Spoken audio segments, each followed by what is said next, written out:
So guys, we're live, guys. We're live. We're live, guys. We're live. Like the vid, like the vid, like the vid. Subscribe, like the vid. Subscribe, guys. This is Chelsea Roundtable. Like, gonna be doing this every Thursday on Chelsea show, just particularly based on Chelsea. We're gonna do Chelsea takeover. We just had the breaking news from the Telegraph today in terms of the takeover, and also too, we're gonna be doing like a throwback in terms of that. We're gonna be doing some of the transfers coming up after the takeover has been taken over. The kind of player we want into the club, the mismatch that has been brought into the club in terms of player being bought under the Roman era, Gunnar staying, Czech staying, Bozbel staying. We're going to discuss about that. We're also going to touch about basically Chelsea. Like the vid, subscribe, and let's go, guys.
Yo, my people, how are they now? I hope you guys are doing fine. Like the vid, subscribe, like the vid.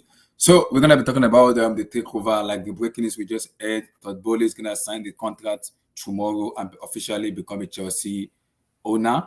We're gonna talk about the Chelsea consultant too. Chelsea fans in terms of their perspective, moving from Roman Abramovich era to the new era, the signings coming in terms of player we want, players that need to be shipped out. I've been seeing some names, Marcus Mugabe being shipped out, Aspilicueta being gone, Rudiger, Andres, Timo, Lukaku, Pulisic, Hakim Ziyech, all these kind of players being gone. In terms of stuff, we're going to be talking about in terms of the recruitment that has been poor under Roman and Gunnar era. What can improvement in terms of that and everything. What's going to be touching about in terms of looking to the summer? How many players can we bring in? How many players can we bring in to challenge both Manchester City and Liverpool? Not win, but actually give them a title challenge.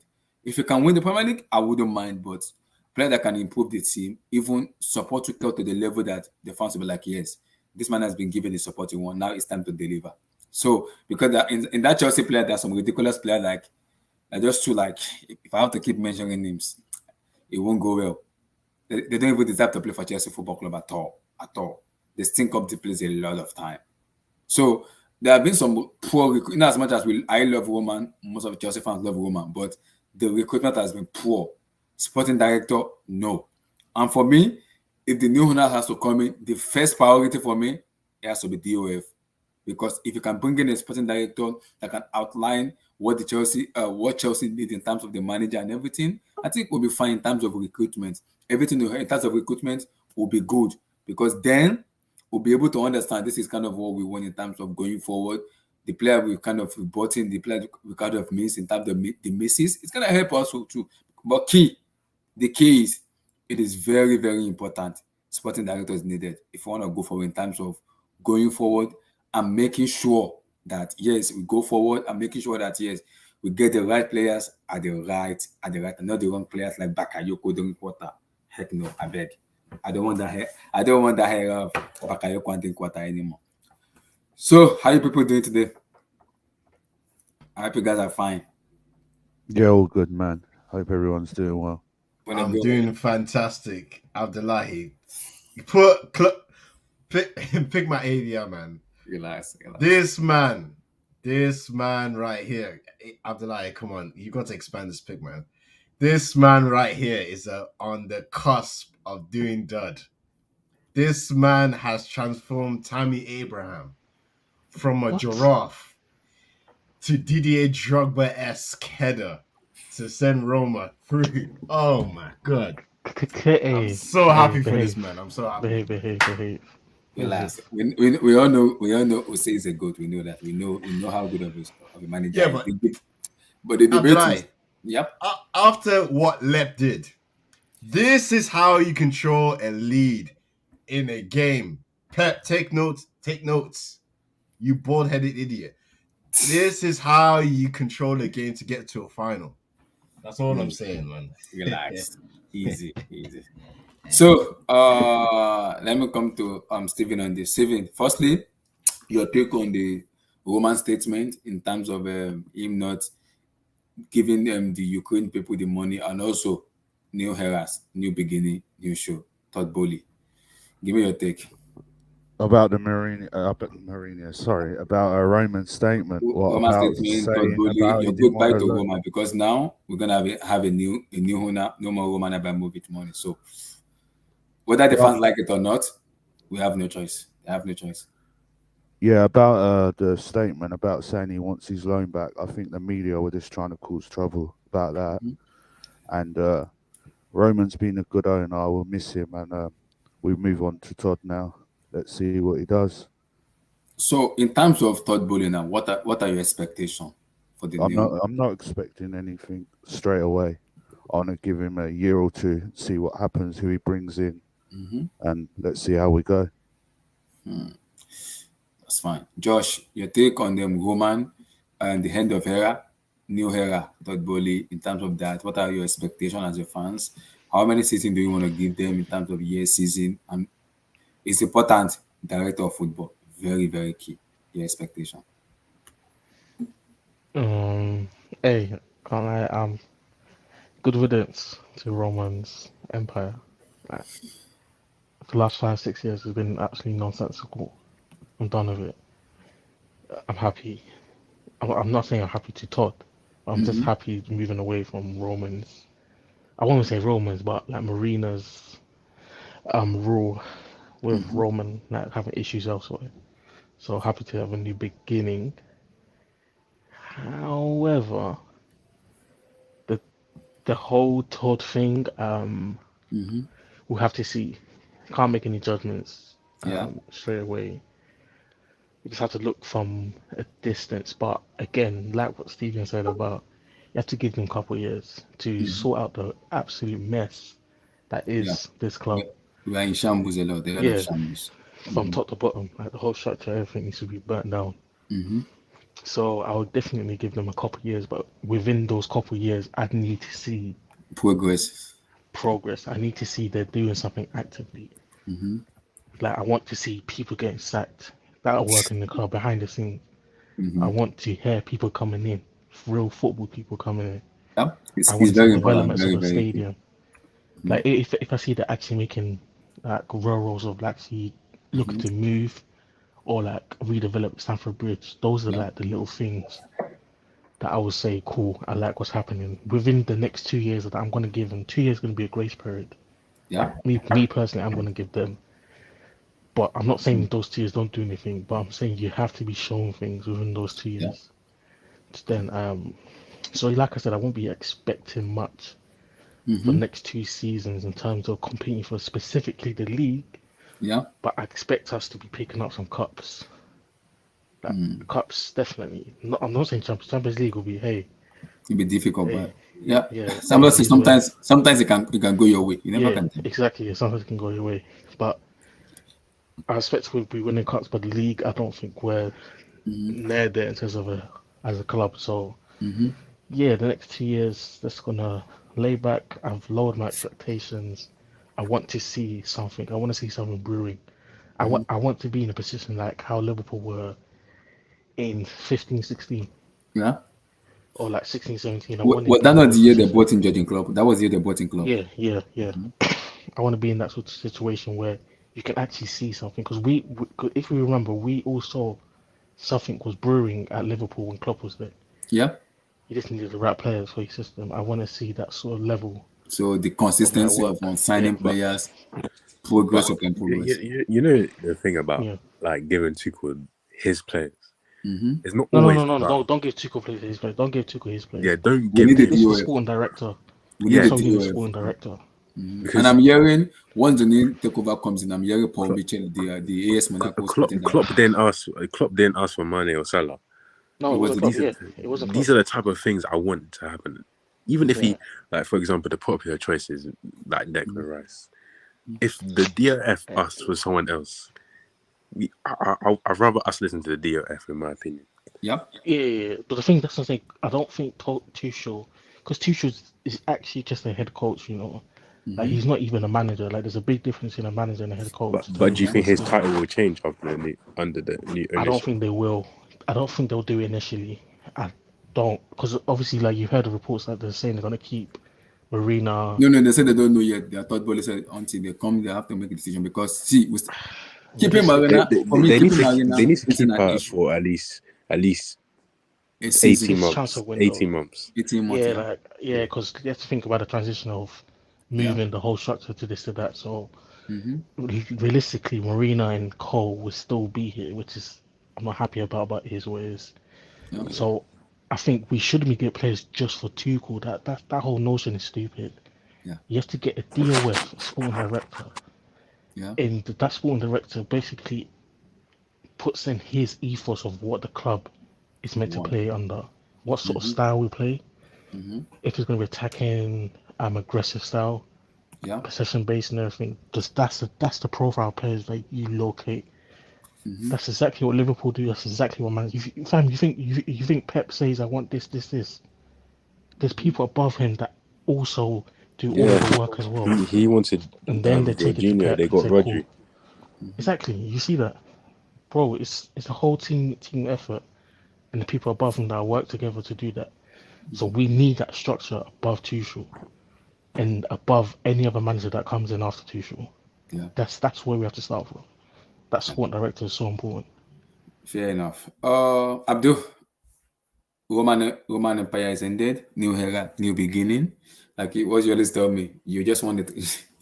You just want the season to finish. You want a new era. Now the new era is coming. Todd Boehly will be signing tomorrow as the new official Chelsea owner. Your expectation for the new owner and your message for the new owner. Abdul, are you there? I think he muted. Maybe he's doing something. So let me come to the score. So the score, your take. No more Roman. Roman is officially gonna be leaving. We're gonna be having a new owner in terms of Todd Boehly. Expectation as a fans, and what do you kind of expect from him coming in as a new owner? Like success immediately or transition period where you're gonna see players go, some players come in, some players go. Just kind of reshuffle the way it was done on that club, where some players left and some players goes and some players come in. So what are your expectations for the new owners? The score. Go for it. Yeah. First, Roman era is over. Won everything. The last 5 years haven't been as great as the previous, although he won the Champions League. But he's taken the club to a level where people want to buy it for £3 billion, right? So, and I do think, on reflection, it was time for fresh eyes at Chelsea. There's things that are wrong at the club, with the squad and with the football structure and scouting, things which need work. So it's a good time to get a new owner, and the people that we're getting in are very good at building successful sports structures, good at scouting, good at data, good at winning.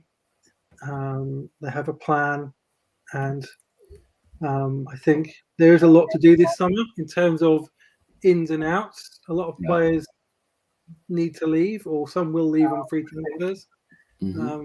Just need to leave generally and want to leave now, it seems. And we need to bring players in. And there's also players coming back from loan from the academy who are probably ready to have their chance in the first team. It's a good time for them. I think they'll get more chances now with under this new ownership. I think in a couple of years you'll see people coming and going in terms Mm. of a director of football, hopefully coming in, better scouting, data-led scouting, a proper footballing structure, like proper plans for academy players to get integrated into the first team, Mhm. smart recruitment.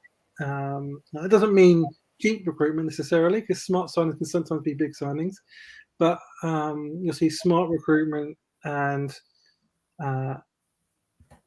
the wage bill I think will be cut, not in a bad way. I think just you won't have underperforming players earning ridiculous amounts of money as we have at the moment. Yeah, So like Werner. and Lukaku, and people like that. You won't have that sort of thing happening, Mhm. and it will take a couple of years to get it all going and get the Mhm. structure in place, and Yeah. and build that, and kind of build a team that Tuchel can compete for every trophy in every season. Mhm. But I believe that we have the right people who have the ambition and have the track record of success in sport Yeah. to help us achieve that. We'll have to be patient, but I think we will see progress, and I think you'll see new sponsorships coming in as well.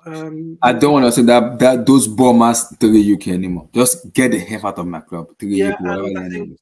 the other thing you'll see is you'll see work planning, or certainly plans Mhm. for stadium redevelopment as well. I think they're doing it stand by stand, but Mhm.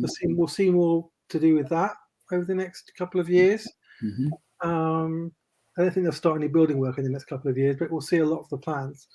So yeah, it'll be a slow and steady thing, but I actually prefer that to what we've been used to, which is kind of impulsive, emotional, lack of planning based on the whims of one individual. Mhm. Liverpool are really the model for us now, Yeah. to build success over a number of years with good scouting and recruitment and backing a manager, Yeah. planning for the long term, and then when we get to the top, you stay at the top, and I believe that is possible. Mhm. So I'm positive about the future of the club, and yeah, obviously you've got to wait and see what they're going to actually do. But Mhm. from what I've read and learned about all the people that are buying our club, I'm pretty positive that things are going to go well. But we'll see what happens. Ralph, no more Roman Abramovich tenure and era is finished. It's over.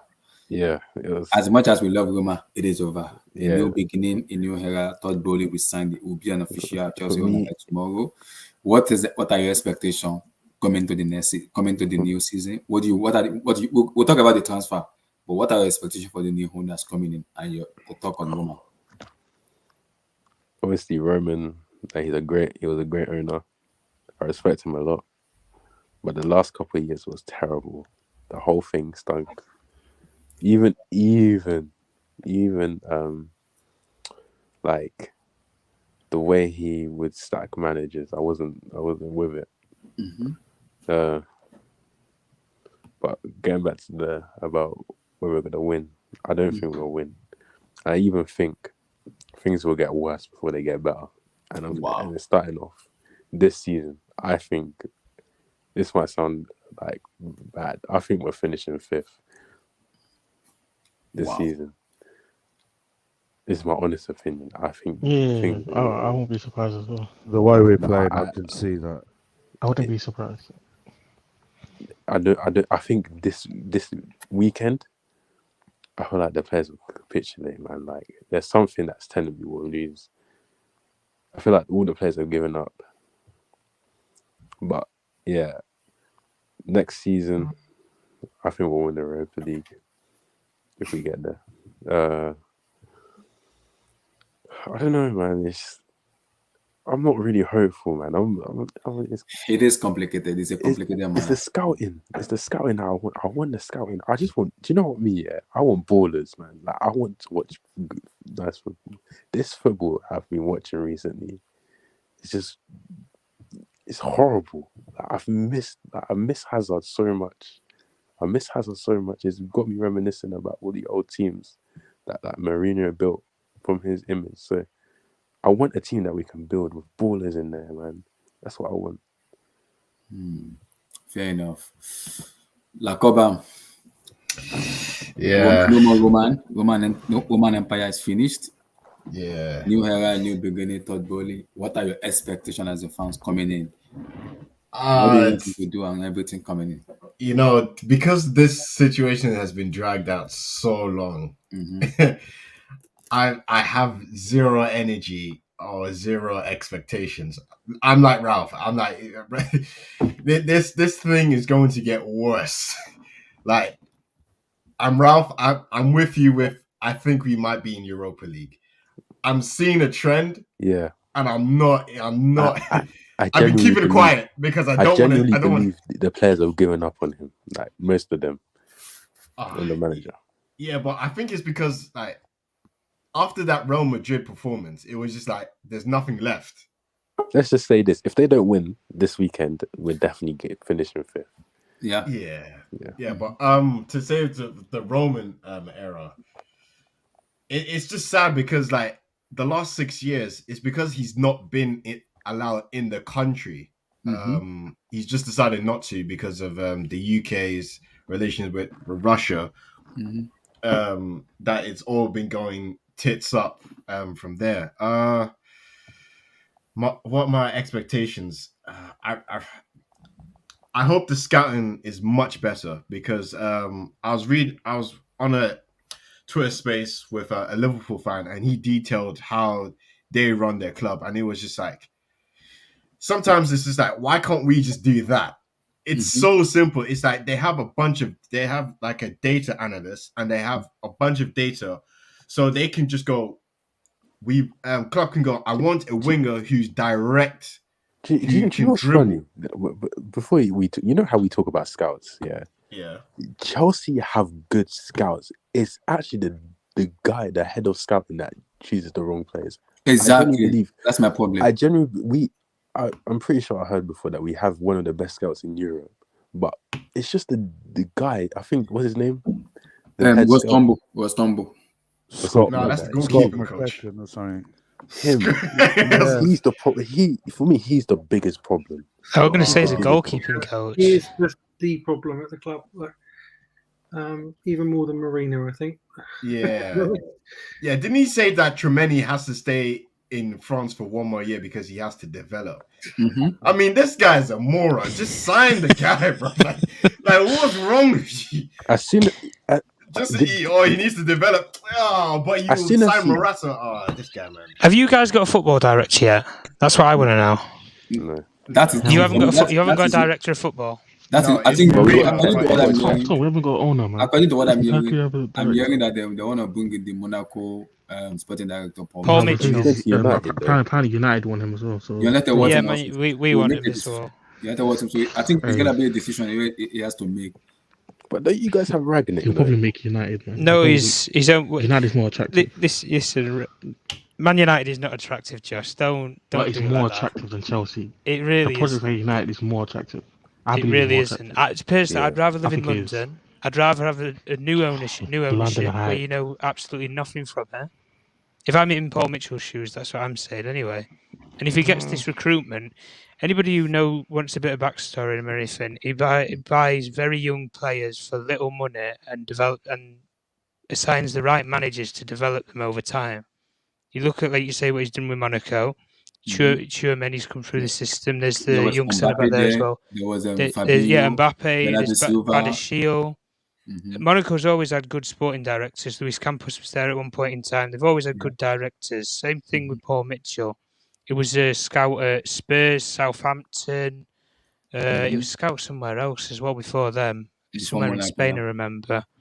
Anyway, he's been around the houses anyway. But this is the question that I've always put to you Chelsea fans is, I just can't understand not having a director of football or having a leading football person who runs the football operations. Because you can have Mourinho run negotiations, but you haven't got a Luis Campos. You haven't got a Paratici, a Paul Yeah. Mitchell, a Ragnick. You haven't got that character there. Do you know what I You've think got it That was? is what Czech You've got to put a check. roles. Tom, was. Do you that know is what I what I think it said. I was? I want think it was Hype. Roman. He could because have of the trusted new, anyone. yeah, because of the new era that is coming on. Because I know a little bit about Todd Bowley because two of my friends we went to the same college together in Chicago. Yeah, so they kind of talked to me about him in terms of his data analysis and everything. So if it's gonna be run by data, for me, the first thing he has to do when it comes in is the DOF. That is exactly what I want. We can Yeah, talk about you need a players. director of football. That is exactly what I want because No now, links to the football club. You need somebody who's highly qualified, not somebody yeah, who's a club legend or anything like that. exactly. We You need go and someone get the who is best. very, You go yeah, and get the I've best been in saying class. it. yeah. Yeah, 100%. If that's Paul Mitchell, you go and get Paul Mitchell. If it's Marcel Van Cravo over in, I think he was AC Milan sporting director a couple of years back. He's been out of work for a couple of years anyway. You go and get the highly qualified people that's out there at the end of the day. Exactly. That's what you should do at the football club. If you're wanting to make these new ownership because everything's changing, same with the scouting network you've just spoken about when I just joined. Completely true. Yeah, you have got one of the best scouts in the world, but if you don't listen to your scouts, you might as well not employ them at the end of the day. You might as well not. And if you're going to run it through all this data and everything, the only thing I would say with data is don't let it bite you in the arse because you can scout hundreds and hundreds of players around the world, but you've then got to decide on one of them. Yeah. And it depends on, like you say, with the manager and stuff. And also, Joe Edward is leaving this sporting director for Liverpool, so he's leaving end of the season. Yeah, Michael Edwards. But he's going. Michael Edwards. He's going. Newcastle. No. He's in talks with Real Madrid apparently. Yeah, Romans. I heard he's going Real Madrid. Yeah. Oh, Newcastle's getting. He won't go to a top team. Newcastle's guy getting. from Brighton, innit? Yeah, Neil Ashworth. Yeah, Who's the Brighton sporting director? So we are short in that aspect. That is why we are very short in that aspect. So we have to get it right in terms of the DOF. It's very important and key. We have to get it right. If not, we're gonna be in serious trouble, man. Yeah, we need to clear out some players, man. Yeah, we need some clear out too. New owners, a couple of the bidders wanted Paul Mitchell. I wouldn't be surprised if Todd Bowley was one of the two groups that wanted him. So and the Ricketts family was the other one who was interested in Paul Mitchell. The Ricketts family and Todd Bowley. The Ricketts family. Yeah, the NFL owners, they were interested in Paul Mitchell. They were the other owners. Right. The Ricketts family, relax. I don't want to talk about racism. They were the other because you had two owners who were interested in Paul Mitchell, who was two of the proposed bidders. One of them was Todd Bowley, the other one was the Ricketts family. Yeah, I'm happy that it's Todd Bowley. It's not Islamophobic and racism. I don't want that in my club. I beg. I don't want that. I don't want to start fighting for somebody. I beg. Yeah, just to quickly round up my point before we just move on. Okay, guys, turn off the mic so I'll be able to bring you in. I don't know what's going on. Continue. Yeah, we need to spend wisely because there's been so many years we're just spending money on just foolishness over and over again. Remember Danny Drinkwater? Remember that transfer saga? Don't do this to me. Don't do this. I was literally just like, oh man, we're not gonna get Ross Barkley. We got 3 hours to go. I'm hearing that Danny Drinkwater is outside Cobham in his Range Rover begging to get signed. I'm just like, oh Jesus, just sign the guy. That was and Morata as well. Why can't? Oh my God! You know what? Yeah, we need Jesus and a sporting director, and we need everyone. We need God give me strength for the next couple of years because I don't want to. You see, David S.Y. You see, Abdullah, we signed 100 million walrus, a tree. And you see what Tammy's doing for Uncle Moo. Let me not say too much, man. Abdullah, go to the next person, man. Blue Eyes, turn off your mic. I'll be able to bring you in. I don't know what's going on. Kind of turn off. I don't know. Are you putting it on video? Just switch it back to audio so we'll be able to bring you in.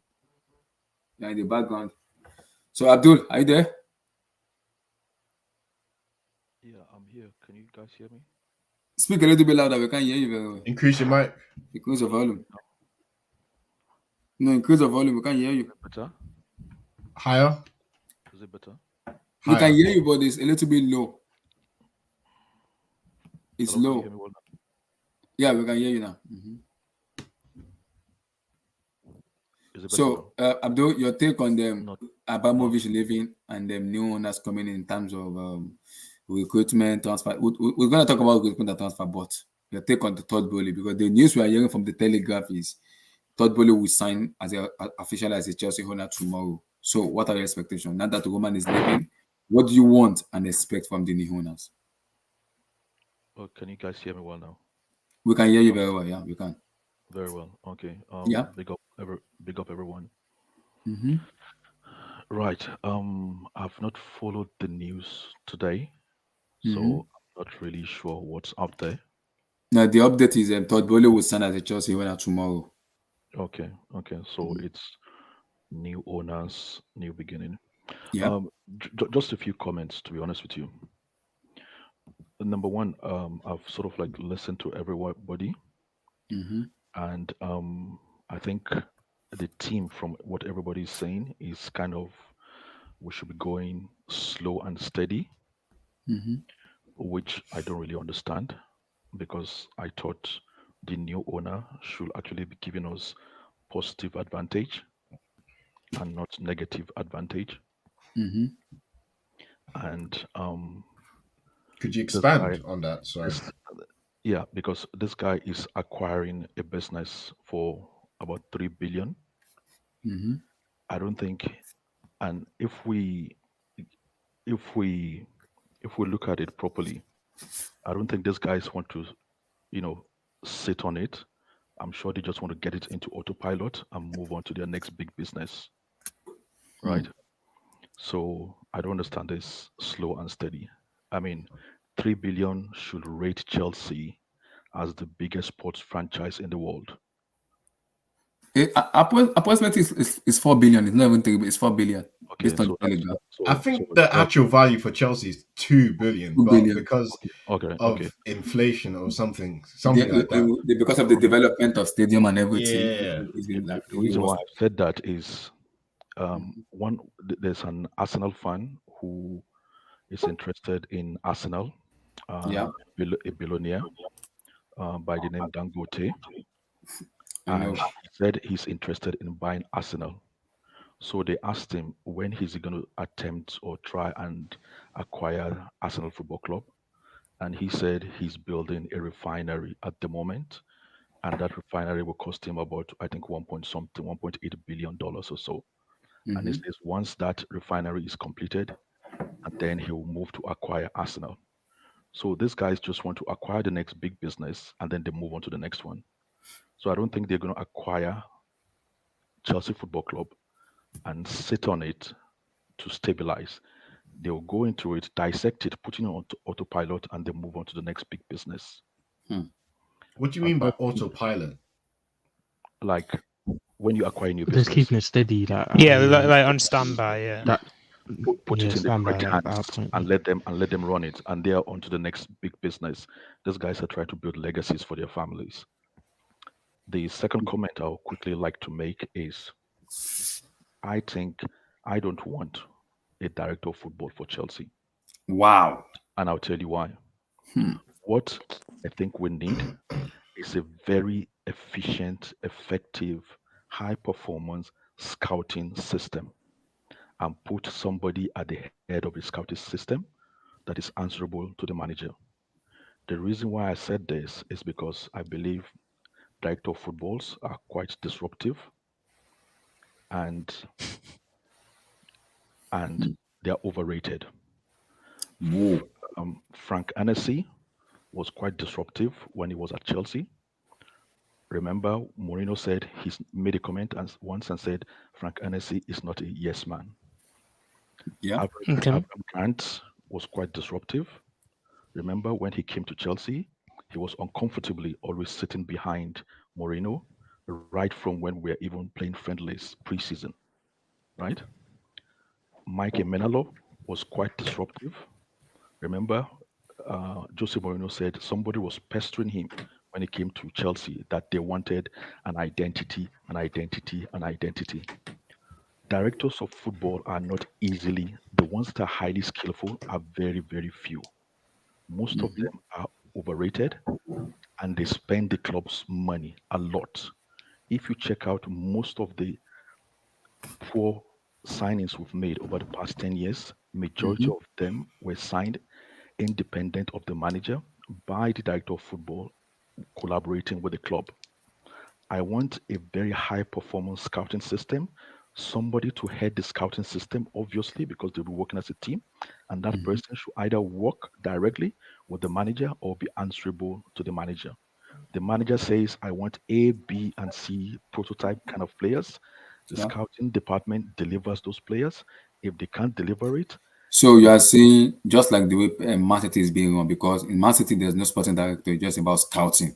There are like 2-3 sporting directors, but they are very scouting. Once Pep demand the player, they go for that player, and they go for more technical player. Exactly, pure football. Yeah, they go because that's how Man City is being run. Technical player. That's what they give to Pep Guardiola. They have a director of football, but the director of football it doesn't really work with Pep. It is the scouting that work with Pep. Just as people that when Pep talk to them, this is my player, they go straight.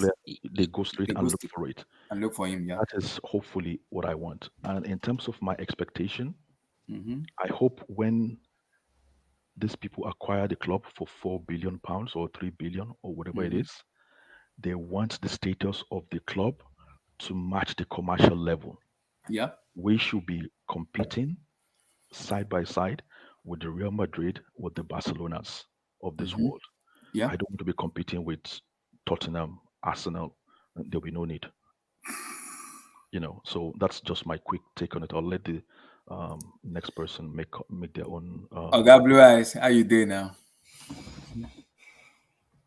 I'm good, man. Can you hear me? We can hear you. Nice. Firstly, long time, my brother. Long time, man. Ogagoman has left. We're gonna have a new owner, new regime, new beginning, new era. Todd Bowley will be the Chelsea new owner by tomorrow. His contract and everything will be signed. It will be official tomorrow. Now, your take on Roman Abramovich is tenure as an owner and new. What are your expectations coming to the new beginning of a new owner?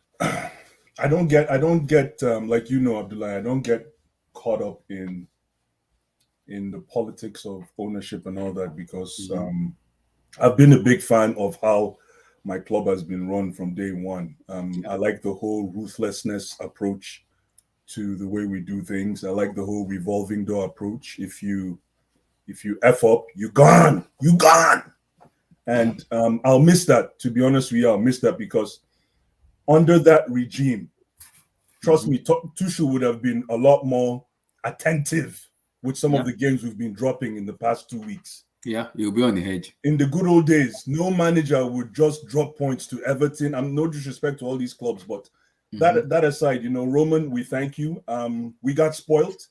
He was more of a fan than an owner. He was a fan with a lot of money, is the way I look at him. And he took us to the next plateau, which is great. And we got spoiled a little bit because when things go south, we run to daddy to get money. And like I always said, we've survived on training wheels. It's like, right, you remember when you were a kid learning how to ride a bike with training wheels, and now the wheels are off. And potentially we have a new owner that is stepping in. And I think it's about time our club is run like a business. It's about time. I want, personally, if Todd Bowley's, whoever it is that is coming in. Yeah, it's going to be Todd Bowley. It will be official tomorrow. Whoever it is that is coming in, I need a profit-hungry owner that can line profit-making with footballing success, which is exactly that's exactly what he's doing with LA Dodgers. Okay, there you go. Which is the secret sauce of what this club already has. This is not like walking into Newcastle to try to turn Newcastle into a top 5 club. This is coming into an enterprise that has already been winning for years. Yeah. So for me, I need a an owner that is coming in with huge profit goals. I know it won't be right away. I need a new owner that is coming in, looking at infrastructural changes.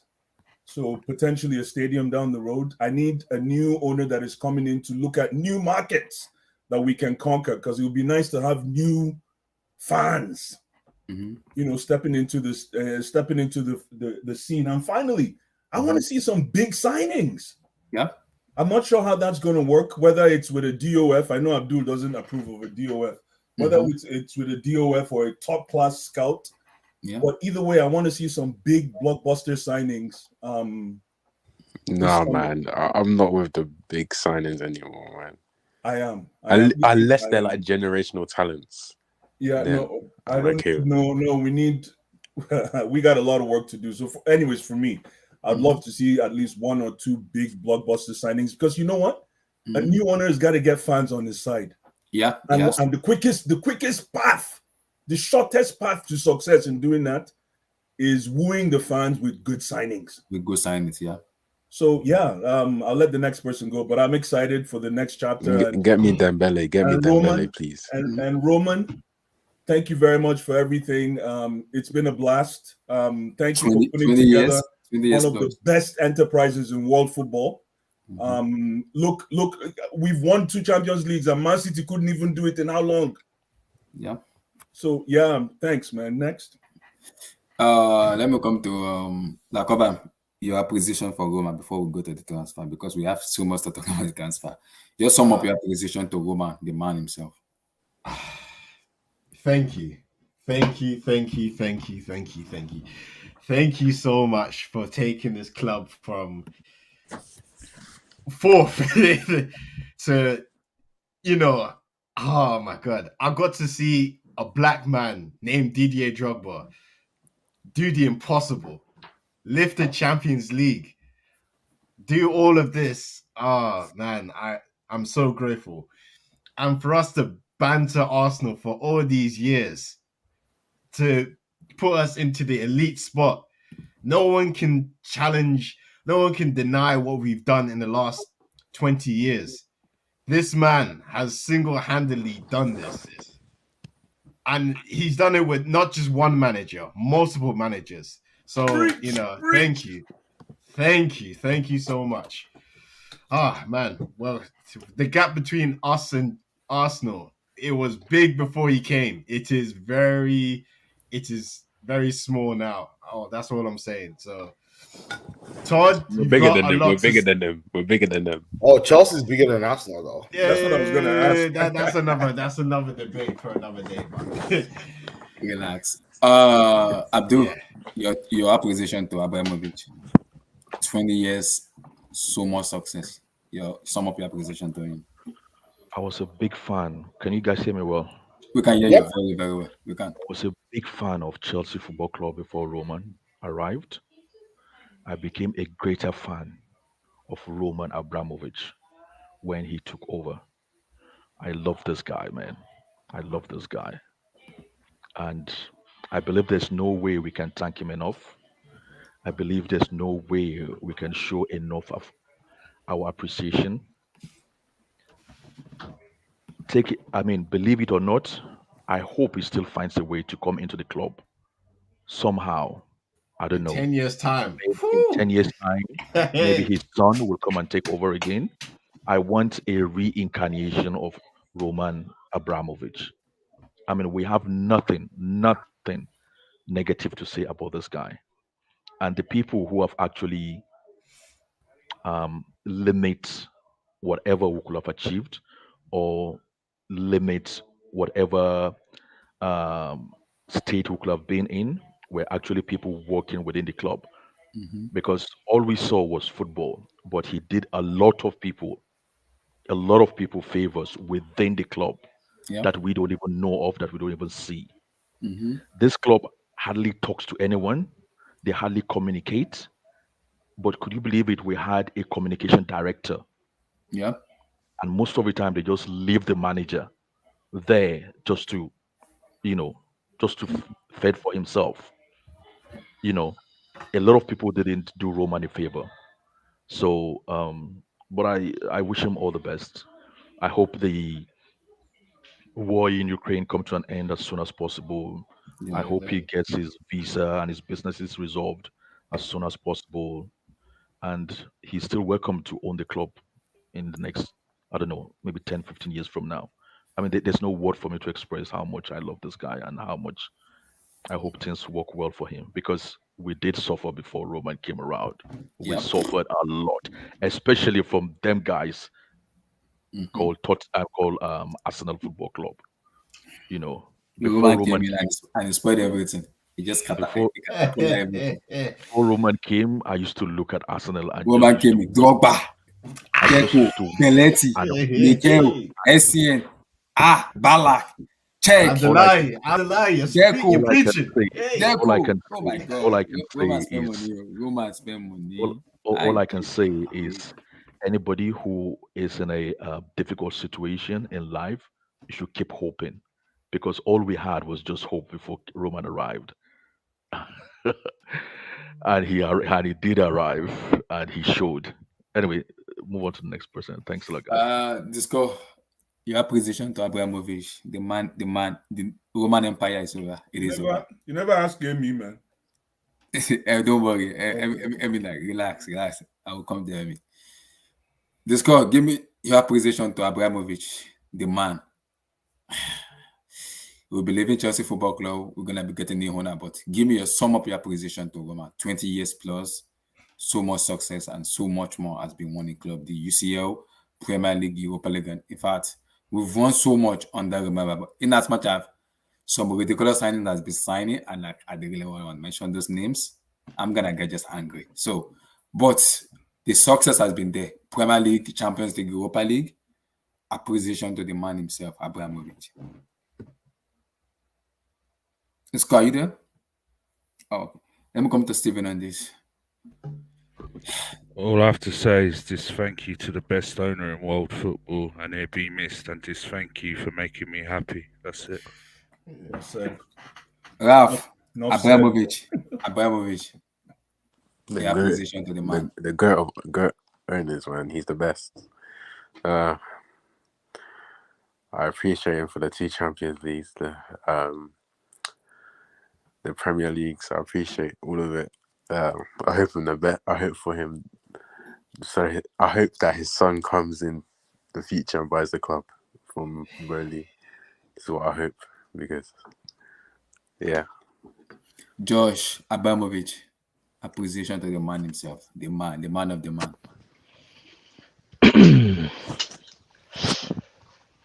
I'll say the first 15 years. The thing is, I wouldn't blame him for the last 6 years because of the issues off the pitch and the political struggles. So I wouldn't really blame him for that. But the first 15 years, wow, like he completely changed my childhood. From in school, you get laughed at by Arsenal fans, you get laughed at by Man United fans. And then he came in and he changed that. He changed that for all of us. Hey, God bless this guy. God bless this man. But yeah, he'll be missed. He'll be missed. And the thing is, So Roman gave you good grades legacy too. Nice. He You gave guys, me Roman give us so many stuff. I beg you. Make understand. that's 6-0. Hey, Arsenal fans did not come into that school that day. I'm telling you now. Very, very good times. But the thing is, he's left a legacy on the 20 world years of legacy, football. 20 years plus. It's not even just Chelsea. It's not even just English football, but world football. Yep. He's left a huge legacy. Roman spend money. Roman spend. He spend. Yeah, I love him. What a man. I can't say much, man. Gabriel is Abramovich, the man of an hour. Roman Empire is over. Give me sum up your appreciation to the man himself. I don't like Stevens. I'm gonna steal Stevens' words. Just big thank you. I don't even know where to start. Like Abdul, I know when we were stuck in 8th, we were stuck between 8th and 6th from the mid 90s all the way to before Roman came, and I was there was something edgy about our club ever since, even though we were stuck in that rut, because we still used to beat down some big clubs, but like Abdul said, we still answered to the Arsenals of the world, to the Manchesters of the world, but you still knew we were around. And I think that's what Roman smelt. He said, "Yo, this club has the potential to be a bunch of killers." And when he came in and turned our enterprise into a winning establishment, I just don't know how to start thanking him. So, Roman, without beating the horns too much, man, I just want to say a big thank you. Wish you the best in your next phase of everything you're doing. I think it's time to let it go. You don't need to have your son come back. Relax, chill, jump on that yacht, man. Travel the world. There's so many. That got repossessed. Well, he can get another one. Just go and enjoy yourself, man, for what you've done, and let's take it from here. Yeah. Thank you so much, and all the best. That's all I have to say, bro. Tom, as a rival watching coming in, your talk on Abramovich. Tom, are you there? Let me come to Emmy. Emmy, relax. I know you have so much to talk about Abramovich. So, Che. well, firstly, sum up. Firstly, Roman is gone. New owners coming in Todd Bowley, and your appreciation to Abramovich.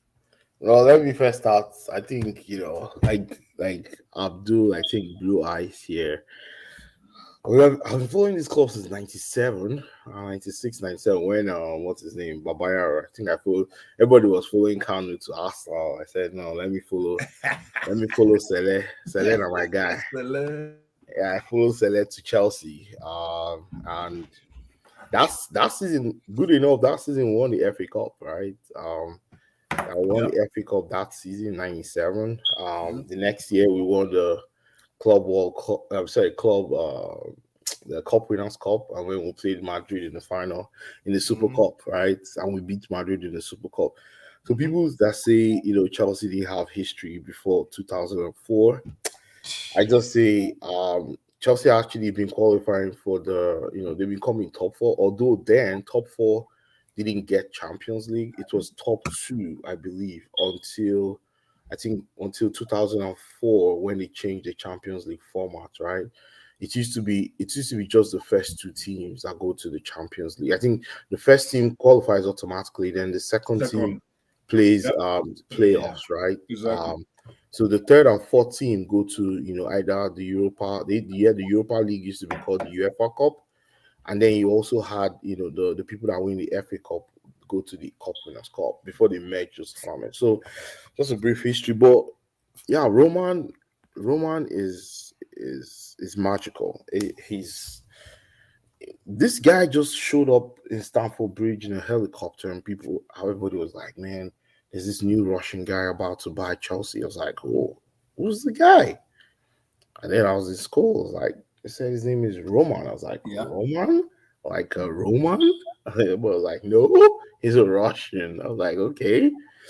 And, the guy just said he wants to build Chelsea to be a very strong club, and a brand that that'll be a world brand. I was like, how? Because Chelsea was good. At least, but we still had Manchester United, Arsenal, who were big clubs. Like Thierry Henry said, he said, hey, I remember the first time we came to play Chelsea in 2004-2005 season. We were the Invincibles, but there was an aura in the stadium that was different. We used to just show up in Stamford Bridge and just beat them up, but this time they looked in our eyes and said, we're going to beat you guys. And when the game started, we were chasing air. These guys were that strong and so good, and they beat us badly that day. So Roman changed a lot of things at Chelsea. He made us have that reinforced steel mentality, and we were not scared of anyone. We knew we had that mentality that we could beat any team. And then he had a very, very, very the best thing he did was hire Mourinho, because Mourinho gave us that pedestal, right? Yeah, he set the standard, he set that standard of saying, hey, you know what?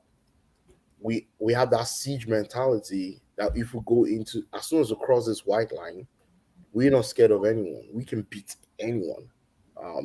We don't scared of Barcelona, Madrid, whoever you are. If you come through us, we will fight you and we'll beat you. And that mentality, got ingrained into the fabric of this club.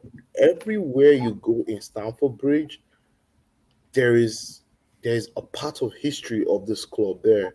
When I visited, I was like, wow, every part, every wall has something. They go back all the way back to all kinds of stuff. So they have it's Roman actually he built. We were super successful on the Roman. The most successful English club this century is Chelsea, right? Mhm. We won everything. We won we won them multiple times. We actually went through multiple cycles. We changed so many managers, but one thing remained was Chelsea always ready to win. I want to thank Roman, for the great memories, for the great players that came through this club. So many great players, and one tradition that they keep in Chelsea, which I hope the new owner continues, is everybody that has played for Chelsea is a part of this family, no matter how long ago and no matter how bad you were, right? No matter how insignificant you were, people think you were insignificant. But Except the Cesc club- Fabregas. Please exclude Cesc Fabregas from that, please. Thank you. they still remember Fabregas. They still do. But it's just a family. Roman made this club to become a global family. Everywhere you look, I met some Chelsea fans where in some streets is in Amsterdam, and we just started talking, and they were just like they were so welcoming. Like I heard in Russia, if you say you're a Chelsea fan, you don't pay for train tickets till today. Yeah. As a Chelsea fan, you get so many privileges in his home country in Russia. Like you just say you're Chelsea fan, someone can actually give you a free meal. I heard this from people that called in on a different show, that live in Moscow and even other parts of Russia. But this guy is so sweet because imagine leaving 1.6 billion pounds. That's not small money. That is as big as some countries' budgets for years, right? Some countries don't even make that kind of money in multiple years, right? So yeah, I just want to thank Roman. It's been a great journey. I know he'll be watching us from where he is. I know he put this club in good hands too, because he ensured that that the transition, the custodians, the new people taking over, the new people taking over, they actually would invest as much, not as much as he did, maybe not put as much passion as he did, because he became a fan of Chelsea, in all of this. So I just hope, I know he did all the due diligence with all this transition process. I know also they forcefully took this club from him because he had great plans for the club, but it's what it is. But the thing is, he leaves us as world champions and European champions. And like Blue Eyes always says, you leave when the occasion is loudest, right? Yeah. I think that's what he's doing with a big round of applause wherever it is. Yeah. We just thank him so much. I can't thank him enough. The score, are you there? I think it's muted. Tom, are you there too? Yeah, what's up? As a rival fan, United fan, relax. I know what you want to talk. Yeah. What do you mean Watching you know as what a- I want to talk? Relax. Watching your take on Abramovich. What has Abramovich done in terms of English football and kind of Europe? How impressive have you been with Roman Abramovich? Good riddance. Oh, There's competition. I don't like the guy. No. On a serious note, no. To be fair to him, in the time that he's been there, I think he's been one of the most successful owners, especially with building a repertoire with fans as well. Even from being miles away where he's not been able to go to games and stuff due to visa problems and issues with the British government, even before everything that happened with the war in Ukraine and stuff and Russian relations. But at the end of the day, he changed the landscape of English football, not even just with money. At the end of the day, it was more of the impact that he left on the club. And I think any Chelsea fan can really see that. And you don't even need to be a Chelsea fan to see it. I can see the impact that he's left there. But the one thing you can never hold back against him is he left the club in the best possible place that he could. Yeah. Coming off of winning the biggest trophy that you can win in club football in the Champions League, coming off of stabilising the team at the right time that he could do, where you have a balanced squad, albeit it might not be playing well at the moment. It was this team, 5, 6, 7, 8 months ago, something like that, won the Champions League. So at the end of the day, the group's not changed. All you've done is just added to the group. You bought you bought Lukaku. That's really the only difference to the team, or major differences anyway. And some of the other players have developed over time as well. But one of the big reasons why you're in the position that you are is because of Roman. Yeah. Because in the ability where, he's got the money to splash around on players whoever he wants and stuff, and everybody knows him for the ruthless side of sacking managers and stuff. I can see why he sacks managers, though. You want to win. If you're not winning on the football field, at the end of the day, what's the easiest way that you can change something to win? Get rid of 10 players or get rid of one manager. The easiest option is just get rid of another manager, and you can go on out there and appoint another world-class manager. It's like you say with most of the managers that I can see that you've got on your little screenshot here, most of them have won some of the biggest honours that there is to win in European football. 2 of them I'd argue put as greatest of all time, and both of them were at Chelsea Football Club. And like somebody said before, I can't remember what it was, when he brought Mourinho in, he set the tone, he set the stabilised sort of tone for the club in which way that you want to go. And I think at the end of the day, if all good things have to come to an end eventually. And I wouldn't. You'd really hide much into it. I think Todd Bowley's he seems like a decent owner. He's built some good sporting connections and done some good things with sporting projects before.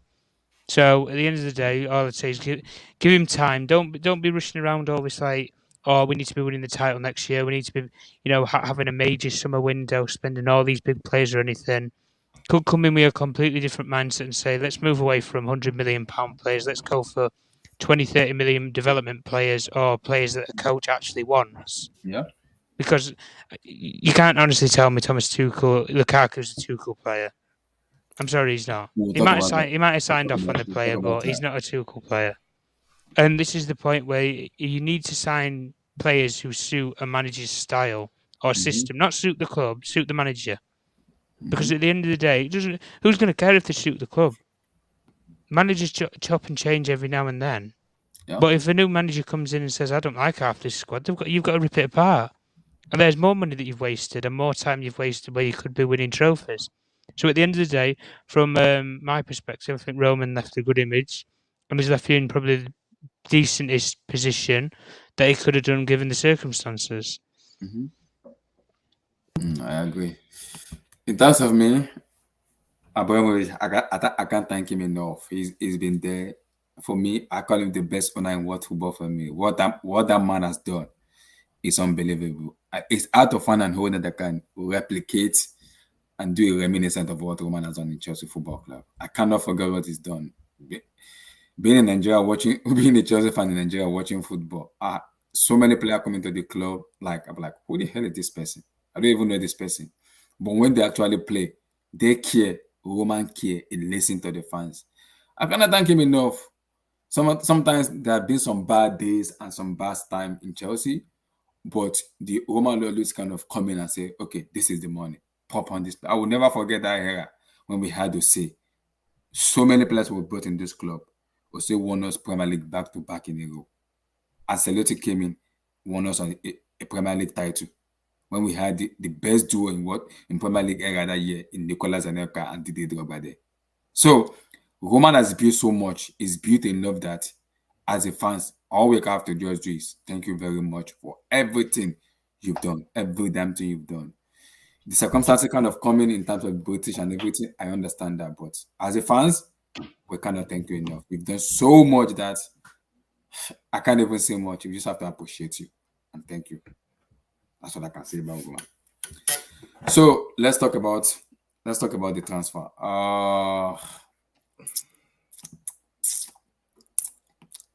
let me come to Abdul on this.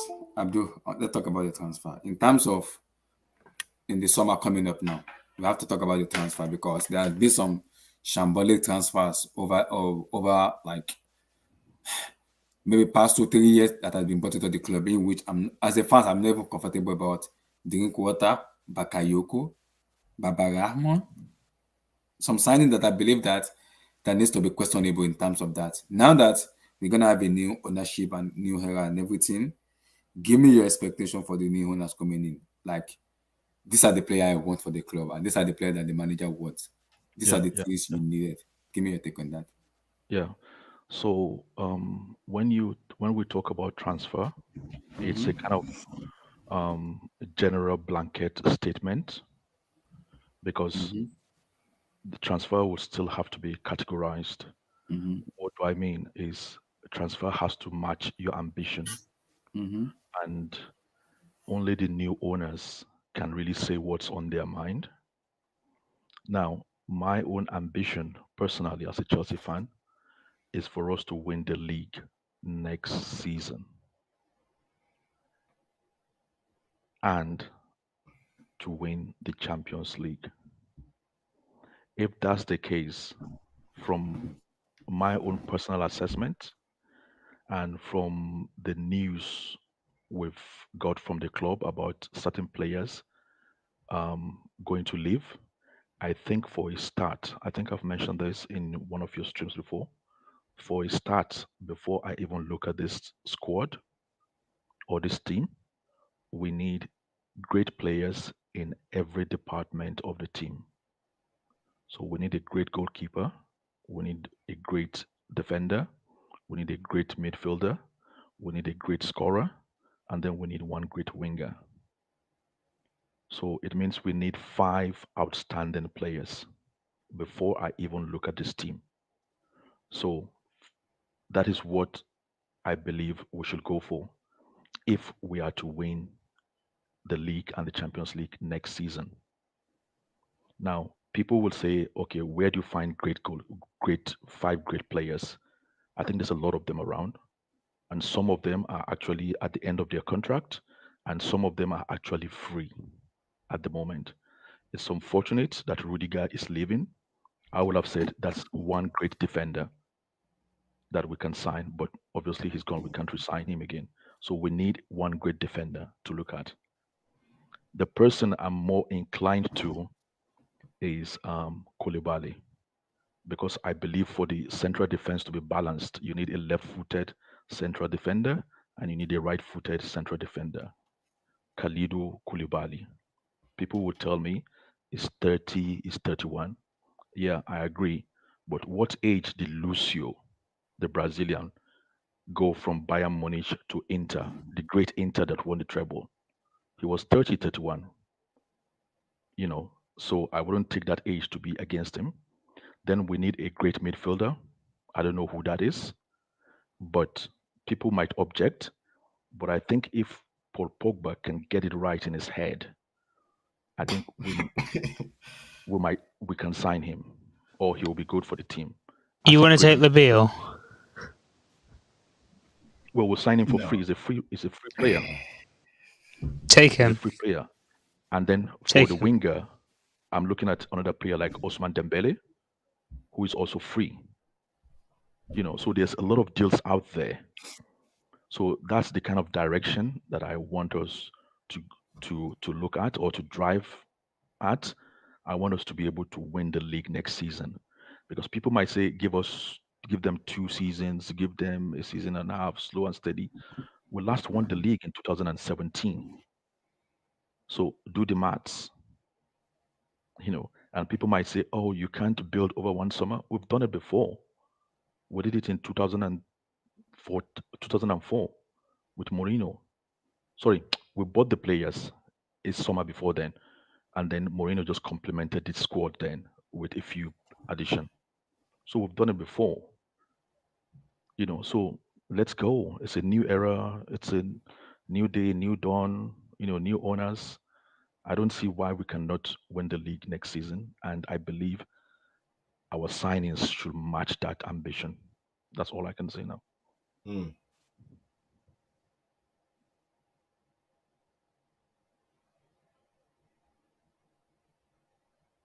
Abdullah, you there?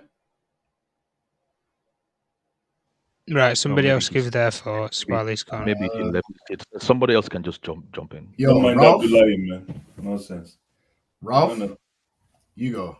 We're going to audit Abdullahi. Abdullah is up for auditing, man. What kind of moderator is this? Nonsense. Blue Eyes, you go next. I guess I'm moderating now. Okay. Okay, all right. For me, you know what? The way I've been following the club recently has been, I think it's been more based on fanboy emotions more than anything, and I think it has come back to bite me, for lack of a better way to put it, because like when we were growing up, when we tried to be like the cool kids that could buy the name brands, the Nikes and the Reeboks, we used to buy Shevchenko. We used to buy knockoffs. So you go into a store and you pick up a pair of shoes and you think they're Nikes. Then when you take them home, it will actually spell Nike. So it's I've come to find out that more than half of our team are Nikes, not Nikes, man. More than half of the team. And this includes Kai Havertz. Like, we don't have characters in this club. So whoever said that we need surgery, I think what's the name of this guy with Manchester United? Ralf Ragnick says Manchester United needs heart surgery. I think the same applies to Chelsea. We need complete surgery from top to bottom. We need killers, bro. Yes, and for me, it's not really about. That's why I was saying earlier, Ralph, that we need blockbuster signings and we need characters. Like Steve just said, we need killers. You might not be able to play like a monster, but we need you to be like a killer.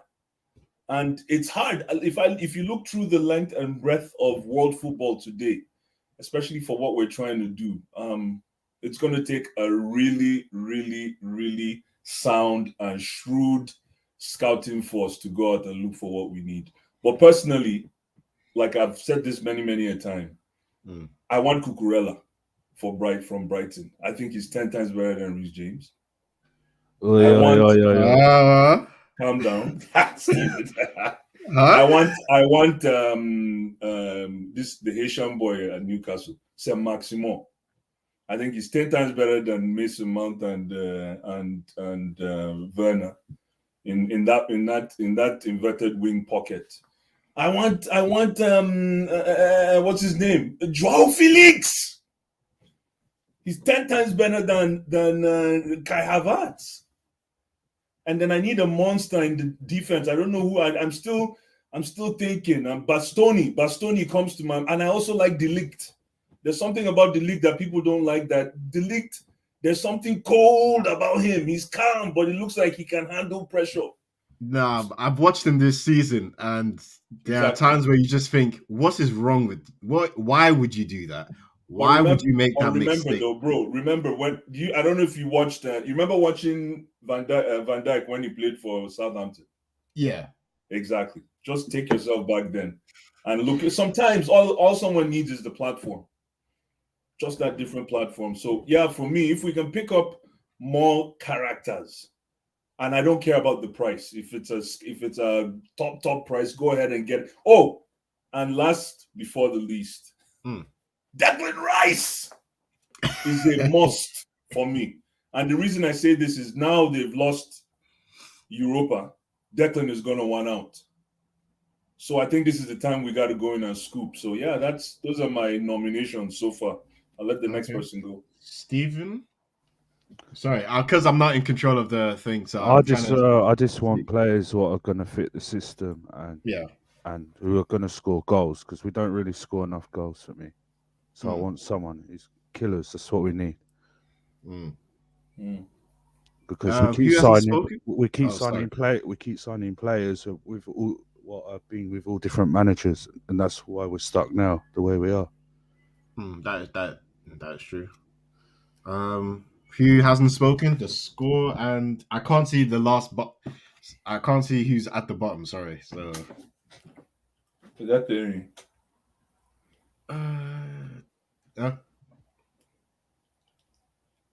What? Has anybody spoken? Everyone spoken?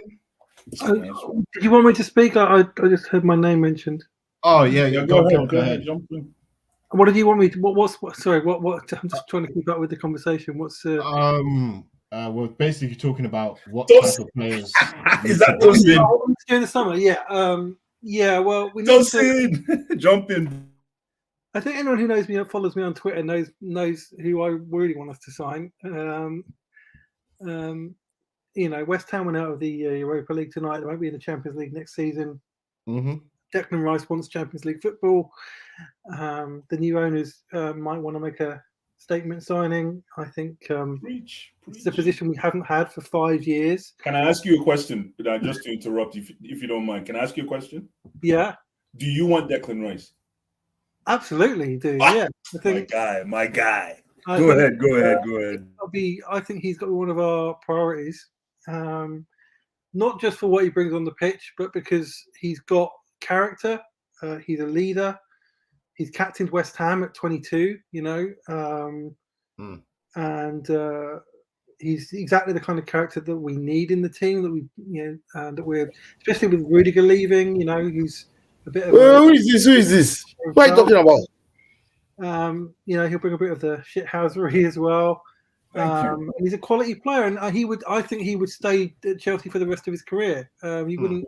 Chelsea is his destination club. He doesn't want to go. He wouldn't want to be leaving to go to Real Madrid or anywhere else. At some point, he would be here for the duration. Wait, don't tell me you're talking about Declan Rice. Yeah, Sorry? but Of course, we're for talking the guys about who Declan want Declan Rice, Chai. the price tag is something. Tosin, I see you, my brother. See you weekend. Weekend will go on. Go ahead. The price tag for you guys. How much do you think he's worth? And is he worth the 150 mil that is reported? I don't think he'll cost 150 million. 80 million max, no more. I don't think Chelsea will buy between Declan 80 Rice. and 100 million is what he will actually go for. See, did you watch Declan Rice today? No. Did you watch him last week Against Arsenal? against Frankfurt? No. He was poor, super poor. Yeah, he's had probably a couple of bad games, but he's Yeah, but that's where we are talking about European stage. We're not if we're paying 100 and something million to someone. We're not paying because we want to win Premier League titles. We want to win Champions League. He's not there yet. Today, in a very packed Frankfurt stadium, he was shit. He was all over the place. He wasn't shit, man. Can you guys hear me? He wasn't shit. Yeah, we can hear you. He was poor. He was No, so but poor. listen, Like, today they were 10 men. He played. Yeah, I know. No, even before the 10 men, he was playing as a lone DM today, and he got exposed so many times. It doesn't matter if they're playing 10 men. Last but week, you can't we were use playing this- 11-11. you can't use He this cost the sample second size. goal. This is Yeah, not a I don't sample know. size, I don't know. man. But I'll really be very, very shocked if Chelsea shell cash for Declan Rice. I'm telling you. Okay, I mean, who would you The pick to thing I bring keep in? hearing is, he's Premier League proven. He has his DNA. Who Get ready cares? for Chumeni. That's what he's going to say. It's We not already know where even this is going. Tchouaméni. I'm just saying that yesterday we watched Manchester City got eaten up, and because of all their overhyped crap players in the Bernabeu, though, no mentality, no life, no heart. I can't do it any more of those passion players. No. We need Amy, players this is with criminal. technique. This is criminal. I've heard you say this times without number on this stream. You've been bigging up City. You've been bigging up City for years that this is where Chelsea should be going. Oh no! Yesterday, they broke my life. Amy, this is criminal. You can't play both sides. Take a side, man. Because I'm taking a side because I'm taking the European side. I want an European giant team. I want a team that is European proven. Yeah, but I remember you saying that for Chelsea to succeed, we should look I at how. compared us to Liverpool, not No, City. you compared us to City, and how I can pull up the stream. I got receipts. Okay. Maybe I compare City in the Premier League, but Yeah. not in Europe though. We're a bigger team in Europe.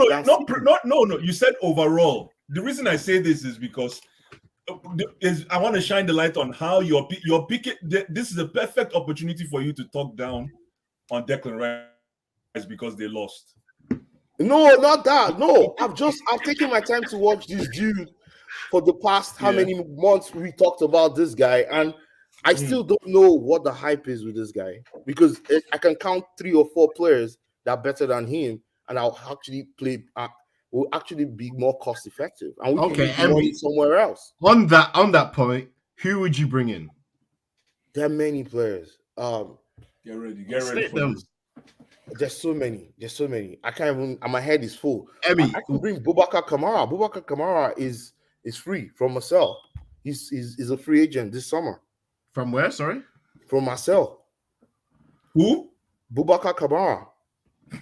You see, you guys only watch Premier League. No. Was keep going. Tosin will say, man, Omar, do you guys watch football? Or you keep going. Now keep going. We want to hear you. Boubacar Kamara. Of course, I'm going to say Aurelien Tchouameni for sure. Who else? Aurelien Tchouameni, at least that he's just 60 million pounds. We could have gotten him last year for 45 million euros, which was less than 40 million pounds. But we wasted one more summer, and now he's 60 million, and he will keep going up. Because he's going to have a good World Cup for sure. Mm-hmm. Yeah. And who How else? do we know that? How do we know he's going to have a good World Cup? Because France is going to go very far in the World Cup. Okay, you know what? This World Cup is going to be great because we're going to see Declan Rice and Tchouameni. This will be a good sample size to watch them both. Exactly. Listen to what he's going to say. There's no comparison. And you know the thing, I think France plays England as they come as build up to this World Cup, so we'll probably see them sometime. Yeah, I think they play themselves sometime. I'm not saying Declan Rice is not a good player. I'm just saying, is he what we really want to shell all our money on? And does he solve the problem of this midfield currently? I say no. There's more issues with this midfield because this midfield is a Sarri's first attempt of trying to make a midfield. Mm-hmm. It's 2019 trying to go into 2023. We need new ideas. There's not enough creativity in that midfield. And everyone knows what Jorginho is going to do when he gets the ball. Exactly. Everyone knows what Kante is going to do when he gets the ball. Mm-hmm. Kovacic, is a little bit unpredictable, but you can't just have one guy who, strings your entire midfield. Correct. So that's where you need more. I think this is where I get frustrated with Tuchel. It's like, pick a different formation to suit this team much better. What formation do you want him to play? 4-3-3. This team 4-3-3.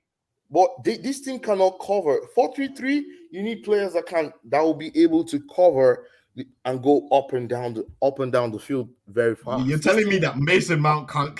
This guy, if anyone could just run around for 90 minutes. It's the guy. You see, that's another thing with 4-3-3, right? You need technical players in certain parts of that, especially the 2 number 8s. Yeah, we have to have certain attributes, and then your wingers have to create also. We don't have wingers that create. So who's going to create wingers who can create? They're just bad at doing what they are right now, which is frustrating.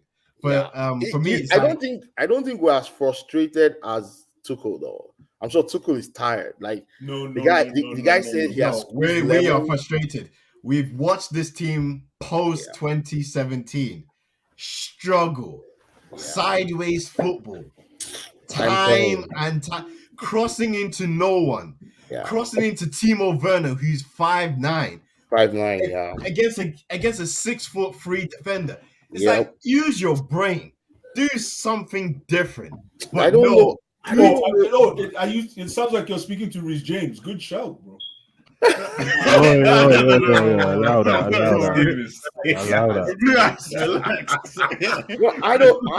I don't know, but I just feel like I don't know what Tuchel can do differently. I've thought of it so many times.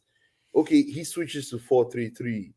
We'll have problems creating to even score. How are we going to score? Who's going to score? Who can carry the ball and dribble, pass and shoot and score? Nobody. Who is that consistent in the front line? Nobody. The only way this team scores is if they shift you side to side fast enough and then use their limited ability to move the ball forward. Yeah, but Emmy, you know the problem is they can't do it quick enough. So by the time the ball goes from Alonso to Reece James, the Queen has already aged a year. Yeah, but it's already been 5 years before that happens. Guys, one thing we're missing here is, and I hope we talk about this. I'm not sure today or on another stream. We need to actually sit down and comprehensively have a tete-a-tete about Thomas Tuchel. We do. Yes, Blue Eyes. I've been saying it for we do, man. Like it's like, come on, man. Like you guys watch, you guys know the game. But Blue Eyes. This is not Thomas Tuchel's team. Yes, but Emmy, I can ease. But okay, if this is not team, Thomas Tuchel, this team, do you credit him for winning the Champions League? Composition of exactly. Do you credit him for winning the Champions League? Yeah, my guy, Lakoba. Emmy, fire.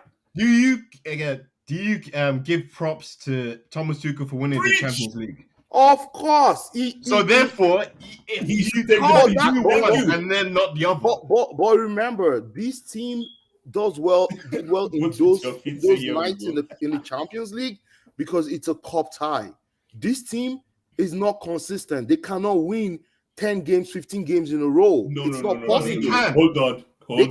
They have shown it before. Hold on, guys. They went unbeaten. They did not go 15 games. Guys. Listen, I hear what you guys are saying. Because if you guys are telling me that this is not Thomas Tuchel's team, this is not Thomas Tuchel's team. Okay, hold on. I know how many people said Frank Lampard was getting relegated.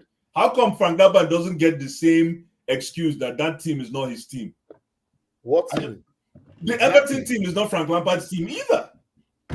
But you expect, hold on, the reason I'm using that as an example, it might be far-fetched, but the reason I'm using that as an example is people expect that Frank Lampard should go into Everton and coach that Everton side, despite the fact that they're not his own personnel. You understand? Now, let's apply that formula to what's going on. Oh, very lovely. Let's apply it. When Thomas. So hold on. They were ninth, right? No. I'm not even looking at position change after 22 games. No, but listen, who knows what Frank Lampard could have turned it around? He just got let go. He got let go. We lost 7 of our last 9 games. True, but he got let go. This is the same Frank Lampard. We lost 7. Hold on. But he beat lost Thomas 7 Tuchel of our last 9 games. But he beat Thomas Tuchel last week. He beat Thomas Tuchel. So? This team has lost. This team is not the same Chelsea team from last year. This team, it's basically the same with what Lukaku. Half of this team is already checked out. Most of them are not going to be in this club next season. They're not. Emmy, thank you for walking into that. No, I know that for a fact. And hold on. If you're a player and you're checked out, right? And you're playing under Mourinho, what happens to you when you're checked out? You're going to check in or you're going to check out for good. Okay. Do you want him? So all the turmoil the club is going through, you now want him to stir the pot even more. It's not about stirring the pot. No, you're missing the point. The team. Emmy, you're missing the point. It's not about stirring the pot. All I'm trying to say is it's simple. Thomas, if you count top 3 coaches in the world, do you think Thomas Tuchel makes the cut? Let's be fair. I think he does. Oh, he won the best coach of the year last year, right? Thank you. So, best coach, right? And this situation that we're facing right now is the reason why we went to get him. So that when we are in turmoil. Nah lie, Baba. Nah lie. See, nobody, let me tell you, no coach, I bet my chest, no coach on this green and blue earth will survive the turmoil we've been through this season with this team. Yes. No coach. And I can't. No, but you can't. You can't. Pep say will that. walk away. Pep will walk away. You know what's pissing me the off? most he can, and he will just say, you know what's pissing me off is that now. Yeah. I mean, you know what's pissing me off is that now, Thomas Tuchel is getting away with murder because of this ownership problem. No, but he's not getting away now, Baba. The guy is trying to still keep a team together. Listen, guys. let's be fair here. I don't know why we're not talking football. We're being emotional about this shit. Not emotional, though. No, we are. Because the truth is, if you look at what we're doing today and look at what Frank Lampard did with us 2 years ago, same time. Thank you.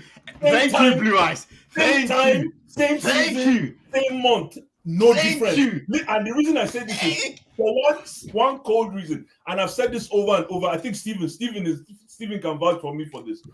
We can't seem to have an answer for low block sides because we have a team that is limited. No, it's not we about have a team that is limited. No, it's not about the team being limited. It's about let's see something. That's why when Lacoban was saying philosophical changes, I could echo his sentiment because let's flip it around. At least with Frank Lampard, you know I like Frank Lampard. Is if it's not working, he will go 4-3-3. And we lose, and we drop points. No. He did that against Arsenal. Took off Emerson. He said after 30 minutes, you know what, Emerson, it was great for you. Jorginho, come back in. At least Frank Lampard. You know why I like Frank Lampard? Yes, of course, Frank Lampard is nowhere near any coach. But at least I'm surprised you're talking about Lampard. But this guy looks like to me, Thomas Tuchel has demonstrated that in hard times he could go technically. The guy has tried with this team, Blue Eyes. This team, there's nobody that's going to take over this team and do anything better than what this guy is doing. Currently, since he took over this team, he's on 2.4 points per game. 2.3 points per game. Yeah, but Emmy, it's not easy. It's not easy. I read a stat from November to now. The top 5 teams that have got the most points, Chelsea are not in that. That's a problem. How can the best coach... Okay, do you know what we faced since November? Tosin wants to kill me here. What have we faced since November? Real Madrid? Man City? No. What I'm saying is this, right? Since November, we lost, of course. We lost what's the name? Chilwell, right? He's starting left back. Yeah. We had COVID issues. Oh my god. Yes, that's an issue. We had COVID issues.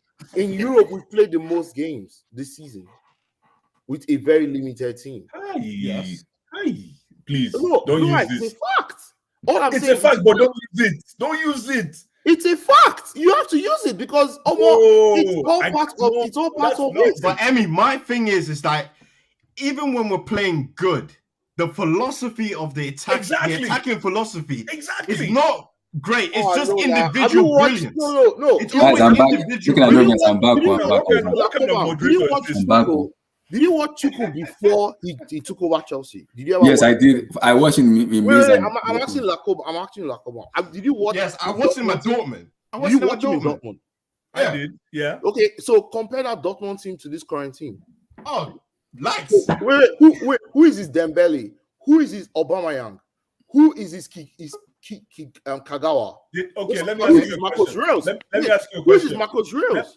Did he win Champions League with that Dortmund side? Yeah, it won DFB Pokal. Do you know the teams? No. Did he win Champions League with that Dortmund side? Did he win Champions League with PSG? With that PSG side? Wait. What are you guys arguing about? They're trying to say Thomas Tuchel. They're talking about Thomas Tuchel. They said Thomas Tuchel should be doing better with this team. Guys, wait. Okay, I understand we want the UC about Blue Eye stop. Timo Werner is brainless. Are you looking at the limitations of this team? Timo Werner is brainless. Guys, you guys are not listening to what we're saying. No. You guys are not listening to what we're saying, guys. And this is the reason why when Abdullah started this stream today, and he asked us when he was telling us to write our what's that thing called? An ode to Abramovich. Yeah. My own ode to Abramovich is the fact that revolving door is gone. The revolving door fever is gone because it's gone because under Abramovich, if Abramovich was still completely plugged in, this is what you see today is not going to be happening. You think he will sack Thomas Tuchel? Yes, comfortably. Wait, so Emmy, you think he would sack Mourinho twice? No, he will not. See, let me tell you, Roman Coupled Abramovich, with the even in fact- his prime, he would Yeah. dare not sack Thomas Tuchel right Coupled with now. the fact that he already got a Champions League. Listen, Abdullah, Especially when he himself knows that he did not back this manager. which He manager? sacked Frank Lampard, his best friend. Who Come cares? on, like that. Who Damn. Yes, man. I'm See, missing Lakoman, wait. Roman, You said he sacked Roman. Lampard. Oh.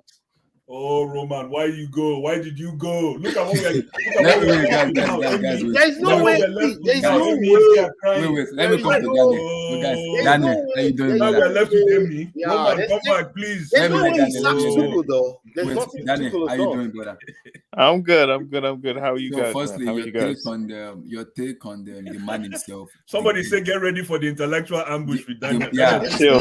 It's I only finished high it's just school. my Take it accent. easy. It's just my. Relax. So, firstly, your take on the Can you guys Abramovich. hear me first? Yeah, we can Yeah, hear we you. can Okay. hear you. We can hear you. So, Like, your I'm- take listen, on they hear you. I'm on my Listen, they hear phone. you. I'm doing this guerrilla style. So, Go ahead, man. Abramovich. what have you guys been talking about? I'm Hey, very so So, lazy. firstly, Oh, we did, Tosin, I greet firstly, you. I we- greet you, we Tosin. talked about Abramovich in terms of him leaving Chelsea, new era coming in, and his legacy that it has been laid, that is has already laid down, and we did Mhm. some appreciation for Roman Abramovich. And we're also talking about the transfer that has been happening under Roman era, the new people coming in. What are going to be their structure in terms of director of football, the new scouting, in terms of spending money on a high level, just spend money based on what the manager wants. Wait, And the Abdullah, can I philosophy. ask Daniel a quick question? Mhm. One quick question. Go Daniel, for it. Has Thomas Tuchel improved Chelsea's offensive philosophy since Frank Lampard? Thank you. Thank you. Lakoba, my Thank you. guy. Lakoba, Thank you. my guy. That's a Thank you. setup. That's a setup. That's a setup Thank you. question. That's No. a leading question. No, he That's a hasn't. leading No. question. The answer is no. You should The ask. answer You is should no. ask the question differently, Lakoba. How has Chelsea improved their own attacking forward line players? In Those comparison to players are Frank limited. Lampard's era. Yeah, that's completely with that Yeah, statement. those players are super limited, right? They don't. Can you think of any player that's improved under Tuchel offensively? Mason Nobody. Mount. None. Mason Mount a little bit. Reece I James. see. Daniel, Reece welcome. James. Daniel, welcome, my brother. Mount I think. under Lampard is Oh, great. I Havertz. think Mason Havertz. Mount's improvement is Havertz. just is Havertz just is the garbage, man. natural No, consequence Havertz of is him not playing garbage. a lot No, of I games. say, Nah, Baba, Havertz, man. he Havertz. owes German Zidane. No. Havertz, no. Listen, I don't see Havertz finish. Anyway, Daniel, go, man. Daniel, I No, want to hear see, what I Daniel has to say. I think Mount's improvement is a consequence of him playing. I don't know how many appearances he has. He must have over 100. Like Yeah. Lampard played him. Tuchel's playing him. His progression is just a natural consequence of game time over game time over game time that not many players in the squad have had due to their political standing. But Mount has that favoritism, Hey, political if you want to put it that way. standing. This guy. There's Table been no. management. Correct. Go on. Callum hasn't improved. Ziyech hasn't improved. Not that he's probably at an age where he would improve, but Werner has declined, or he just hasn't Even worse. reached a level. Havertz, I feel like he's stagnated. Cruz, leave me alone, Cruz. Lukaku, who else is out there? That's an attack. Oh yeah, I remember Daniel always goes at Tuchel every match. Oh, I remember you now. I remember Because Daniel no ball. Daniel no ball. Oh, I remember you. Now, after both with your feet, And watch said it, I was like, watch I this. remember this And guy. watch this now. He's been playing Loftus-Cheek at wing back, DM. Mhm. I feel like Loftus-Cheek could be one of the better offensive players if you played him like behind the striker, because he's one of the few players in the squad who can dribble. So that So you agree that we have a team that cannot dribble, apart from maybe two players, right? Kovacic, No. Loftus-Cheek, That's it. Pulisic at times. There's somebody He's say not consistent Kovacic. enough. There's somebody Pulisic, say he can Kovacic. he carries the ball. It's not dribbling. It's Pulisic like does not he's create just space with he's his running dribbles. and the ball's with him, but he's not dribbling. Oh, stop! You know what I mean? Oh my god, this guy's also like this, man. Oh my days! I should just be getting ready. Daniel, welcome, my brother. Welcome. Please just take it away, man. Take it Because away. I'll It's- just go it- get my there- popcorn. there- I mean, what there's is no that, Danny? skill. The Danny- ball is just with him while he runs. Oh. It's not dribbling in that way. So And this is yeah, the consequence of it's the tricky, general. man. But I will give Tuchel credit in the defensive aspect. I do feel like defenders and DMs and goalkeepers have improved. Yo, Daniel, So, but I'll give him that. Pre-tax, What about Rhys James? Didn't Mark you improve Rhys James? James has improved. I'd give him James? that. Did somebody say Rhys James? Yes. Yeah. Oh Did my you see goodness. Rhys James under Lampard? He was so bad. Did somebody say Rhys James has improved? He has improved. I think he has. He has Did you improved. see his game Positional against Leicester? awareness. This guy was clueless. Before Rhys James would be at the far post and a winger will head the ball above him and score. Above him. I've Yeah, not he seen that in the last got a 18 lot. months. We have suffered, man. And even Daniel, Daniel, What's just to add to what's your, up, Abdullahi? What's good, man? appreciation to the Don himself, Roman Abramovich. Say again. Oh, how do I feel about Abramovich? No, your appreciation towards him. 20 years plus, many success.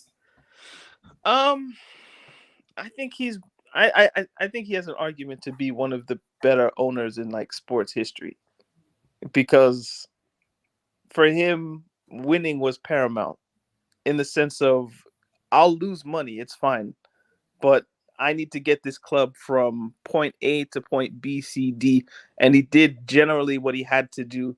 I think in some ways he was over ambitious, and that led to mistakes in how to get there, meaning like sacking Mourinho the first time, probably a mistake. Sacking Ancelotti after 2 seasons in the tunnel against Everton, probably a mistake. But every time he made one of those mistakes, you understood, in a sense, why he was doing it. Because Ancelotti, I think they lost, was it Inter in 2011 or was it Manchester United that they lost to? Either way. 2011. Oh, that was so painful. Oh, yeah, they lost that, and they finished second in the league, and it was just like we aren't going to win what we need to win with Ancelotti. And so I'm going to go and I'm going to get the new hot prospect in Villas-Boas, and he can revolutionize our style of football. And there was logic behind the chaos in a way. But it's just his over ambition, or just his ambition was maybe too much in some ways. But as soon as Chelsea won the Champions League in 2012, I felt it settled a bit. And That's true. In that way, yeah, he was just, I don't know. Ambition is the word that comes to mind. Just he wants to win. You know. Do you think he wanted to win in a particular way, though? I do. Okay. I think he always wanted Pep. If I had to be, if I'm honest, like he wanted like the sexy style of football. I think it was gonna scare the opposite that he doesn't want Pep. Yeah, and I think we dodged the big one. Woo! Yeah, it was gonna scare. And say no. That if you have to bring Pep, you have to spend at least a bank of money. Do you remember when Guardiola was at Bayern? Yeah. Or he was leaving Bayern. He was leaving Bayern. And Chelsea was rumored, and I think he said I would need 10 or 11 players in order to make that work. So I said no. Yeah, he went to City instead. He got the 10. He got the 12 players yesterday. That style of possession football, tiki-taka, ball on the floor, sexy, silky, whatever it is, like that's what Abramovich wanted to look at. So, but it just so happened he got Mourinho, and Mourinho in 2004 kind of set the standard of what Chelsea Football Club was going to be, which is just very pragmatic, and it'll look good sometimes, but do what you have to do to win. And once you have players in that mentality like Cech, Terry, Drogba, Lampard, Essien, Cole, etc., it's hard to get rid of that. And I don't know if I would ask you guys, do you think that legacy is still there? Of like win at any cost. I don't think it's there anymore in the team. No, there's only like two players. 2 players. 2, 3 at Chelsea, maybe. Yeah. Really good, Thiago Silva because of experience, and maybe Mendy. Yeah. As for the question, Aspi as well. Okay, 4. But there's I mean, Terry was England captain. Drogba was Ivory Coast captain. Ballack was Germany captain. Cech was Czech Republic captain. Ivanovic was captain. was Nigerian captain. Yeah, like there were so many leaders. Michael Essien, Ghana captain. Ghana like there were so many leaders on the pitch. Now I don't know where that comes from. And No, but you know what? DJ, I see you in the comments, but Daniel, you ask a question. That winner, what's that thing again? The winner mentality? Yeah, win by whole cost. Yeah. It's still, I think it is still existent. It's more it's not in the players, but it spiritually lies within the enterprise. And I think that's what's for, if you ask me, I think that's what's for sale to the new owner. it's spiritual, bro. Yeah, it is. It's more spiritual. Not as soon as I've never been to Cobham, but I've been to Cobham. If you understand what I mean. I hear you. There's a spiritual Stephen, jump in because I know you're a season ticket holder. There's something up. There's a win. That secret sauce. You know that KFC. Nobody knows how to make that KFC till tomorrow, but it tastes good. There is something there. I think they figured it out. If you look online, like some oops, I spoke too soon. But yeah, Blue Eyes, you're right, man. Because Giroud said it when he left from Arsenal to Chelsea. He said, "Bro, there's a difference between Arsenal and Chelsea. There has to be. Chelsea is serious. There Arsenal has to be, man. It's a retirement camp. There has to be, like, listen, I remember those days. You guys remember early 2000 when we play, what do you call it? When we play Barcelona. It's like everybody's scared of Barcelona, but when we play them, it's like, what? Come on, let's do this. And you see these guys scared. The Barcelona guys scared. There's something about the enterprise. That's why we need to reinstall characters again. Like you were listing them. Blue Eyes, and you are right. We don't have characters, man. You know what? It pissed me off because Antonio Rudiger is leaving and he's going to Real Madrid. That is the character I want in my club. That guy institutes what is called winning mentality, and he knows how to win. Rudiger doesn't give shit.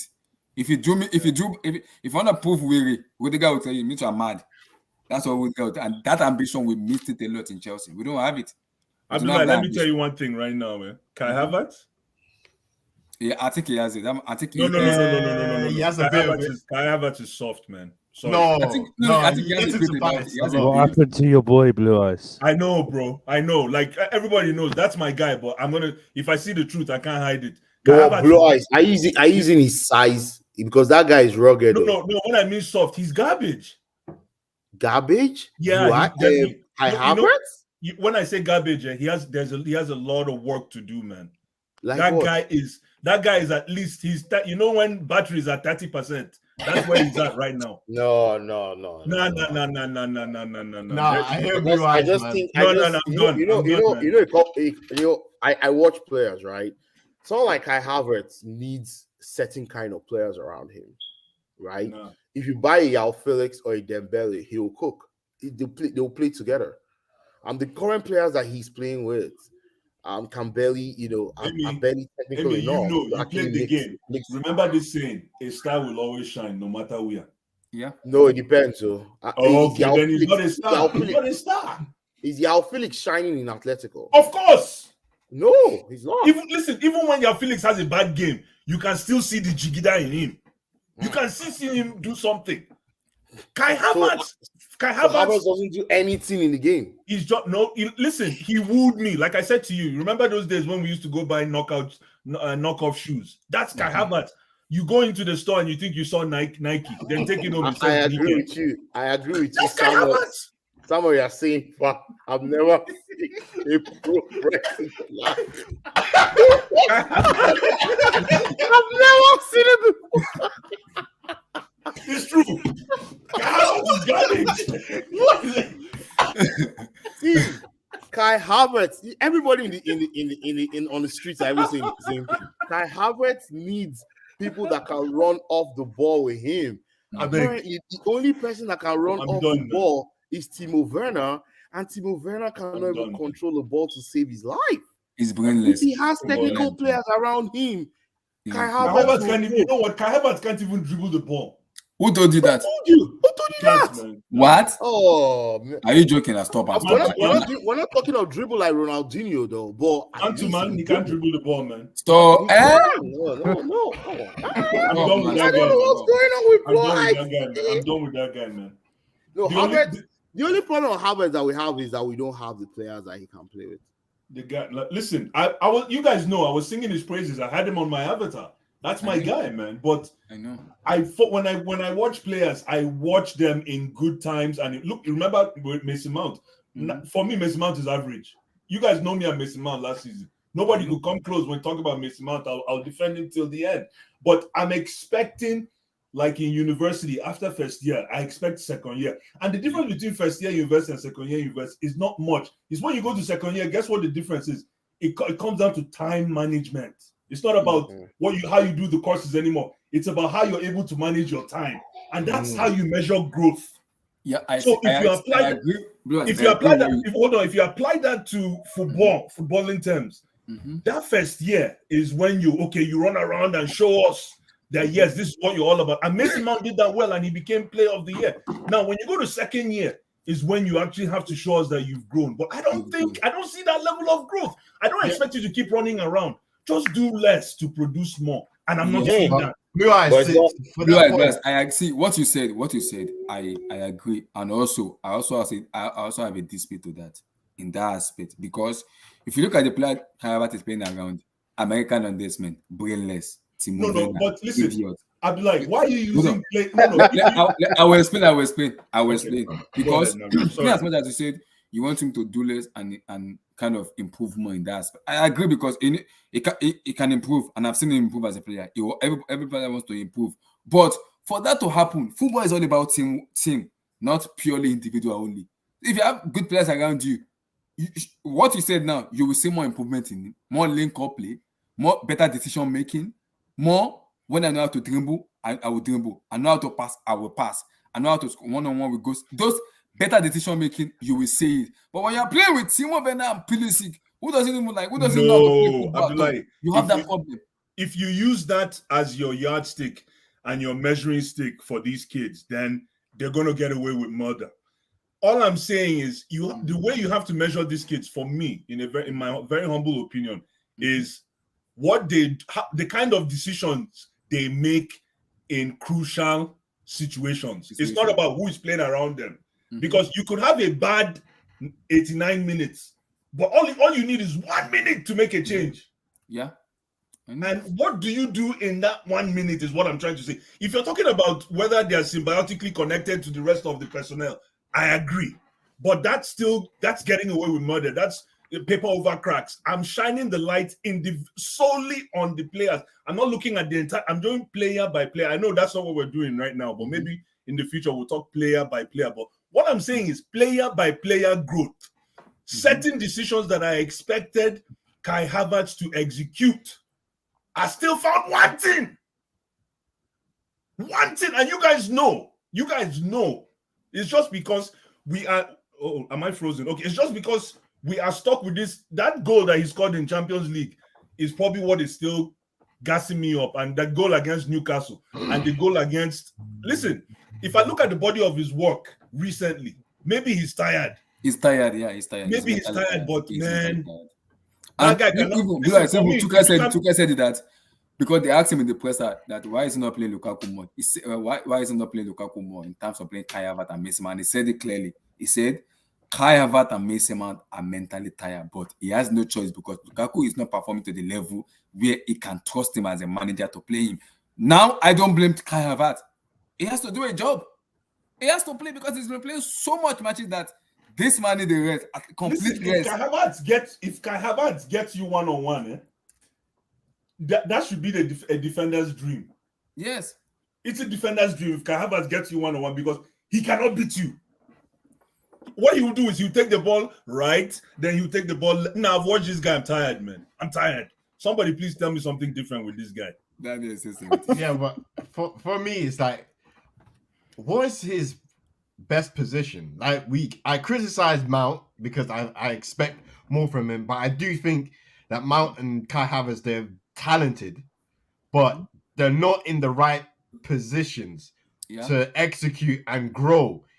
You get what I mean? Like like if Mason Mount is a number 8, box to box, we all see it the way he just naturally plays. But because he doesn't play in that position, it's very hard for me to just go, well, if he's playing on the left, that's not his best position. So if he plays a poor game, well, is it because he's a poor player or is it because he's just not a number? He's not a left winger. If you get what I mean. Lakoban, to get to right now, because I've been thinking about what you said a lot in terms of that aspect. my expectation about what you're thinking is, do I have to now look at Thomas Tuchel and say, Tuchel, what are you doing in terms of improving those attacking players? No, I think he's just stuck. I've with seen the players he's I've stuck seen with. Tuchel in Mainz, Asking me, and Abdullah PSG. asking me, he's here. Ousmane Dembele, Christian Pulisic, and the players he has in Dortmund, they were playing free attacking football. And in PSG, he had Mbappe, Neymar, Di Maria, and co, and they play very good football. In Dortmund, they were scoring for free. For free. Like, they were scoring, they were beating teams 4-0, 5-0. That's Bundesliga. That's Bundesliga. Yes, my problem with that in that aspect is my problem is. Are you going to say the same about Pep in Bayern Munich? Yes. Agricultural science and economics. Yes. That guy's a bum. We've discovered because I'm looking at it now. My problem with that is I'm looking at Tuchel and I'm like, okay, we have these attacking players in our team. How do you improve this player and make them better? How? Because let me come back, right? You remember Tuchel took over Dortmund after Klopp almost got them relegated, right? He took them and brought them back to the top of, near the top. I don't buy that, man. Yeah, they were just having a bad season. A very exactly. Bad season. How can you have a bad season? It's a bad season. No, I watched Dortmund. They were having it's the same difference. Like just when Mourinho won the league in 2014-15, that team the next season quit on him. Then Conte comes in, and he still has Costa, Fabregas, Matic, Hazard, Willian. He uses all those players, adds Conte to it, and finds Victor a Moses. tactical flaw in the system because people weren't playing back three at the time. And he wins the league with players that Mourinho had won the league with, 13 months prior, or whatever it was. Yeah. So the scaffolding of a championship winning team was intact. They just needed to try. I think that's what happened with Tuchel and Dortmund. Is that the team that had done well was still there. They just quit on Klopp for whatever reason, or it was just a bad season. But those players are still good. It's not like Tuchel came in and revolutionized how Dortmund played.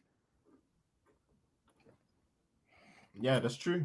Yo, man, Daniel, you're preaching to the choir, my brother. You're spot on. Because hindsight, right? And I've said this to Steven. Steven and I, we've had these debates forever.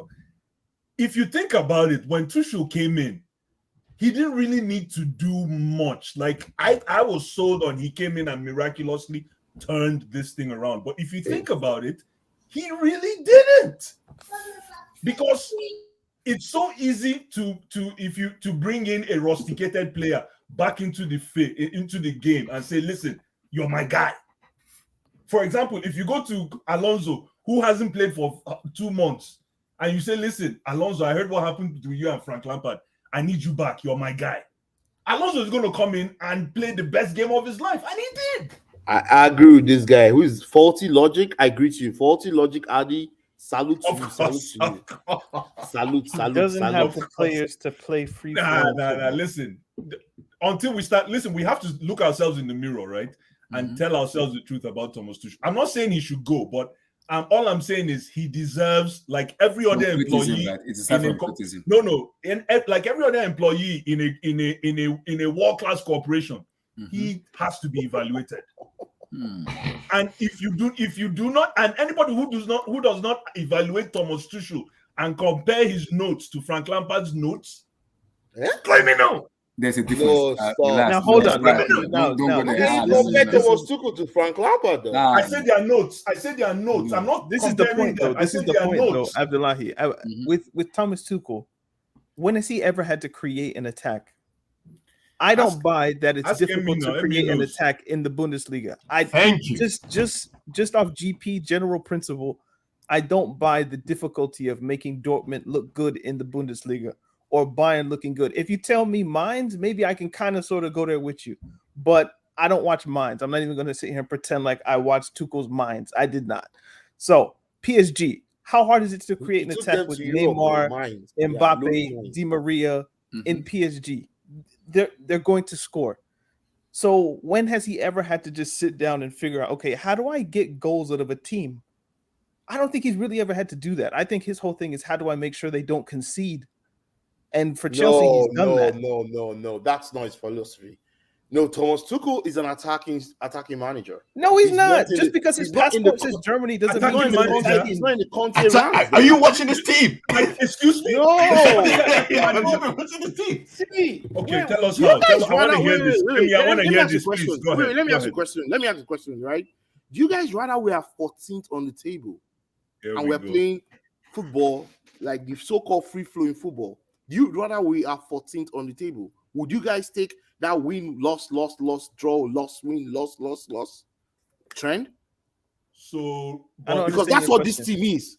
yeah, That's but what this yeah, team but is. the fact that we are third, and I think miraculously third, because I don't know. We how are to end. miraculously there because of Tuchel. No, exactly no. But the fact that we are miraculously third, I think, if I am not mistaken, and I hope I am, I think it's paper over cracks. No.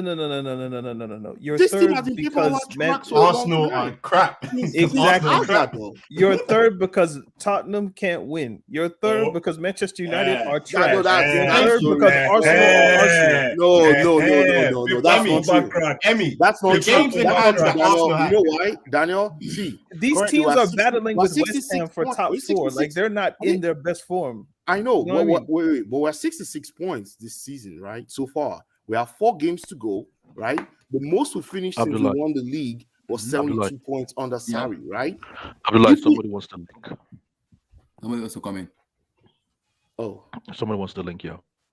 Amy, go ahead. Go Sorry, ahead. Amy, go ahead. Oh, okay. okay. Let me send Yeah. Abdullah, you can share the link. If we win even if we win 3 games, we get 9 points from the remaining 12. We would have surpassed our best finish in the league since we won the league under Conte. But the With league is this worse. limited team. With this but- same limited team. The same limited team that won Champions League. But the Premier The League Champions League is is a cup objectively worse competition, blue than eyes. it was It's not the 4 league. years ago. Okay. Now it's It's called not the league. competition.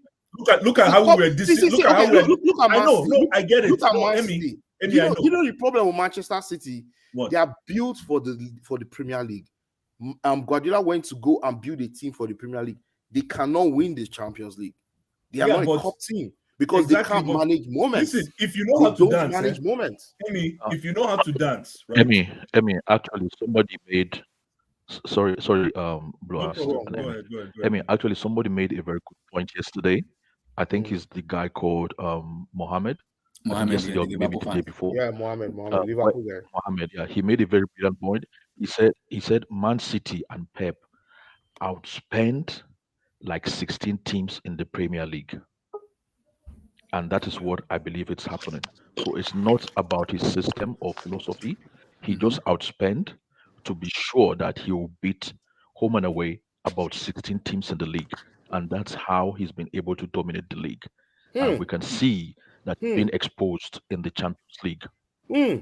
Listen, like I just wanted to say, That's listen, fact. That might not be fact, but it's not far from the no, truth. but the thing about world football, guys, the thing about world Logically, football, logically, look at the it. thing about Logical, yeah, world that's football, what, yeah, logical, yeah. the thing about world football for me, it's like I consider it like dancing. You might not know how to dance, but you have rhythm.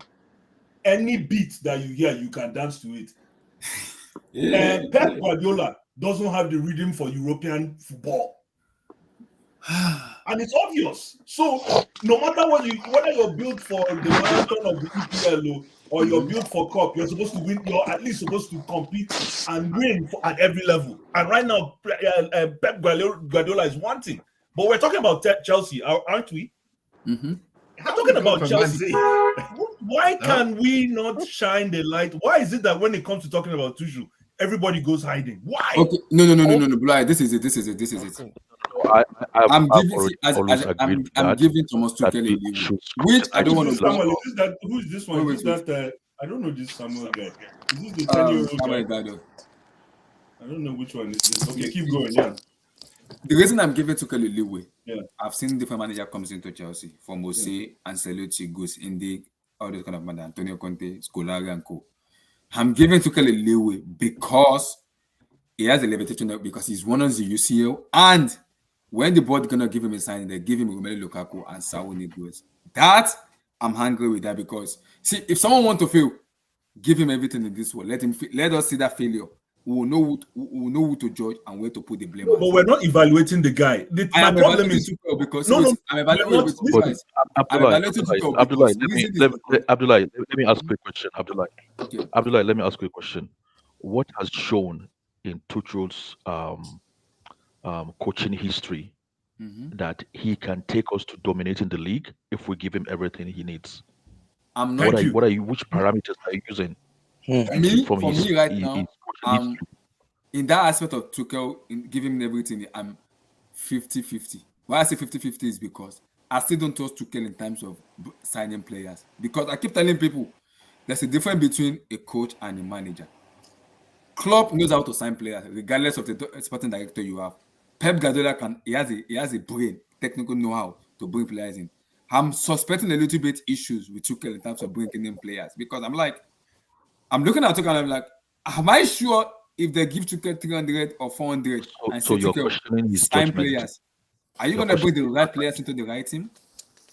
I'm not sure yet. Guys, this is simple. When you evaluate a coach, you look at his pluses and you look at it's just simple pluses and minuses. And if you throw the question to the panel right now, what do you think are Tuchel's strengths as a technical coach? Let's talk about that. And then when we finish, we talk about what we think are his weaknesses, and then we compare the notes. It's simple. I don't know why we're beating around the bush.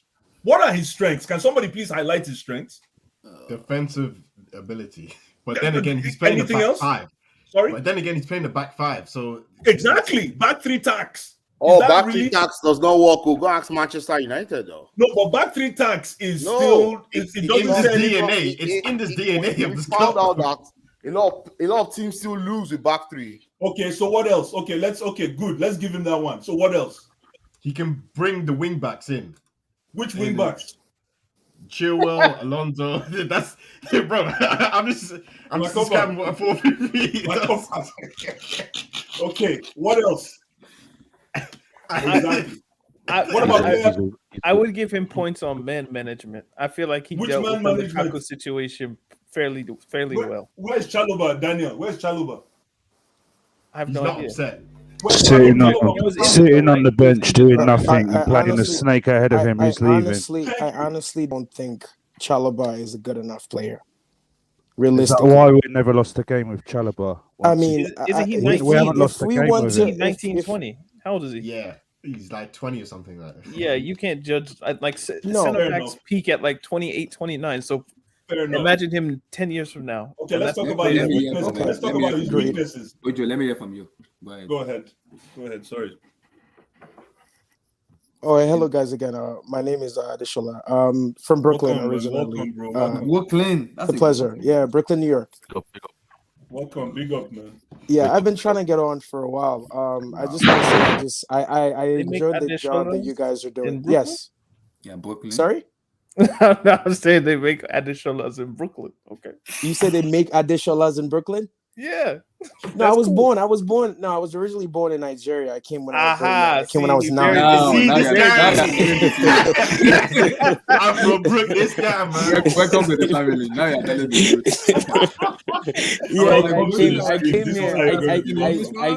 I was confused. I came here very young, and when I first came, I remember around those times, and they didn't even have playgrounds out here to play, football, which is soccer here.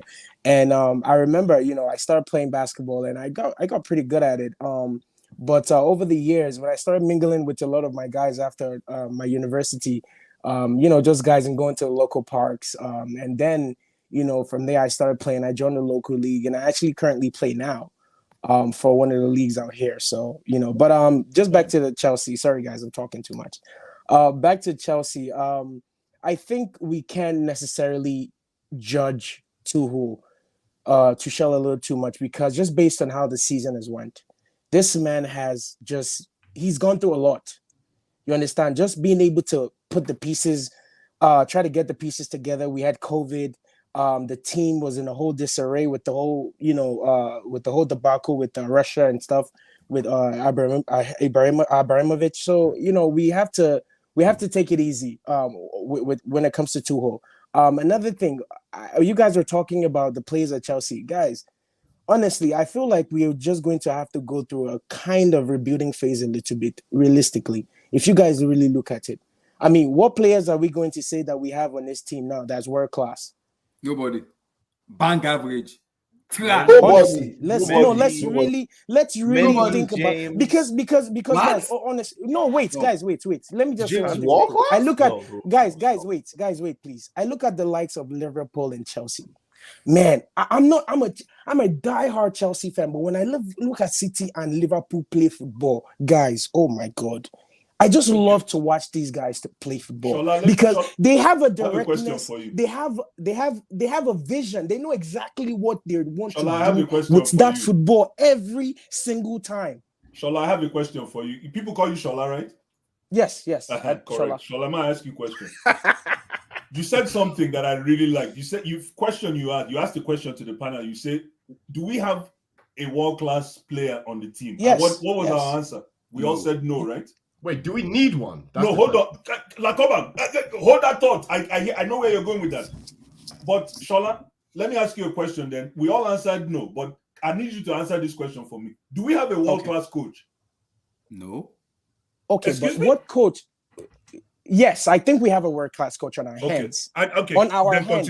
Continue what you're saying, my brother. Yes, I think we have a world-class coach on our hands. Hence the reason why I keep telling you guys it's a process. With this guy, you guys have to give him time.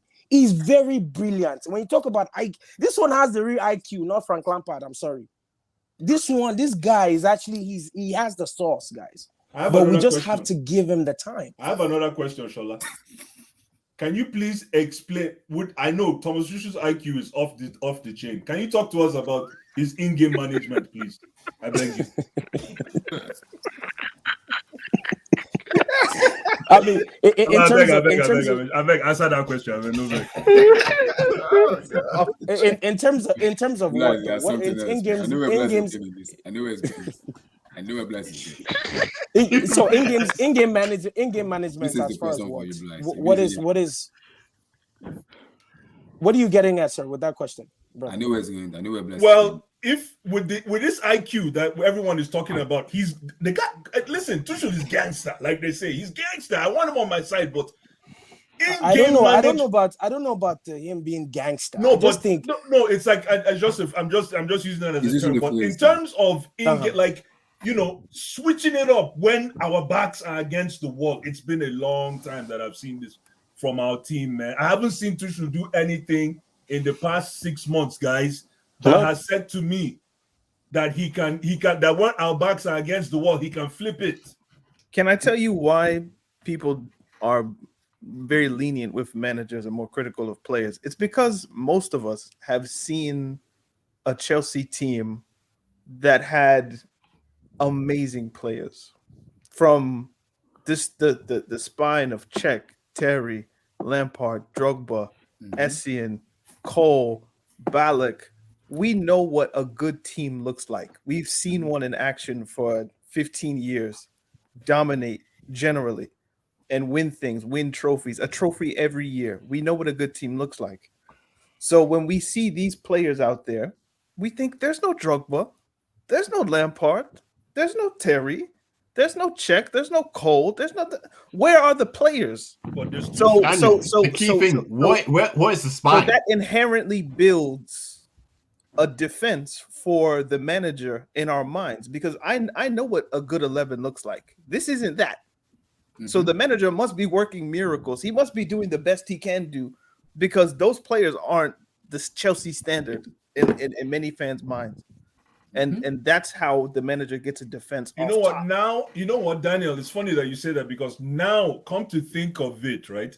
As much as Lukaku is a two left-footed striker, for lack of a better way to put it, He's a bum. I expect a world-class coach to coach something out of him.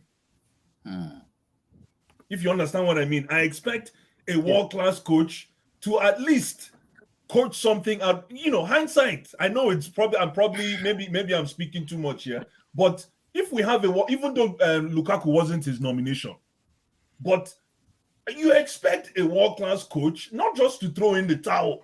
And I'm not here to defend Lukaku. Lukaku pisses me off when he plays. But Is Mourinho a world class coach? Oh, come on, man. Right now? Don't do this. Don't Come do on, this. man. Don't do this. Emi, don't do When? this, man. Just answer. Is Mourinho a world class coach? Oh, Yeah. Every time. Yes. Of course, he's a world-class coach. No, he's Of not. course. Not right now, today. Emmy, that question is Yes, invalid. today. At- Yes, today. Yes, at today. seven- We're talking 7:29 about Pep, PM. guys. We're talking about It's just a No. simple question. Is It is a Mourinho simple a world question. class Emi, coach? why did you Yes. bring Mourinho Yes. into this conversation? He is a Emi, world why class. did You're you trying to bring say what he's Mourinho? doing with Roma or what he did with I'm just Manchester asking a United. simple question.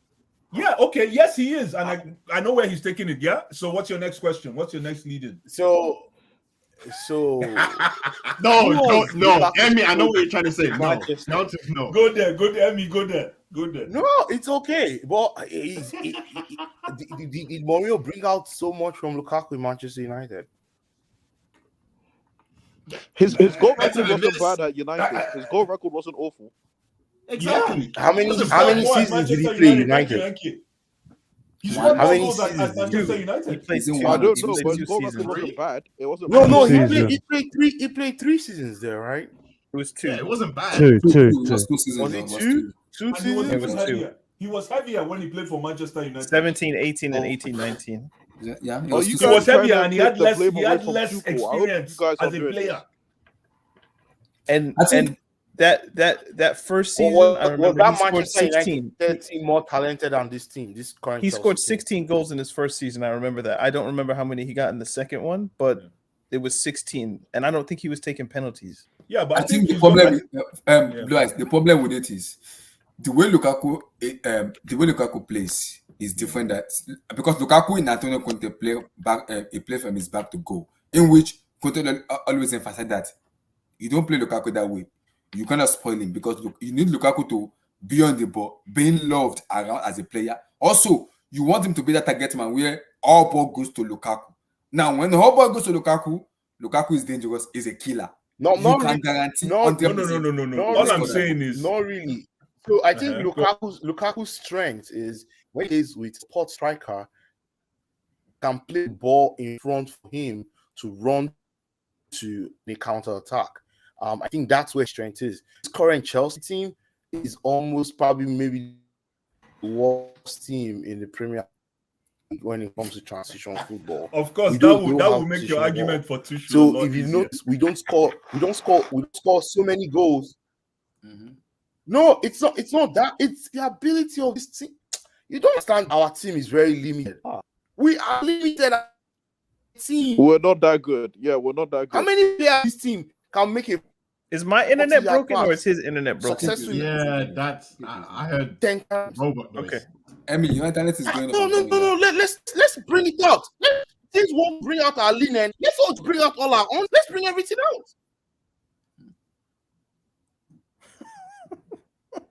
Wait, what? That's true. I don't Because know. You got hype. I You agree got with hype. what I Emily didn't- I said. didn't- Because Emily, are if you you look there? at this, if you look at Liverpool has players that can beat players. Diaz, Salah, Mane, one-on-one that can beat Guys, you. But Same that's to the Man system. City too. But in Chelsea, we don't have it. No, Yeah, but that's the system that they play and the philosophy that Liverpool guys, play. Exactly. What's Like, ours? come on. That's exactly How it. long? I How don't- long did it take Klopp to get this team to play what he's playing right now? No, guys. Yeah, but that's his philosophy. What's our Klopp- philosophy? If we had a philosophy and it didn't, and we didn't have the players, you would see it.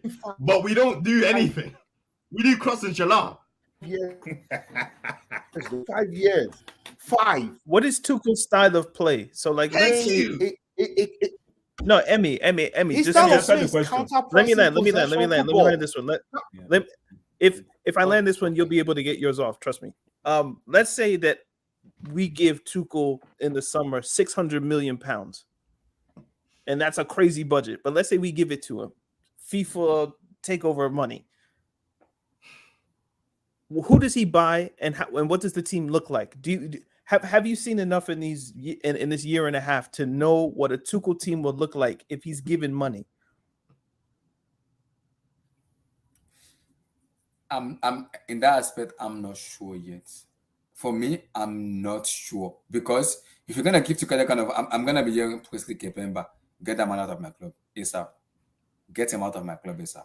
That's what Tuchel is gonna go for because Tuchel love to get players in which he plays with, or players that he have already known in terms of scouting. That is my issue with when the news owner comes in. And one is like what Abdul said, multiple of scouts who can watch players and say, okay, this is what we want, this is what the manager wants, this is what I will play. This is the problem with Abdullahi, is that we've seen if Tuchel was indeed a world-class coach, which I debate that he is. I think he's a good coach. I don't know if he's a world-class coach. If he was a world-class coach, he looks at the team that he has now and he figures out that there is something to get from Lukaku. I don't know. I'm not a world-class manager. I don't know exactly how to do it. But if Antonio Conte can do it, Tuchel should be able to do it. Yeah. That's all I'm saying. Now, That's what all now? I'm saying. What Tuchel has proven to me though is that he doesn't know how to get the best from Lukaku. So what he's done in attack is I'm going to put the best performing players in attack that are as fluid as they can be. So Mount, Werner, Pulisic, and Havertz. I'm going to play those four up top, different combinations, and they will solve out the attacking scenarios themselves. There's not too much coaching that's going on there. There's no patterns of play. There's rarely any triangles. It's counterattack, free flow. You guys figure it out up there. I will put in a solid defense at the back, and we won't concede as many goals. You guys figure out the attack. So Daniel, is Antonio Conte in the first season? Because that's why I'm telling you that his passport says Deutschland, but really he's from Italy or Portugal or somewhere. Like, he's not German. He gets the passport privilege. But if he was indeed a coach, he realizes I can't freestyle Werner and Havertz and Mount and expect to get the requisite number of goals to compete on a level. I need to figure out, how do I get the best from the 100 million pound player I just bought who can score goals for fun. That's what I'm saying. Now, if we give him the big budget, I think he buys players who are going to be good in that freestyling aspect. Exactly. So I'll buy Dembele. He'll figure out the attack. He'll get assists. I don't need to coach him necessarily. So there's no system. No, like but he coached Dembele in Dortmund though, and remember Dembele was not as good. But it's he was not as good. Dembele was not as good. Like you like Bundesliga. Michi Batshuayi went there and G'd up. So how hard is it really to get goals and just to get a like? It's not that difficult. I don't think. Are you sure? Are you sure? Put it this way. Would Lukaku ever go to Pep? No. Lukaku Why? can't play in Pep's system because Pep needs his forward, his strike, or whoever plays in that zone 14 to be very fluid. You can't just stand in zone 14. Aguero wasn't too fluid though. So how? No, Aguero drew people around. That's true. Aguero comes short. He'll be the guy that rolls the ball around to the right or to the left. That's my and point. goes back and gets the ball to score. That's true. Just blue, quick. And I'm trying to rush through it, so that's why I'm stuttering. But go, man. We look at Lukaku and we instantly know he can't play with Pep. His touch isn't good enough. It doesn't work. It's water and oil. It doesn't mix. We know that. There's no player that you can look at with Tuchel and think he won't work. Or there's no player you can look at and think he will work, because you don't know what the system looks like. Yeah. Why? Because he doesn't have one. That's the point. No, I don't think so. Aubameyang works for him. That's Bundesliga. Anybody can work for him. Anybody cannot work for him. That's not the point. In the Premier League too, right? Yeah, but what did he do in the Champions League with Dortmund? If a manager has a system, that means there are players that do work in it and there are players that don't work in it. The reason I bring up Lukaku and Pep is because it's clear, and that's an example of that's a player that won't work there. Like, we know that. But there's no player that you can look at and think Tuchel can't get something from him, or Tuchel can get something from him. And that's because he hasn't shown a system over the past 18 months. Because Abdul said something in which I think it's because this team, he just inherited this team. I'll wait until this guy gets his own team. Go ahead. Because Abdul said something which I don't think you guys kind of take serious. And when he said it, I kind of sit down, I do some research about it, and I think I might go with what Abdul said. I went back to Tuchel in Mainz, Dortmund, and PSG. Just like the caliber of player they have there and the caliber of player we have here. And I'm like, Tuchel look like it looked like a scientist to me, not a proper manager. If you look at it that way, because sometimes Tuchel overthink stuff in which as a manager you don't need to overthink too much. You know your basic, your basic as a manager. Do it. You know when to figure things out that this thing is kind of overpower me. Switch it a little bit around and make it work. And I keep telling people, if you look at Carlo Ancelotti, Jose Mourinho, and that kind of manager, they are different than when you look at Klopp and them Tuchel, because Klopp Pep sometimes overthink and he make mistake. That's what they call him left for the other, because he overdo stuff he doesn't overdo. Do the basic and you win matches. Same thing is affecting Tuchel. We all know there's a certain level in this team, but Tuchel like, because I'm a scientific, okay, let me do this, let me make this work. I don't understand why Tuchel will wait in the 75 minutes and bring on a substitution. Why is he waiting for that long? When we as a fans can actually see what is going on beyond, even before 75 minutes, this player doesn't even good enough. Don't even play him at all. Why? But last season when he was doing it before halftime, people were complaining. Which I'm like, why are you making this dumbass mistake? We all see. I know myself. Peleus can say moving doesn't even what to start for Chelsea Football Club. I can understand circumstances why he's playing them. I understand that, but also too, if you look at Tuchel too, he's not helping himself as a manager too, because we might abuse Lukaku as much as we want to abuse him. We might, but I expect as a manager, work with what you have as a manager and make it work better for us as a team. If Lukaku is bomb, he is a bomb, we know. But as a manager, there must be a way where you have to find him. He's a striker. Find a player that can work with Lukaku, that can work, starting level that can work with him. Abdullahi, it's him as a clear. player. It's clear. It's Kai Havertz and Lukaku. If you want to somehow replicate what he did at Inter, the closest player that can do it is Kai Havertz. We haven't seen that front two all season. The only time we see that, Tuchel is chop and change. It doesn't like a starting 11. It does not. Just play those two and see how it goes. If it doesn't work, we know. But no, he'll just play. Oh, God, do you know what the problem is, though? If you do that, then where does Mount play? Where does Werner play? If they play a 4-2-2-2, a 4-2-3-1, there's a way you can play them together. Guys, listen, my own headache is simple.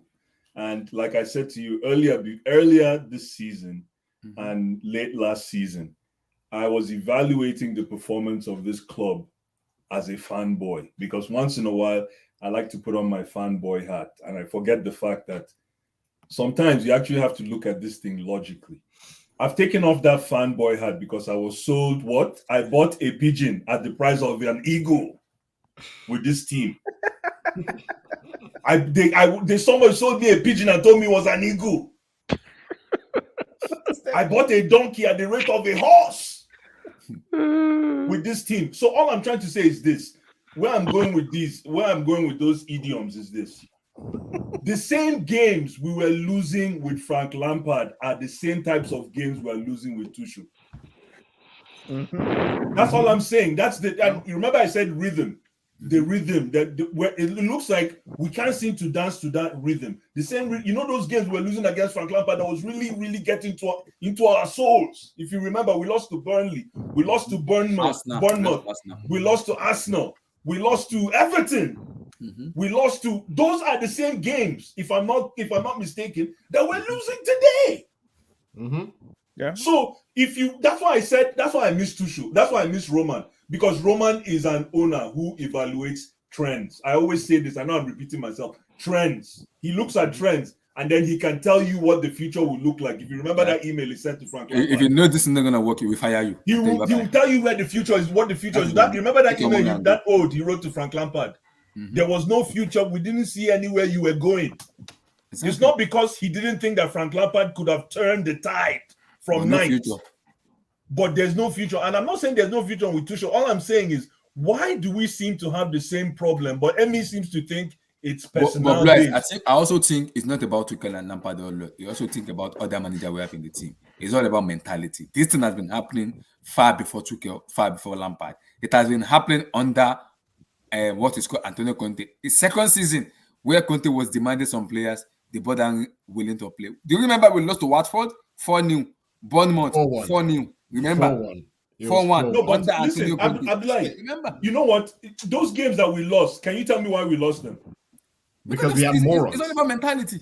Morons. Come on. No, We no, don't no, have no. it. No, let's It's- talk football. Okay, forget the pain. because- Bakayoko decided that he wanted to do his own thing, got sent off, and Hazard was the only good thing that Chelsea had. Yeah, And we then. lost 4-1. That's it. True. No, but I'm saying the games, the Frank Lampard games that we're Oh. losing, that are identical to the Thomas Tuchel games that we're losing. Can you tell me what's common amongst all those games? Oh, the Arsenal game, so common. Our mistakes, Arsenal capitalize. Yeah. That's all Arsenal do. What They- about they the need the last Everton, two- the Burnleys? They all played in a low block. We can't seem to find, and even with Tuchel, we can't see. Look at what Frank Lampard did to us the other day.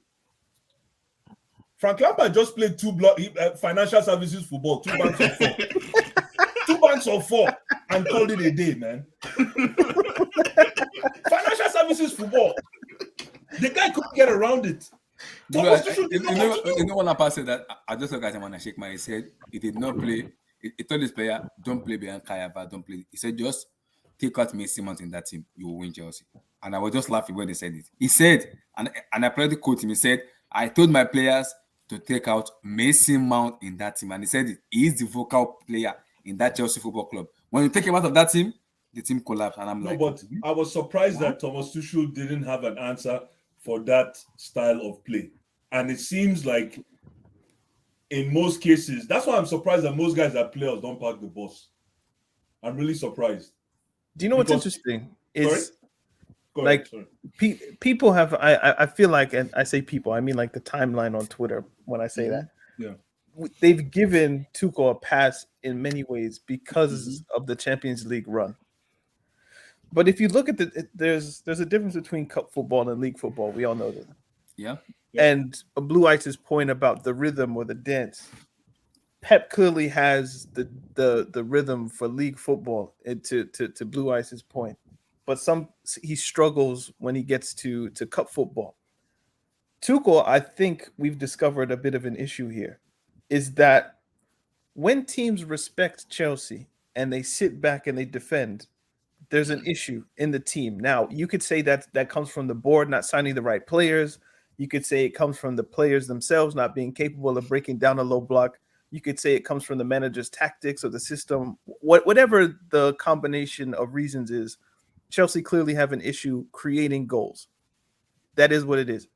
Against teams that respect them. And when I say that, I mean just teams that will defend. Burnley,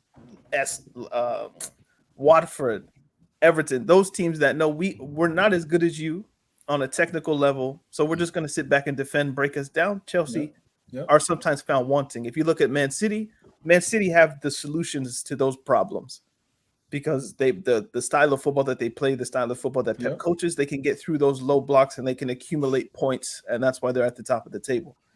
In teams and in games where the teams don't respect Chelsea as much because they have their own footballing ambition. So a Real Madrid in the Champions League last season, Atletico Madrid, even like games against Liverpool, Chelsea might not win, but they play well. Why? Because Liverpool aren't saying break us down. They're saying we're going to play football with you. It's going to be an open game. You'll get the ball. We'll get the ball, and the best football players will win the games. Chelsea can thrive under those situations because you do have players in the team that can get things when the game is open. And in that way, especially in cups, Chelsea can they can get places. And because they get places, then Tuchel gets that little bit of extra kind of leeway as it is. Like in the Champions League final, Manchester City was never going to sit back and defend Chelsea. Are you crazy? Pep is going to go out and he's going to play football. In that situation, Chelsea can maybe nick a goal, and that's exactly what they did. And then once you score 1-0, anything can happen, and Chelsea just sat back and defended. Rudiger had some really good blocks, and, you know, I'm not going to say they fluked the Champions League, but, like, they snuck that one in. And the same thing against Real Madrid. Real Madrid aren't just going to sit back and defend Chelsea. No, they're Real Madrid. They're going to play their game, and, you know, it will go the way it goes. So the problem Chelsea have in the league is that there aren't enough teams that don't respect them. there are 15 teams that will sit back and will not play football with them. And if they struggle to break them down, if you make a mistake like Azpilicueta did against Everton, you might concede. If you get hit on the counter, like against I can't think of a game this season off the top of my head, but like some bad things can happen. Man United. You will see Man United's in a tricky place where like they think that they shouldn't respect Chelsea, so they'll play. and still get a draw. Still get a point. No, but that's well said. That's actually very well said. But that's what it should be, though. That's what it should be. Okay, Man United should have gotten slapped, but they think because they're Manchester United that they don't have to respect, and then they'll play, and they really shouldn't. So they're in a tricky place. Arsenal are in that tricky place as well. But I would say Chelsea, in some instances, are in that tricky place. So it's I don't just know. to add to what They need 2 or 3 just amazing midfielders and forwards who just have it in them to unlock a defense, and in that way Tuchel can keep getting away with just throwing people out there. But if you don't get those amazing players that are great at breaking, just unlocking, just picking locks is how I generally used to say it. If you can't find a player like that, then you need a system that every player is a part of this lock breaking, just not 1 or 2. So are we saying ever since in his tenure in 15 or 18 months he's been in Chelsea, we haven't seen a precise style of play from Thomas Tuchel? It's just about picking player, picking this, picking that. Tell me, Abdullahi. Tell me. Exactly. Exactly. And Daniel. Abdullahi, just to add to what Daniel said. Yeah, just to add to what Daniel said. I think when Tuchel first came around, he only had a contract for a season and a half. So is it correct to say he was more desperate then, and it was all about just winning for him? True. So we went all out to win the Champions League, and obviously he was lucky as well to some extent. So there was no, it was all about football coaching then, and he won the Champions League. The question is, if Tuchel hadn't won the Champions League then, what will our supporters be saying about him now? I think half of Chelsea fans will be saying, we don't want him. Exactly. Or the new management should get rid of him. Exactly. Thank you. And on another Blue Eyes too, what you talk about low block team, I think it's because we don't have width in the Chelsea team. So we tend to play very narrow. Like how do you play narrow with wing backs? It's the weirdest thing, man. It is. No, it's this. That's why when I start hearing this, this term inverted, our wing backs are not. Our wing backs are not. The wing backs are wide, bro. No, they're not wide. Crazy. No, they're not wide. No. They're not giving us. They're wide in position, but they're not giving us the width. In application. So they are not width players. Yeah. They're not exactly in our application. Bro, Alonso's positioning is the worst I think I've ever seen in my life. What? Are we going to talk about Alonso's positioning? Is the worst I've ever seen in my life. Are we talking about Alonso's positioning up front or in the back? Anytime I look at him, I think, why are you there? No. And that's an issue. Anyway, that's neither like this term. That's neither here nor there. But was it Arsenal or Manchester United where he was right winger and then they attacked the left? Arsenal. This dude, man, he, you know what it is? He knows Daniel, he can defend, so he does everything. He's going to Barcelona finally. He's going to Barcelona finally. Alonso's not going anywhere. Come on, get rid of this clown, man. He's got to go. Man. Like as not as a person, but as a footballer. I hear you. But listen, so guys, let's coming into the new season now. Like let me start from Akobam now. Like new owners comes in, no Roman Empire is over. Like 2-3 players of a player, give me a precise summer you want. I say okay. We know we can win the league, but at least let's compete. 3 players. 3 players. Oh wow! Oh, wait, asking. I mean, I'm talking. I said now there's a new owner now. I like this question. Yeah? What is your summer plan in terms of? I know we can't win the league right now, but let us compete with this player. We can do something in the Premier League and come into the UCL too. Your players you want to see.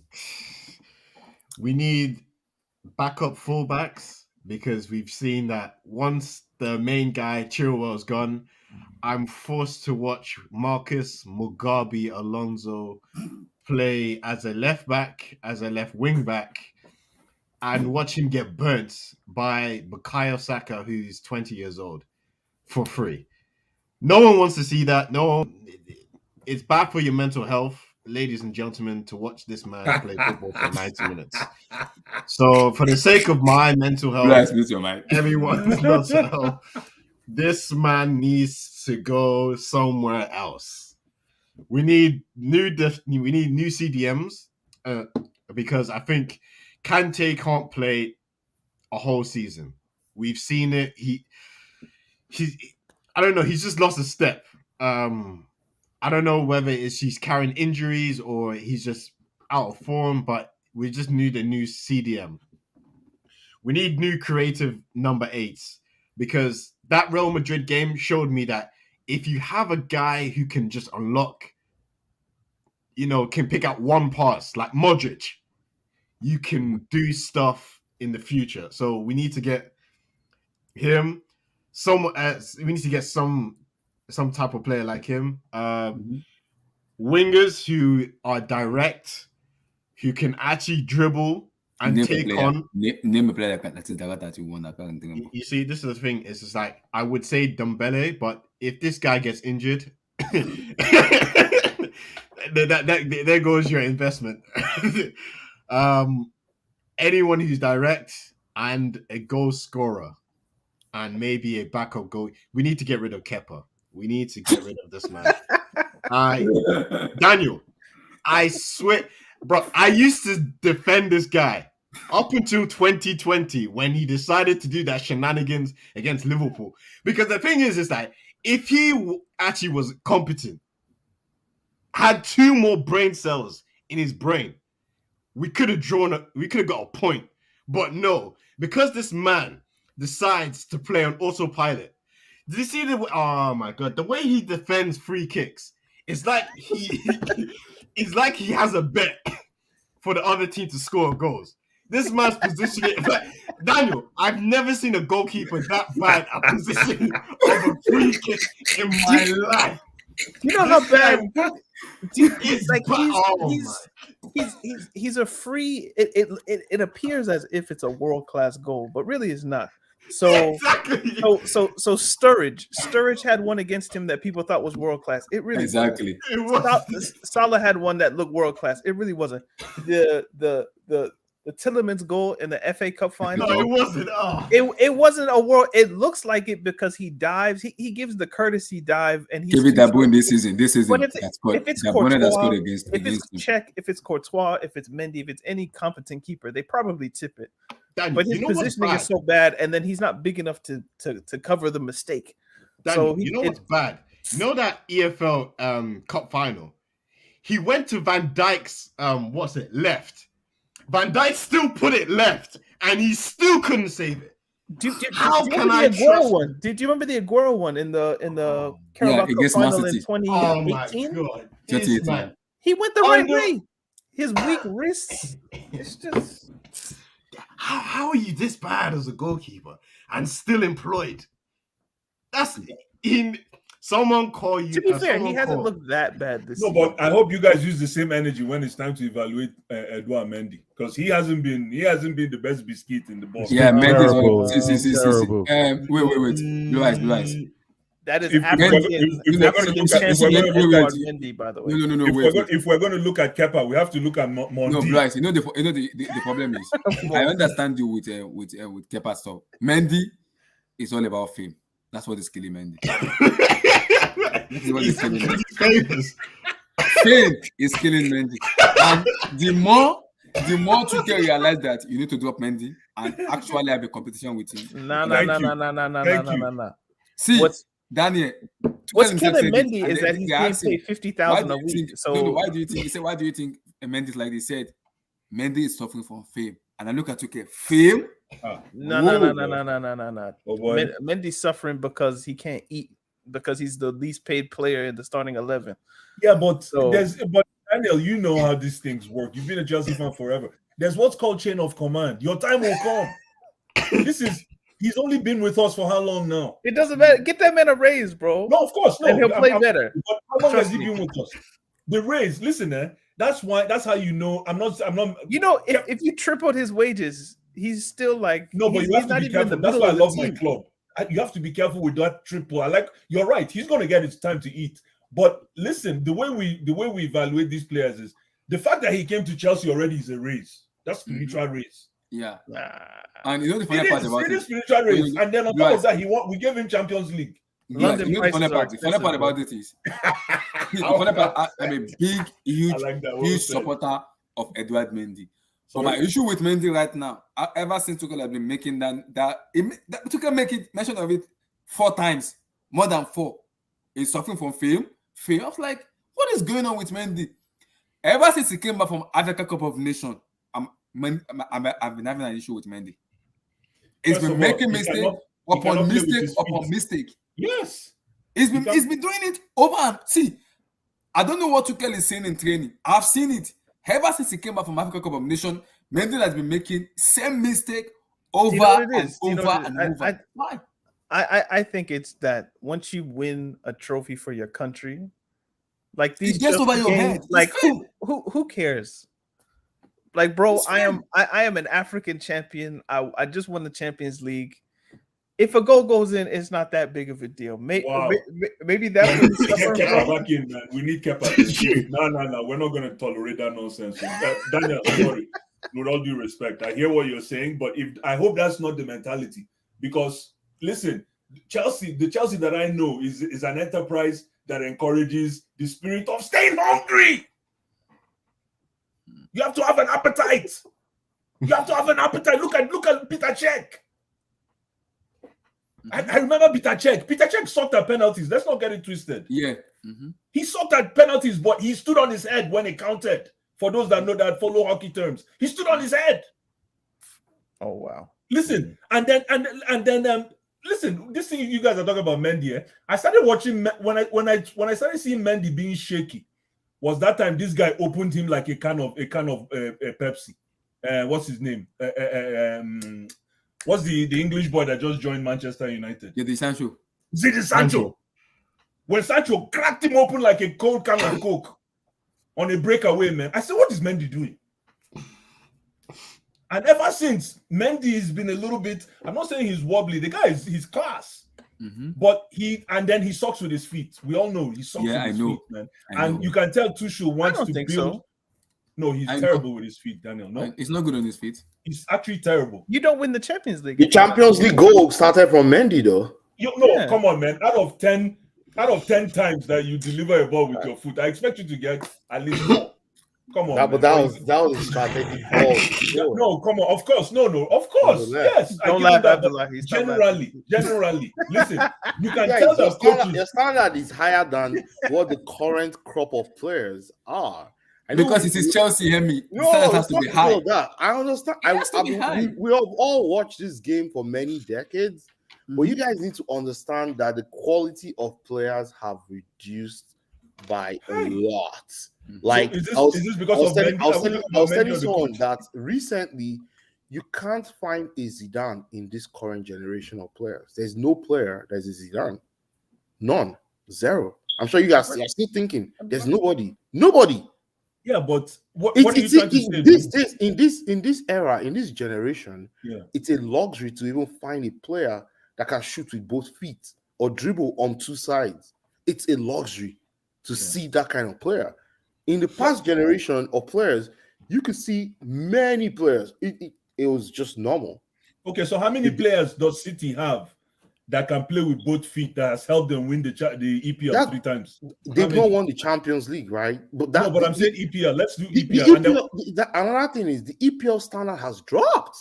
But you didn't answer my question. This league okay, for then let's 4 go to times. Wait, he's winning it the 4th time in 5 years. Yeah, but does it mean that the is not so good? Well, go ahead. So does it mean the Champions League too sucks because Real Madrid has won it how many times? The Champions League. Yeah, does it mean that? I'm telling you that this whole generation of players, the standard of football has dropped. It's dropped. Yeah, It's but dropped a lot. are you saying this because you're trying to take away? You're trying to defend the coach because No coach. No coach. I've told you. Tell me a player in this generation that is Zidane. Yeah, I'll tell you a player that was in the past generation that was Zidane. Yeah, but teams are still winning today. But they're playing. I'm telling you that football has changed. No, but of course, like change is constant. Change is constant. Nothing is ever the same. I haven't seen Ronaldinho for the past 20 years. If you're going to hold players at that level of Peter Cech, Drogba, they don't have those kind of players now. Yeah, but what I'm saying is they're just a handful. Yeah, but when I said that Mendy is, I didn't say he's bad. He's terrible with his feet. It is not an understatement because. And then you said he made a pass to secure us the Champions League. You're absolutely right. But how many of those instances with his feet has he successfully executed? And the reason why I ask this question is you can tell that Tuchel has given the command that build-up play starts with who? A sweeper keeper. And Mendy is not a sweeper keeper. You see? Somebody please tell me, is Mendy a sweeper keeper? I would rather my keeper be really good at saving shots than a sweeper. Well, obviously, but you can tell that build-up starts with Mendy. No, like if Tuchel's directive was we need a sweeper keeper, then Kepa will be playing more than Mendy because of his passing distribution. But even Tuchel realizes, I don't think Kepa's a good idea.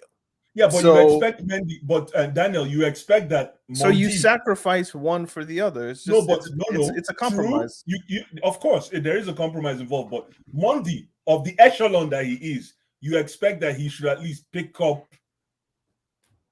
He should have improved with his feet, and I think it's actually the other way around. I think he's regressed. Would you get rid of him? Yes. I'm not saying get. What? Steven, What? Yes. For who? Someone else, Sam Johnson or someone like that.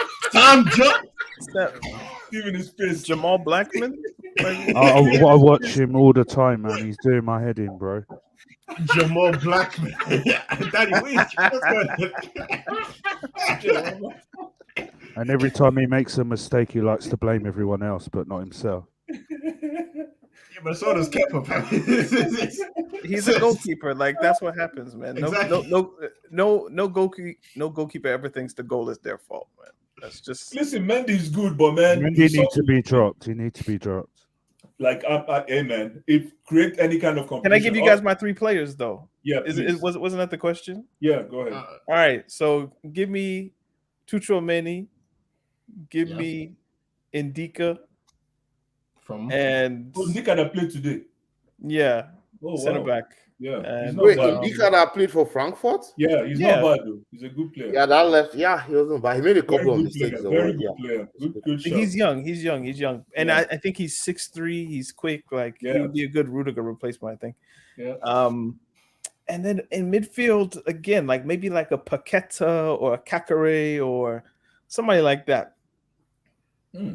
Like I think Kakare would be really, really good because he's like White Conte. So people wouldn't say it's pace and power, and he runs so much. Like they wouldn't say that because he's white. But I brought that topic up in the past. It's him. He's him. Wait, are you guys looking at players that you want to get into the team? Yeah, like 3 players. Amy, we know your own. Oh man, I wish I could go, man. And Tchouaméni. No. I'll probably want 5 actually. 5. I won't lie. I want 5 players. I want at least 5 players. We have to get a left back because I don't know what Chilwell is going to come back. You guys don't see it as a problem, but that's a big problem. That's a big problem. I'll go for Cucurella. Because let me not lie for you, Chilwell, it might take him another 7 months to actually get back to anything close. It's not an easy injury he's coming back from. And we all know Chilwell's record. It takes him a while to cook. Yeah. I'll get a left back. I'll get a center back. What are people saying? Rest in peace. Somebody Oh, what? Wow. Yeah, that's not the guy that I thought it was a rumor. That's the guy that gives all Is that the guy that gives all the advice to? Yeah. Are you serious? Yeah, Who's apparently, Kevin Samuel? allegedly. I'm not sure. Who is this guy? Who's Kevin He Samuel? gives all the Yeah, you relationship just got advice. you gotta. man. Yeah, I don't know. He I don't basically know. You know, we tells need to get women rid like of they're Alonso too because fat, or he tells men that they don't make enough money, so that's why they don't yeah. have a partner. yeah, we need to get rid of Alonso because if we get rid of No, Aspi he's and going. He's Jorginho- going. He's going. If you get rid of Aspi and Jorginho, you know he's captain, right? Mm-hmm. Marcus Alonso will be captain if you get rid of Jorginho and Aspi. No, Reece No, James. no one wants to see that. No one wants to see that. Alonso is ready to leave. Mount is captain. I can tell you that now. No. I don't. Relax. I don't think Daniel, Alonso- there's a conspiracy, but no. Hey, Mount. I would President make Lord. Mount captain. I would make Mount captain. Nah, man. Stop. No, I don't- no, I have- I'm At serious. 24. At I've had it 24, all together maybe. with Mount, At 24, he maybe. So guys, let's do it. John Terry was captain early. No, I wanted to give my own 3. Yeah, give your own before I actually wanted to give 5, but let me give my 5. So He said 5. I'll probably get Cucurella from Brighton for left back. Mm-hmm. I'll get Koulibaly. He's actually almost free. He's 20, probably It's been 25 linked with million Chelsea pounds. today as well. Yeah, it was being linked to Chelsea. I'll go get Koulibaly. Koulibaly's a leader, and him and Mendy played together in Senegal. I'm not saying because he's playing very well for Napoli currently. At least I've watched him a couple of times this season. He's a good player, and he's a leader too. We need those kind of experienced leaders. I'll get Koundé. I'll just get Koundé. So I'll get 3 players at the back for sure. Maybe I need 6 players. Damn. Well, in midfield, I'll get Tchouaméni. And I have a very good shout for Ruben. Oh, really? You get Tchouaméni, eh? Wow, okay. Oh my god. I'll get Tchouaméni. I'll get Tchouaméni because he's Black, that you good. need to start watching Tchouaméni. You need to He start can play. watching. He can play number 6, number 8, and he's learning to play number 10. There are not many players like that in Europe. And the only player like that is Luka Modric, right? That's the only 6, 8, and 10 that we have. I'll get Tchouaméni. I'm thinking of getting Ruben Neves to solve midfield forever, at least for like 5-8 years, because I see Tchouaméni and Neves, they complement each other like Matic and Fabregas. One sits, one destroys, one actually makes the play. But I don't know if I have that kind of luxury to get the two of them because that's easily 140 million pounds, 130 million pounds. Because I think Wolves wants like 60, 70 million for Neves. Up front, I need dribblers, man. We need to dribble. We need to have players that dribble. I'll get Dembele. Dembele is free. I'm not spending anything. The report said he has not renewed his contract. Yeah, he said he's not. He's good. He's leaving Barcelona. He's leaving. So for sure. Abdullahi, what? Since you know all the reports, what do the reports say about Pogba? I want Labiu. Labiu is going to be clubless though. That's what I'm saying. Like it's clubless, yeah. I want Labiu. Pogba and Dembele in the same summer. I mean, if they pull that off, I'll be pleased. Yes, Dembele, Pogba, hiya, Chineke. Everyone knows Labiu. You have to like apologize. Labiu, hi. Oh man, no. He has disappointed me though, but now Labele still has it. If Chelsea signed Pogba, I don't think Chelsea fans, especially ones in the stadium, maybe Steven can talk to this. I don't think they'd like him after like 3 months because he'd be lazy, he's not running. You see, Daniel, the problem is if you can sign Labiu and Tchouaméni together, then I'll be happy because Tchouaméni can see it. Labiu doesn't need to do too much of defensive, and in France. I wouldn't like Labiu defense in France. It does defense. Steven, how do you think fans would respond to Pogba if this version of Pogba, like the one we see at Manchester United, not the one we see for France, but if this guy came to Chelsea just because, how do you think the fans would respond to him inside of Stamford Bridge? Be 50-50, I think. Depends who you talk to. But he keeps getting injured for me. I don't want him. Listen, Daniel, did you forget when Ashley, I don't know how many people here remember, but do you remember when Ashley Cole made the trip to Cobham? He I signed for didn't- Chelsea on my birthday. It was one of the Oh, greatest nice. plays There you ever. go. Did you ever think? Look, Point. nobody ever Point. thought that Ashley Cole would get that kind of love. Look at Fabregas, even though I didn't care about Fabregas. So Labil Point. coming to if Labil gets to Yeah, Chelsea, good you get point. the love he deserves if he puts in a shift. Blue eyes, Labio in Chelsea. Hiya, I have that dream. Man, that I would have be a nice, dream. man. I have a dream. Can you imagine Abdullah, let Labil me and give my Declan? own Can you imagine options. Labil and Declan Rice? Who's our Abdullah, let number me give 6? Who has the 6 shirt? Thiago Silva. Thiago now. He gonna have to get that up. You can switch with Rudiger. You can put on the number 2. Labil and Labil Declan can Rice. Labil and Declan Rice. Gee, Relax. that midfield is deadly. No, that's calamity because you know what? Abdullah, If can I give I you can't my defend, own Labio cannot yes? defend. Go Labio for it, cannot AB. defend. So continue, Emi, continue. Emi, continue. I think is he still there? Okay. So CFC time. CFC's time, you're laughing, bro. Labil and Declan Rice. relax. Very rugged. Relax. Easy. So to go back. Blue eyes. Sorry. Yeah. Abdullah, can I drop my own Do up yours, yeah, do up new yours. signings? Mm-hmm. Yeah. So I will send Kepa to Madrid. I'll add some money, and then I'll take Oblak. I'll collect Koulibaly. I'll get Paul Pogba. I'll get Dembele, and then I'll get another. So I've got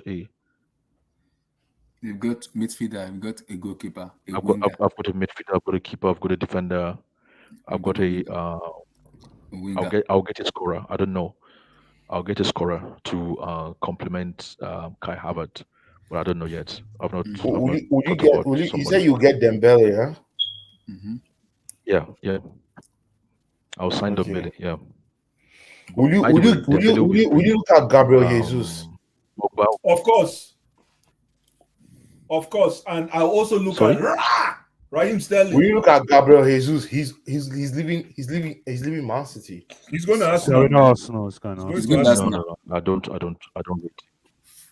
You don't care about I Gabriel don't rate Jesus. him. I Sorry. rate him. I rate him heavily. No. So Because we already I have would a get striker in Kai Havertz. so Steven, give me one that you want to get. I'll get Kimi for Chilwell. Not for Rich James. No, he can play left or right. So I'll get him. True. I'll get Kunde, Dembele, Haaland, Rice. What? How? Oh, it's gone. How much money you got, Steven? Somebody said 600 million. Somebody said 600 Steven million. is And I'll That's his get, wages. That's his wages. and I'll get Richarlison. No, I'm joking. Bro.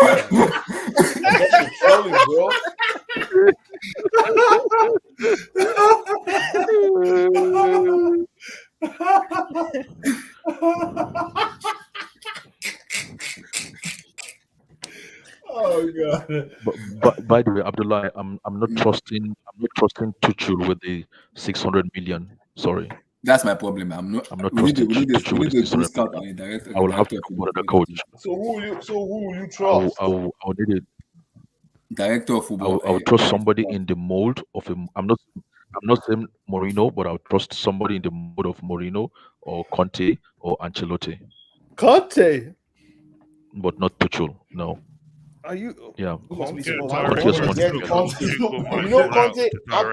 Abdul, you know Conte buys players that are specific to his system, and you cannot use those players. Conte's any other- taste in players. Some of is the so some of the bad. players we have currently are things we got from Conte. Conte's So, No, I In think fact, in the mold. 60% of In the the players mold. we have.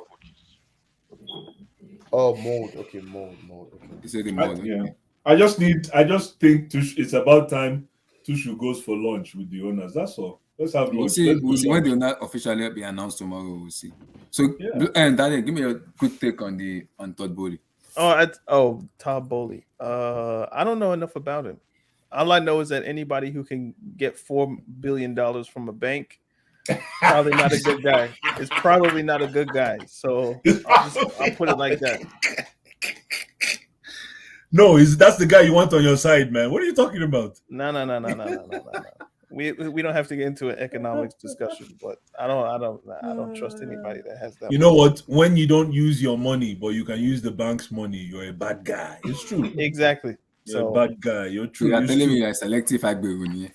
No, but that's what it should 4 be. billion. One of my biggest fear with this Todd Bowley is, like you guys just said, he doesn't own all that money, right? And He owns this guy's 60%, are I owning think.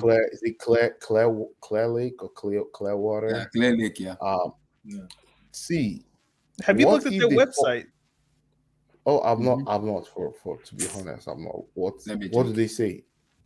It What looks happened to their like website? it looks like an evil corporation, like just like a shell company for something that I don't know. I have no evidence, so let me not. They said they have assets under management for about. Let me check. I'm That's going to what check told it. a lot of people's heads. Hold on, I'm going to Remember check that it. saying? That saying that when you show a poor man how a rich man made money, the poor man will say, "No, I'm good. So Todd I'm Bowley, good. Just leave me, I'm good." And that is, No, go listen, to Clear Lake. Don't go the to thing is, Todd we're Bowley. spoiled. Clear Lake? The thing is, we've been spoiled with this whole. Yeah, go Clear Lake. Let's see their website. What's Clear his Lake, name? Spoiled, man. Is it Clear Lake Capital? Capital. Clear Lake Capital something. Yeah. Oh yeah. Capital. Are you searching for? Are you searching for? Why are you on areas or are you Wikipedia and not searching- Google, bro? Are you? Are you? What are you doing, Abdullahi? Abdullahi typed. Oh my God. Abdullahi typed Go to Wikipedia into Google. Google.com, bro. He didn't just go to Wikipedia.com. Yeah, Slats. Oh, Knuff. Yeah, Slat Slime. You're right, man. Knuff, really good, man. And I like the fact that he's a monster too. He's So is it this one? rugged. Differentiated approach investing to deep industry Share knowledge. screen. Yeah, their headquarters in California, Santa Monica. Share the screen, Abdullahi. We can't Oh, see what you're doing. my bad. Hold on. Capital. Is it this one? I know what these guys are about. This one, yes. This one. This looks like if you guys ever watch like I don't know, like a crime film and like they make up a website for like a bad company. No, but you know what it is? These guys It get looks paid. like this. Yeah, these guys get paid for connecting handshakes, and it's a fair deal. They're just consultants.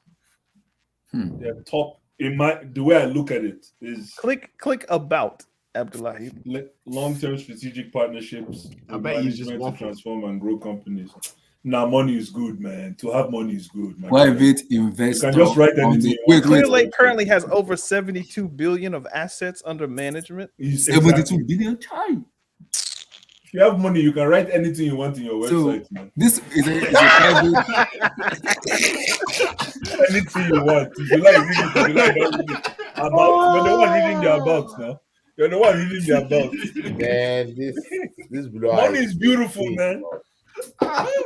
You guys said if you are rich, you can write anything you want in your website, people will read it, man. Look, now we're checking the about. Meanwhile, he went and collected 4 billion. And then the funny part, the guy wants to own 60% of the share. No, it's not one guy. It's a company. This clearly is a private based in equity Santa firm. Monica, So- California, with an office in and Dallas, private Texas. equity Clearly. firms are all about The office in profit. Dallas Like is for taxes, clearly. Exactly. These guys. Sorry, have you finished that statement? Shady. Wait. Guys, Jose Feliciano and Begda. He said what, Blue Eye? Sorry. You were saying something. I wanted to hear that thing you were saying about private. You were saying something about private equity firm. I wanted to hear. See, your take private on it. equity firms are just mostly about. It's all about profit, right? Exactly. They want to. It's a leverage buyout. It's a leverage buyout, is what they're doing. Yeah. It's so, like you said, they just do handshakes. But guess what? They just collect money from people and tell them that they can multiply their money over time, right? Because they know. So their value add is they know where to put The profit your money buttons are. The profit to buttons grow. are. Exactly. For it Thank to you. grow, right? Right. And they tell you that in a few, probably a year or 2 or 3 years time, they'll get you, with your money still with them, they will give you dividends, X amount of dividend based on on What the market is saying then. on the cash flow. Yeah, they put a lot of metrics to their calculations. But these guys owning a football club as big as Chelsea is the first in the history of team sports, right? Even in the NBA, I think in the NBA or NFL, they don't allow private equity firms to own. Exactly. That was what the guy from Click portfolio, Abdullahi. Who they got? Do they have anybody that we know? Up to the top portfolio. No, you understand what I'm saying, Daniel? There's gonna be a bunch of things I've never heard of, right? Yeah, they don't. You will never see a football club. Why people change Jesse from 3 UK to one of these? Wow. So this thing I've been shouting about profit might come to pass. Wow. Ashley Stewart. Buy.com. You will not know most of these guys. You've got Campo Connect. Chelsea's gonna be right there. Yep, right there. You got it. Oh my God! It's in alphabetical order, so we'll be right next to Chef's Spot. You guys don't understand. Discovery. Oh wow. Yeah, they have Discovery. Jacuzzi. They own Jacuzzi. No, they don't own it. It's just their portfolio. Where they it's in the Night Energy Service. They don't even have the entire Discovery Channel. They have Discovery Education. A section of it. Wow. Yeah, their portfolio is broad though. Because I'm hearing the Todd Bowley wants to change the Chelsea jersey to Tesla. He wants to change it to Tesla. Did you tell me Todd Bowley invests in some sporting? Yeah, LA Dallas. How come it's not on this thing? SSB. No, this one is a company. You can DM me on Twitter, and I can tell you. I can't say on SSB. Todd Bowley's. I mean, this guy is like a complaint. I said this guy. Clylake is a complaint. So let's go back to Todd Bowley himself. Exactly. Samuel. This Samuel guy. Bring any money here. See, Abdullahi, you're not understanding. Todd Bowley is just a front. It's he's the face. He's just the face of a bank. He's the face of a bank. Exactly. He's joining These are the guys that own Chelsea. Clearwater are the owners of Chelsea. Yes. These guys. Yeah, the ones that gets paid for that handshake connection. Yeah. And the part of that handshake gave him, a say in the deal. And now, they said, okay, you know what? We cannot actually, because we have our hands on so many pots. Chef's cut. Since you want to drive this, why are you laughing? Because Chelsea are going to be next to Chef's Cut. Yeah, we're going to be there. Yeah. In alphabetical order, right there. Abdullahi, real beef. In the history of American sports, they don't allow private equity firms. But why did the UK president allow this? No, hold on. Because Boris Johnson is a bastard. Listen, if I'm a private, you know what, Lakoma, if I'm a private equity firm, right? This is all coming. I think it's coming full circle for somebody like me, because this is what I've been praying for: is a profit-hungry firm to come in and mix things up. And if I'm a private equity firm, like I learned from Amy today, and we win a sporting franchise, I think it's a huge win. If you look at if you look at the diversity of this portfolio right now, there's no football club. There's no football club. Sorry, go ahead. The profitability of most football clubs is really poor, is really low. The profit margins are low. No, but these guys, you don't make a lot of money. No, but these guys have you remember they had to sell to Rain Group. The way they won this deal was, like you were saying, Emmy, they had probably had to put together a 10-point program to the Rain Group and say, this is what we're going to do, X, Y, Z, right? True or false? Correct. Yes, and they probably have short-term, long-term, and big picture. Yep. Are they selling grocery too? And they probably have low-hanging fruit, like the low-hanging fruit of the shortest path to success that they have drafted out. So this could be exciting times. And they man. See, Blue Eyes. Yes. It has not worked in the US where they are domiciled. How do you believe this is going to work in a sport that they've never ever seen? These guys don't even have a clue how the sport actually makes money. You know what? That's where Bowley comes in, because he does sports stuff. No, Sports but stuff, yeah. yes, But but that's yes, when you get American So like the sports, the though. Dodgers and all of that, and Yeah, I but think- that's American sports. No, Not and European I sports. think he went to the London School of Economics. I think so Economics and he's- everything, yeah. So like But he's those two don't- that's their point man in That's the London. point, is man. gonna be him. That's the face. You know Hold on, what? let's go to Todd Bowley. But you know where I'm going to laugh at these guys is when they own Chelsea for 3 years, and we're not making money. We're not cutting. That's okay. That's okay, man. That's okay. 3 years and they're That's not okay. making We're money. going to break even. We're Wait, going to break wait, even. wait. Man. After putting down £4 billion or 4 Yeah. point something billion pounds, and you're not breaking, you don't have a part to making, and you can own it for 10 years, right? And you don't make money until maybe the 8th year or the 9th year. Okay. Here's another way to look at it, Emmy. How long did Abramovich own Chelsea for? 19 years. And how much do we owe him? 1.6 billion. Okay, 1.6 billion in 20 years. He's walking away and he's doing hallelujah for us. He's giving us a free pass on 1.6 billion. If Roman was what do you call it? What's the name of this private equity firm again? Clearly. Then how would you evaluate them? There's this bad business. He'll be a bad business. So exactly, that's what I'm trying to say. So Yeah. you're saying in 3 years. So exactly. So these guys, what they do, right? And Emmy, educate me because I know this is your field. These private equity firms will probably look at the year-on-year growth. They probably looked at the past 20 years of what Roman did. They probably ran forensics on his financial activity, and they've looked at it. No. They are just going to see that during this exclusive period, right?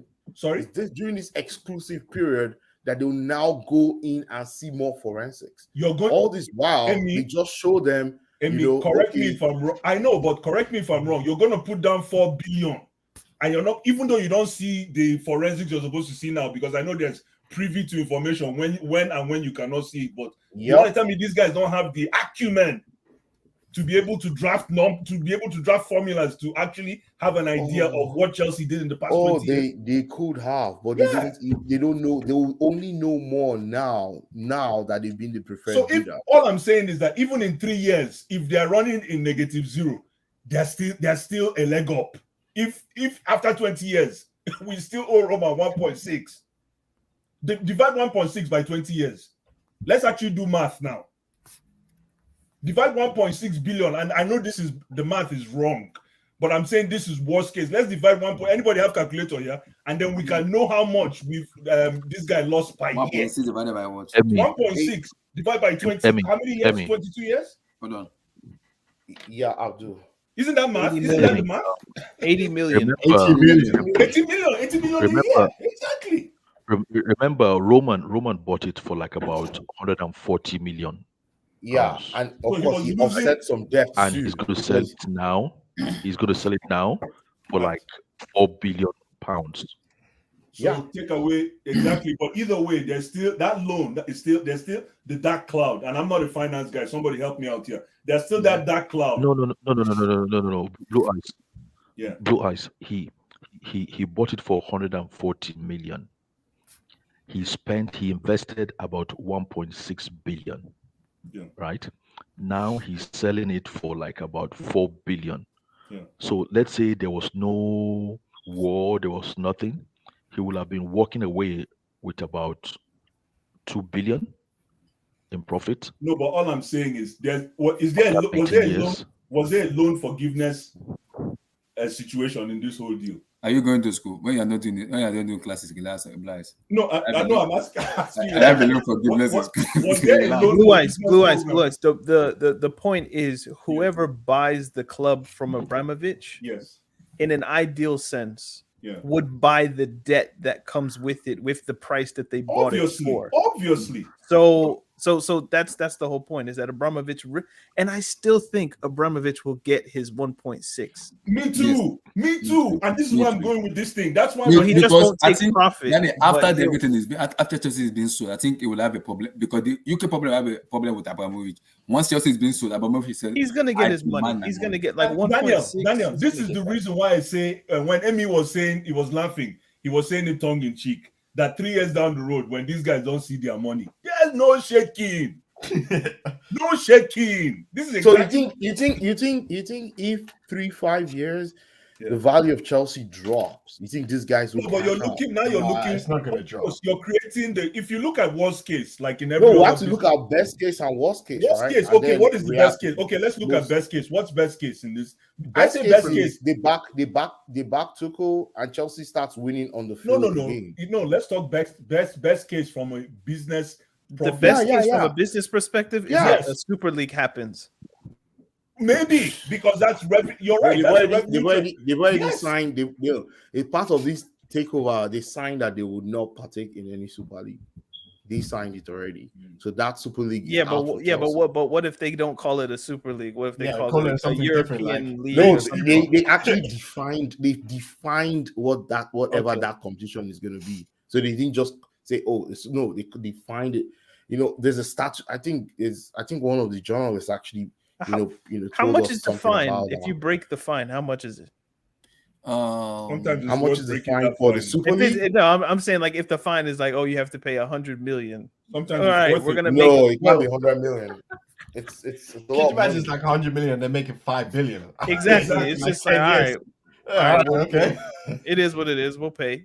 Yeah, Yeah, exactly. but one thing I know is this is a huge risk. Although there's a huge reward too. 4.5 Abdullah billion. just believes that this Todd Bowley is a No. Because Todd Bowley the reason I say is that is just- because I have two guys. I have two friends. We go to the same college together. We graduated from the same Chicago in college. So I was doing the research. I have to figure that I really don't know much about the guy. Just kind of give me a brief explanation. So the two of them told me, "You don't expect this man here to behave as a woman." That's the first thing they told me, and they said, Oh, sure. "If we want to win, he wants to win, and they can guarantee you something. He's a winner. He hate to lose. Whenever things goes wrong in the club, the first person that's gonna come at you is Todd Bowley. He's gonna come at the manager and tell you what the heck is going on. We If you demand to lose, win because you're we spend losing money. money. to But win. So the thing like is- winning, so the thing is, right? He's going equals he's- money. he's- That's the thing. I would say he's going into uncharted territory. He doesn't understand. Even if he looks like he understands, the European stage is totally different from the US. We're talking of two different cultural ideologies here. Let me answer that question. First of all, right? Yeah. to inject. So this is about capitalism and socialism, right? Yeah. Which one is the socialist side? I'm curious. Oh, Europe. Europe is a socialist economy, right? Okay. Most of No. Europe. No, Most. capitalist. No, Europe is capitalist. I didn't say No, anything. I didn't say America anything. is socialist. Which country is capitalist? In No, keep Europe? going. No, you mean 100%. sports I wise. don't All of even them? know which one. All What? of them. No, All of them. no. Okay, They're not keep going, 100%. All of them. My name is not Karl Marx. Keep going. I don't think. I mean, I know what you're trying to say. It's like in American sports, if I know you what you fail, you still mean, get but, money. like, you nah. still get profit. Like that's the social Exactly. aspect. Yeah. In American sports, right? You still break even if you're the shittest team in the league. You still break even. Yeah, That's more revenue New York sharing. Knicks. Revenue They're sharing. terrible. Yeah. Even like the Raiders, when the Raiders were playing in Oakland, they were still making money, right? Absolutely. That's But- because they have a revenue sharing. Revenue scheme. sharing. That's simple. Exactly. That covers them. So basically, all of the teams in the NBA, It's like there's a NFL, pot. they combine what they Exactly. make together and then they divide it They share. evenly amongst each other. Absolutely. Thanks Thanks to the That's Dallas far more Cowboys. socialistic than what they do Thank in Europe. you. That's why I'm confused. That's thanks Whereas- to the Dallas Cowboys and whereas every But member- you know why, right? Thank It's you. because of the way they structured their sports, right? The sports structure actually allows that to happen, right? In Europe, it's a merit ground, right? The sports is brutal. If you come last, you get relegated. You don't get so much from the pot, the so-called pot, right? Now the thing is, Stamford Bridge is 40,000. Yeah, people? 42,000. 42. Let's just say 42,000, right? 45. How 45 is are 45. they going to wait? How are they going to attract these so-called players, these world-class players, because we know our team needs a huge input in investments. Mhm. How are they going to attract these world-class players and pay them the in that salary that aspect, they deserve or they are looking for, because the game is going gaga, and then maintain the ability to stay profitable I think let me with explain the that. It's limited two revenue? things. Because It's the two things. revenue is limited. Yeah, They can't if you earn more see than in they terms can't of earn more than they actually can now. in I don't terms know what of they're going to do. for me, I think in terms of innovation, I'm gonna give US in that aspect because they are good in innovating and everything. I So give what are them they that going to do? Just tell me what's he going to do because differently? I'm a civil engineer, so I can talk much about the development, and I've said it before.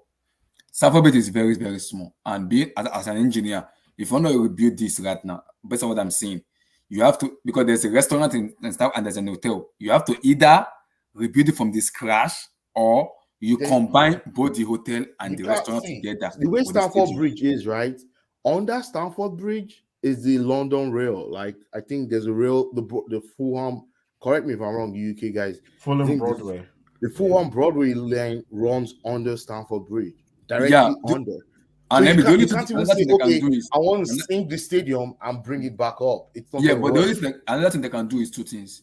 Either they leave Stamford Bridge entirely, they went to the Fulham Broadway and built it from there, or they extend Stamford Bridge from that Stamford Bridge entirely to outside of Fulham Broadway towards the No, Fulham on the Broadway. other The side. So on the Abramovich other, plan in yeah, what was yeah, that, 2 years ago, 2010. 3 years ago, yeah, 2010. was about 5 years ago. I think it was a £1 billion project, and what they Yep. were going to do is they were going to dig deeper. So I don't think there Yeah. is, or if there is, there's space, I guess. Mhm. But they were going to dig deeper and basically just build a new stadium from a deeper, from more of a depth, and that would put 42,000 to 60,000. No, I think Todd Bowley said they want according to what I'm hearing from them, they want Because to build it up to like 70 to 80. Chelsea can't leave that area They because can't leave, I yeah. think Legal reasons, yeah. the So many Chelsea reasons. Pitch Or else they'll Owners stop Association, like they answering to own the Chelsea. pitch, so you can't leave. You can't leave. Yeah. So And the only and thing then for me, there's like sentimental things of like Osgood's ashes are buried beneath the The shed goal, end penalty the spot, shed like those end types of penalty things. spot. Like Yeah, yeah. you There's so much can't leave. history in So that ground. so the only thing they can do is just to combine together with Stamford Bridge. You don't need to move away. You can leave Stamford Bridge there. Just combine some. It's difficult. No, they have to build below yeah, because there's a rule. There's a rule that it says that you cannot block me even Google the Stamford Bridge, church. You cannot block the. I think Saint exactly. Yeah. that part. Saint Like, James's come back, Church. like, come back, see. In Nigeria, we say, let me speak. No. This No, this this rule one, no this money. rule has been You there know, for most a of the guys long see. time. Most You of the cannot guys block that leave. the eyesight of the church. That's Yeah, the most of, main thing. So you have to build on the ground. So yeah, most of the guys that live in that street, that Fulham Broadway, are super rich, influential people, and they don't want to So sell. this is Stamford Bridge, their right? now you need to do aerial view. They're gonna do aerial view. If you look For at the me- back, so I can paint the picture. At the back of Stamford Bridge is rail tracks, right? Yeah. It's possible to move the rail tracks, away, but that's also going to involve the city, the government, blah blah blah. On the other side of Stamford Hey, Bridge, they already started doing it. Oh, before they already started removing it. They said moving the rail tracks at the back. Yeah, then they stopped because Abramovich stopped the entire project, so they just put it back. Okay, maybe that's a place to actually expand to, because at the back there's a lot of space where they can actually, if they can move the rail tracks, that would be the best shot. But you see this side of Stamford Bridge where you're looking at now, right? Look, this one, down. You see This the one? flat. Yeah, no, this is Fulham Broadway. This is the street that leads to it. You see those flats there? The one you can see, those flats there. Those guys don't want to go anywhere. They don't want to move. And then they also have a strict guideline on the lights from the stadium. So you can't even beam lights. They're complaining that the lights from the stadium get into their apartments. They complain too many times. It's just a mess. I don't even know how these guys are going to navigate this. Their negotiating skills is going to be for me. top-notch. For the development Stamford Bridge, that's why I said in terms of innovation, I trust United States, because They are very good in innovating stuff and make that stuff look very, very good. That's it. US are good in that aspect. They are very good in that aspect. No, So, guys, yeah, go ahead. because so to redevelop Stamford Bridge, being like engineering, I'm not too worried that much because no, but you if guys are rebuilding Yeah, but and Abdullah, redevelopment, it'll take time. You're because placing of the cart area. before the horse, guys. You're placing the cart before the horse. Listen, for me, right? And if I were this private equity firm, I wouldn't even talk about. I would start the planning in the background, very coded, but I would target winning an EPL first before you go into infrastructural development. You just don't jump into infrastructural development when you don't have the soul of the club reignited. And that's why I really like this winning Champions League, because it's the low-hanging fruit. Because when you win Champions League, you inject the feeling of champions into your spirit, and for some reason you notice that your team spiritually moves forward. Mm-hmm. So to look at your team spiritually moves forward. So an EPL will do that too.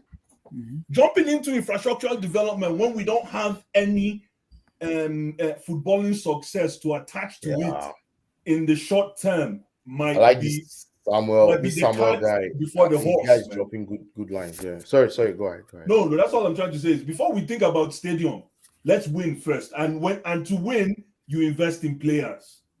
That's the quickest. Instead of going to throw away millions and millions and billions of pounds. A capitalist will tell you investing in players are they depreciate, right? No, but remember, you're investing financially. You're not investing. I'd rather expand and be able to generate more revenue. Yeah, true. But again, this is a new play. You're coming into a new place. So sometimes when in Rome, you got it, and you said it, you're coming into a new state. That's why these guys are excited, because this is new territory. Sometimes you need new uncharted territory. Yeah, exactly. Sometimes it's like, you remember the Django. I don't know the old Django, not this one with Jamie Foxx. The old Django. The old Django, when he comes into a new land, it's always better for him, because that's where he can destroy and conquer.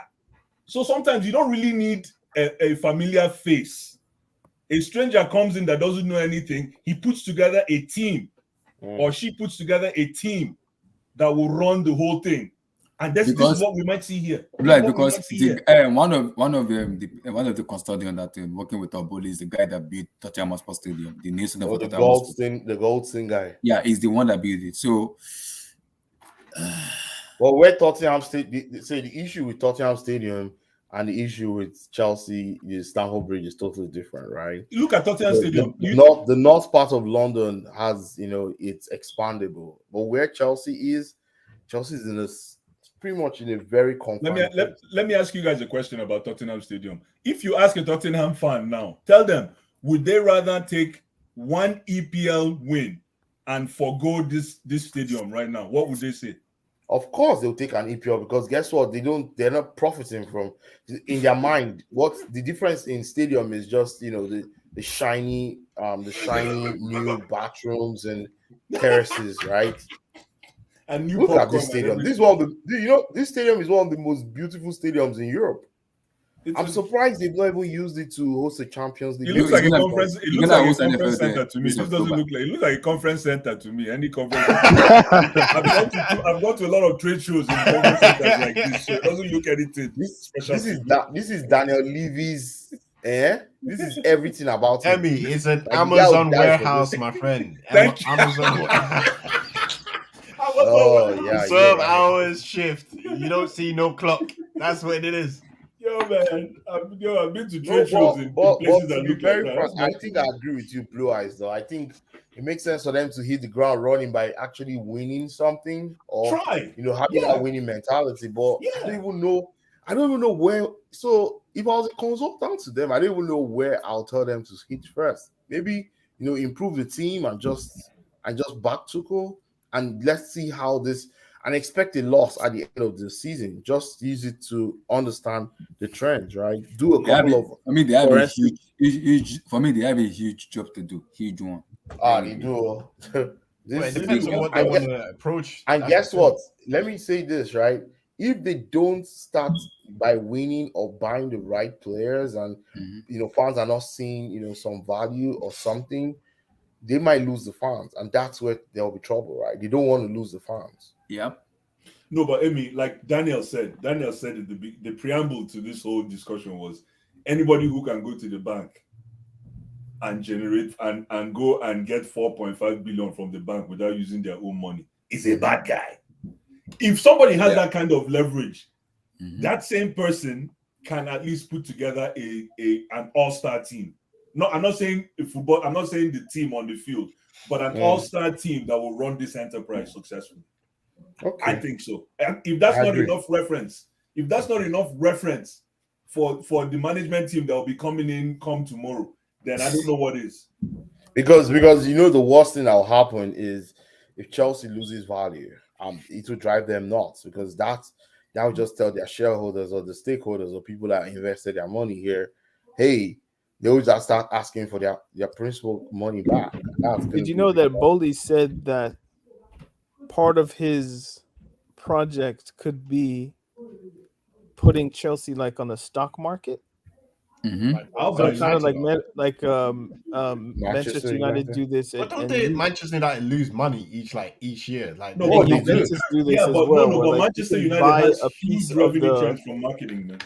And I think his thing was like you can buy a share in the club, but it's not going to be a controlling share to where like you could do like what Elon Musk did and just like buy all the shares and now you own the club. Like it's nothing like that.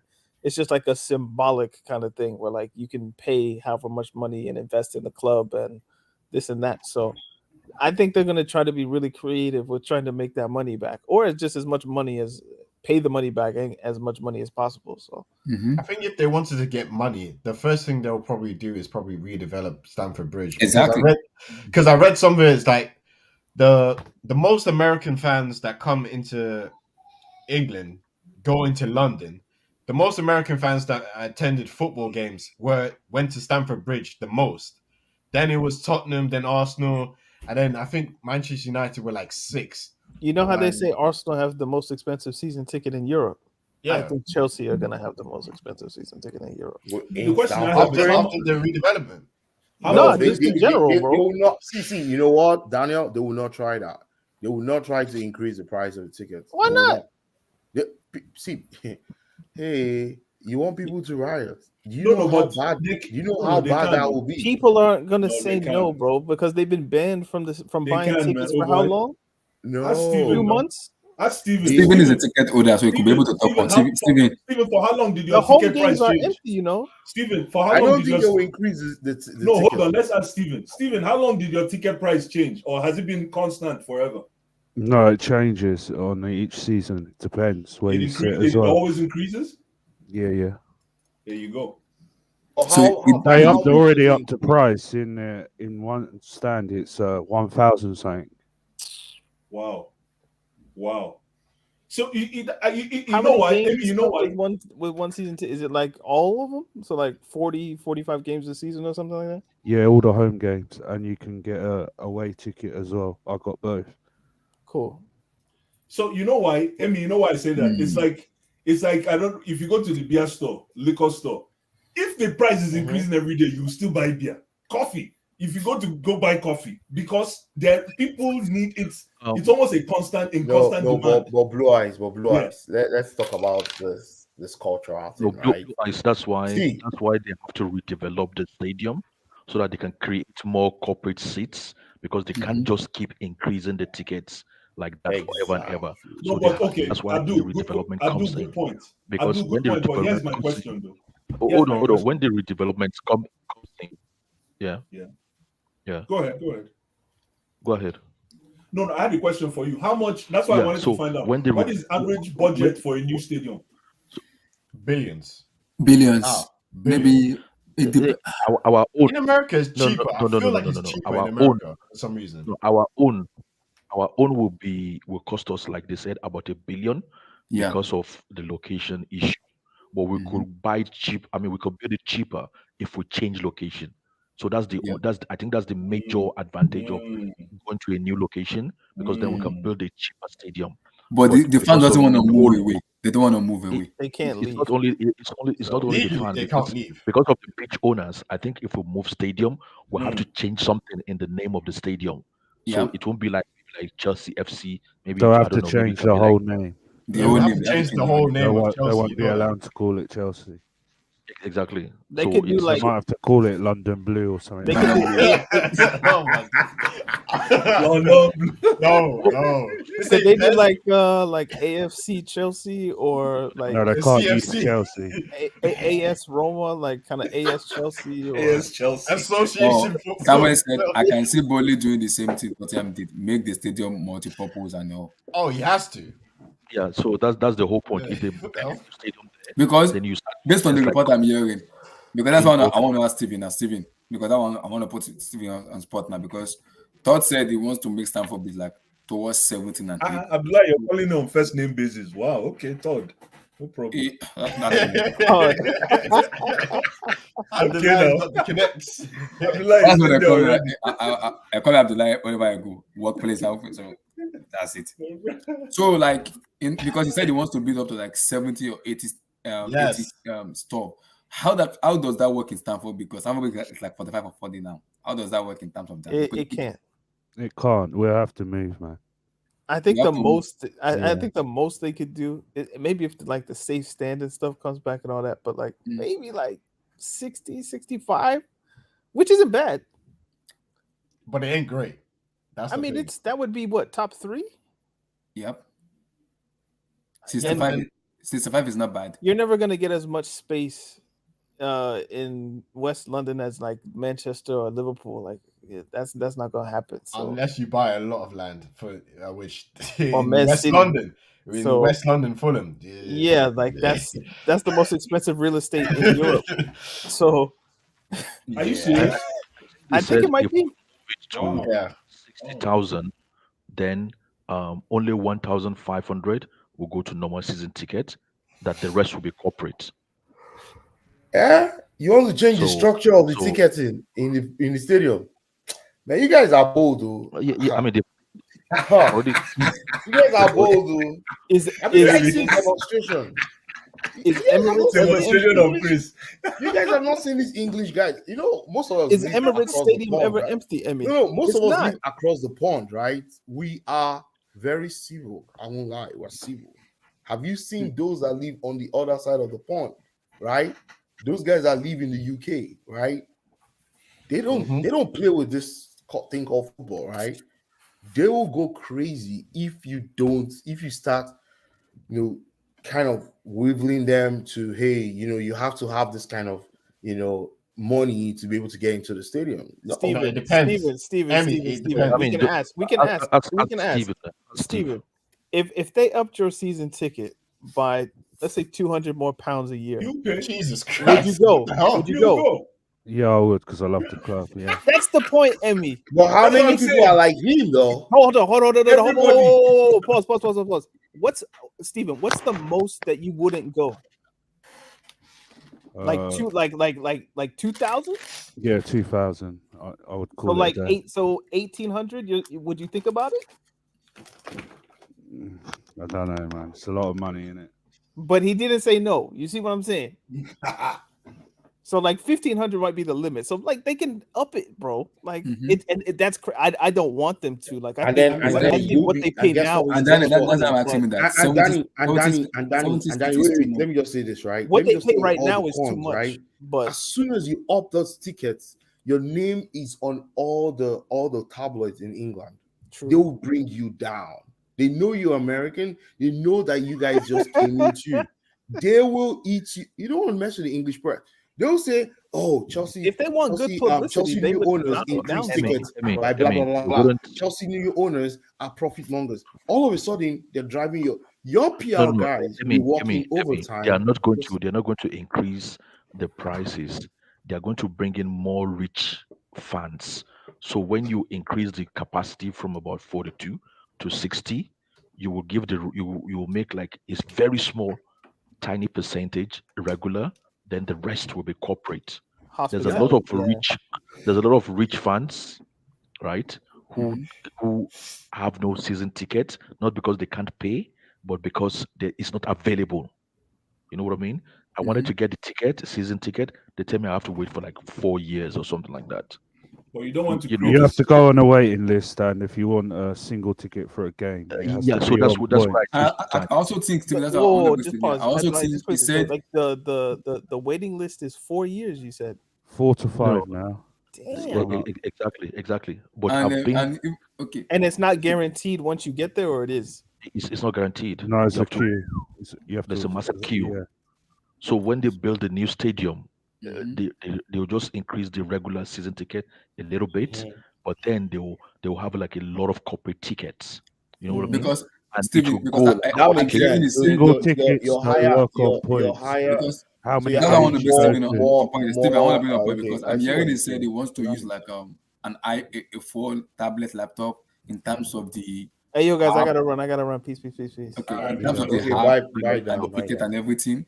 So is there a way where they could use the tablet and the ticket for using like an app in terms of the phone, laptop, and everything instead of them coming to the student to buy it? They can Don't just Arsenal get it do online. that as well? What you mean? What buying Sorry, it online? Instead of them coming to queue like waiting for you, they can just purchase the stuff online and have their own personal Yeah, time. Yeah, you can do that now. All my tickets that I've got for the past 10 years, I always get them online, and then I just go there and pick it up. with an Exactly. ID. That's right. I'll do my season ticket online, and they send it out. Yeah, that's the same thing I did when I went to watch the game there. I bought the tickets online and then they sent it to my email. I printed it out. Exactly. That's what you have to do. Exactly. It's easier that way. Instead of wasting time and say, go and be queuing for life. No. Nobody queues. No. But the queue, there's no delay in the queue. You can go to the ticket office or just do it online. I just do it online. It's easier. There's no delay in queuing anymore. In accessing the stadium, there's no delay there. Yeah. So the tickets will go like hotcake if they increase the capacity of the stadium. Yeah, I'm just waiting for what a new transition, a new era. But they're not going to increase the capacity of the stadium as soon as tomorrow, right? It's not going to it's not just going to go from 42,000 to 60,000 in months. No. It will probably cost them take them like 2 years. It will cost them like 2 years. Yeah, but where would you play? For me, based on the way I've seen America, I think maybe Wembley. I'm here in Twickenham, and that's way. And Twickenham is based on what I've seen American does in terms of their innovation, building stuff. It might not take 2 years. I think they're going to. I don't think it might take 2 years because based on the way we build stuff here, I don't think it takes because there was a project. But we're talking about British builders. Yeah, exactly. There was a project I did in 2016 when I was doing my college stuff. So it was a big. The people building here in the US, Spanish and Hispanic people and people, they can work. Yeah, they can work all night. All night. That's what I'm saying. That it might not take 2 years. You cannot spend that kind of money and get people to work all night. You're going to be paying a lot of salaries. The project cost is going to be too high. Emmy, money is not the problem in terms of America. Money is not their problem for me. Their problem. See what they want. How long did it take to build Tottenham's stadium? It was almost 2 seasons. It was delayed. It's like 2.5. It was delayed. 2.5. They were playing at Wembley So it took them a long time, and they couldn't still go in there because they still didn't meet city requirements for so many. Because I think Todd and his consultant have already. No, but my question is this, right? If it's going to cost, like Abdul was saying, if we move, then it won't cost up to. Chelsea fan doesn't want to move. They don't want to move. Abdul, you're saying if we move, it won't cost us up to $1 billion to build it, correct? It won't. But they're not moving because they have to change the name of the exactly. club. So all in all, let's say worst case, probably about 1.something billion for a new stadium. Yes or no, Stephen? Probably about that. Yeah. Okay, so and then compare that investment to investing in a very good top all-star management team and then a squad. Where do you see the return on? Where do you see the lowest hanging fruit? Because I know you tell me with infrastructure development, there is profit that lieth within. But because the thing is, if you invest in a team, in a management team and a squad, you won't invest up to 1 billion. You don't need up to 1 billion to do that. So so how are you going to get your return? So your return is going to come from... that's what I'm saying. That's why you might not get the monetary return, by investing less in a team, but you might get the spiritual return if you win, and then you can now build a stadium. They're saying Americans about spiritual return. No, but hey, man, they're playing in a new. They're playing on new turf. This is new turf, like you said. You have to dance, man. You can't just come in because to throw up. If you're going to put in 1 billion, if you're going to put in 1 point something billion right away, then the sense of urgency begins from day one. Yeah. The sense of urgency begins from day one. Then you're going to see Chelsea being run like Walmart. That is the truth. Yeah, that's the truth. No, but the thing is, either you build a stadium or you don't build a stadium, you still have to invest in the team, the management and the team. Yeah. That remains constant, Abby. Yeah. That's constant. Yeah, that's constant. They have to. They don't have a choice. They but have one to has to invest come in the first. team. One has to. Which comes first, the chicken or the egg? Oh, they have to invest in the team now this summer. That's the time. Exactly. That's the time constraint, right? Because if you don't invest in the team, immediately the value of your team drops. Right now, the value of this team in that 42,000 stadium is currently £4 billion. As soon as this team becomes less competitive and they're not winning anything for 2 or 3 seasons, it's going to drop. It's going to drop, yeah. And you Because don't want that. Your current value in 3 years is going to be determined on, okay, what is the possibility or what are the revenue generating? How do people say, okay, these guys are going to increase their fan base? All this winning, right, increases your fan base around the world, right? Exactly. More people see you, more people want to be associated with you, more people want to buy things, more people even want to invest. But you know how I think we can keep winning immediately and not spend too much, and at the same time be investing in the stadium, and at the same time be making a good income before we complete the new stadium. The way I think we can do that is if we just shut down everything about academy, or just limit our academy to like something like a social corporate responsibility. So the academy will just be for people or for kids around the area, and we are not going to buy kids from Scotland, buy kids from Brazil. It's just like, give the kids around the area the best football education, and then we concentrate on buying the best first 18 that we can possibly have, and then cancel all this 50-player loan system that we have, right? And we have a good lean scouting system, and a lot of the people that have jobs in Stamford Bridge for jobs for the boys, because there's a lot of people being done a favor and they're given jobs, which is just like jobs for the boys, because it's being run by just one person that doesn't really care about profit. You get rid of all this stuff, I think the club can be making a sound profit and be winning at the same time. Yeah. Because Abdul, because when you start winning, but he has to invest in the academy though. That's But before they sold the club to this guy, that's one of the charter was he has to invest in the academy. No, we don't have to invest. We can have a different kind of investment for the academy. The problem we have with the academy now is we are investing in the academy, or some people are convincing the owner to invest in the academy, giving false pretense like we can get first-team players from the academy. No, you can sell the you are not going to get first-team players from the academy. Yeah, it's not even sell. If you're able to make money from the academy, we make money, but it's a social corporate responsibility. Give the boys or the youth from around the area, the young people from around the area, quality education, football education. That's what it should be there for. It's not, you cannot get first-team players from the academy. If you can get first-team players from the academy, then teams like West Ham will not go and buy players. Teams that don't really care about winning, that just want to survive, they wouldn't be going. They'll just create an academy and be getting players from there. But it's a false pretense. It's like a mirage. It's not. You don't build a team like that, except you're lucky, like we were in the past 2 seasons, or Barcelona was in the past 11 years ago. you don't build, you don't model your football team Because like that, Abdul, especially because the problem once you is, you see, Todd championship Bowley, see, season Abdul, by Todd Bowley coming in now has a huge issue, sir. Big one, not even small one. Because firstly, you have to create a winning identity first. It's very key. The legacy Roman drew up in terms of winning must not stop, must continue. What is problem from the Mhm. for Todd Bowley is the cultural block that he's going to encounter. You know what I mean? Like cultural block is going to be like his major issue in dealing with the club, and for them to make money. It's not that they cannot make money or they cannot find ways to make money. Yeah. But due to, like, you know, like somebody just said now, we need to invest in the academy. Why are you investing in something you're not going to get products from? You know what I mean? That's a waste. To a businessman, that should be a waste.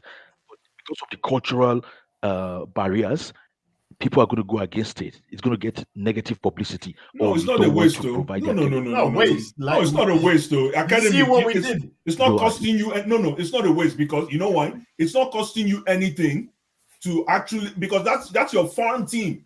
That's what's called a farm team. So you're not investing to pull out talent from there. And if you put, for example, this boy now, what's his name at Crystal Palace? Gurhey. No, the one that Gallagher. our kid, our boy, Gallagher. Conor Yeah, Gallagher. if you sell Gallagher right now for 60 million, that's 200% profit for Chelsea. What are you talking about? That's huge money. Huge money. And you didn't remember, you didn't buy him from anybody. And there's Armando Boya too. You can say Boya. No, I'm just giving you an example of what the talent pool in the academy. It's huge. It's huge business. Do you know how much money that Chelsea is making from the academy pool in loan programs? Yeah. That's what you call gum and gas money. The constant money that you can make. It's not money that obviously it's not money that will tip you over, but it's huge return on investment. That is why I said, except you are lucky. You get the luck sometimes. What do you mean lucky? How? Because we established this academy in about 2008, 2009, and it cost the club 50 million, right? It cost the club to get the management team, the coaches, and everything, right? It's not every season that you're going to be selling a Gallagher for 50 million. No, but you're right. But so far, Tammy alone has paid for what you just said. Tammy and Tomori. Livramento.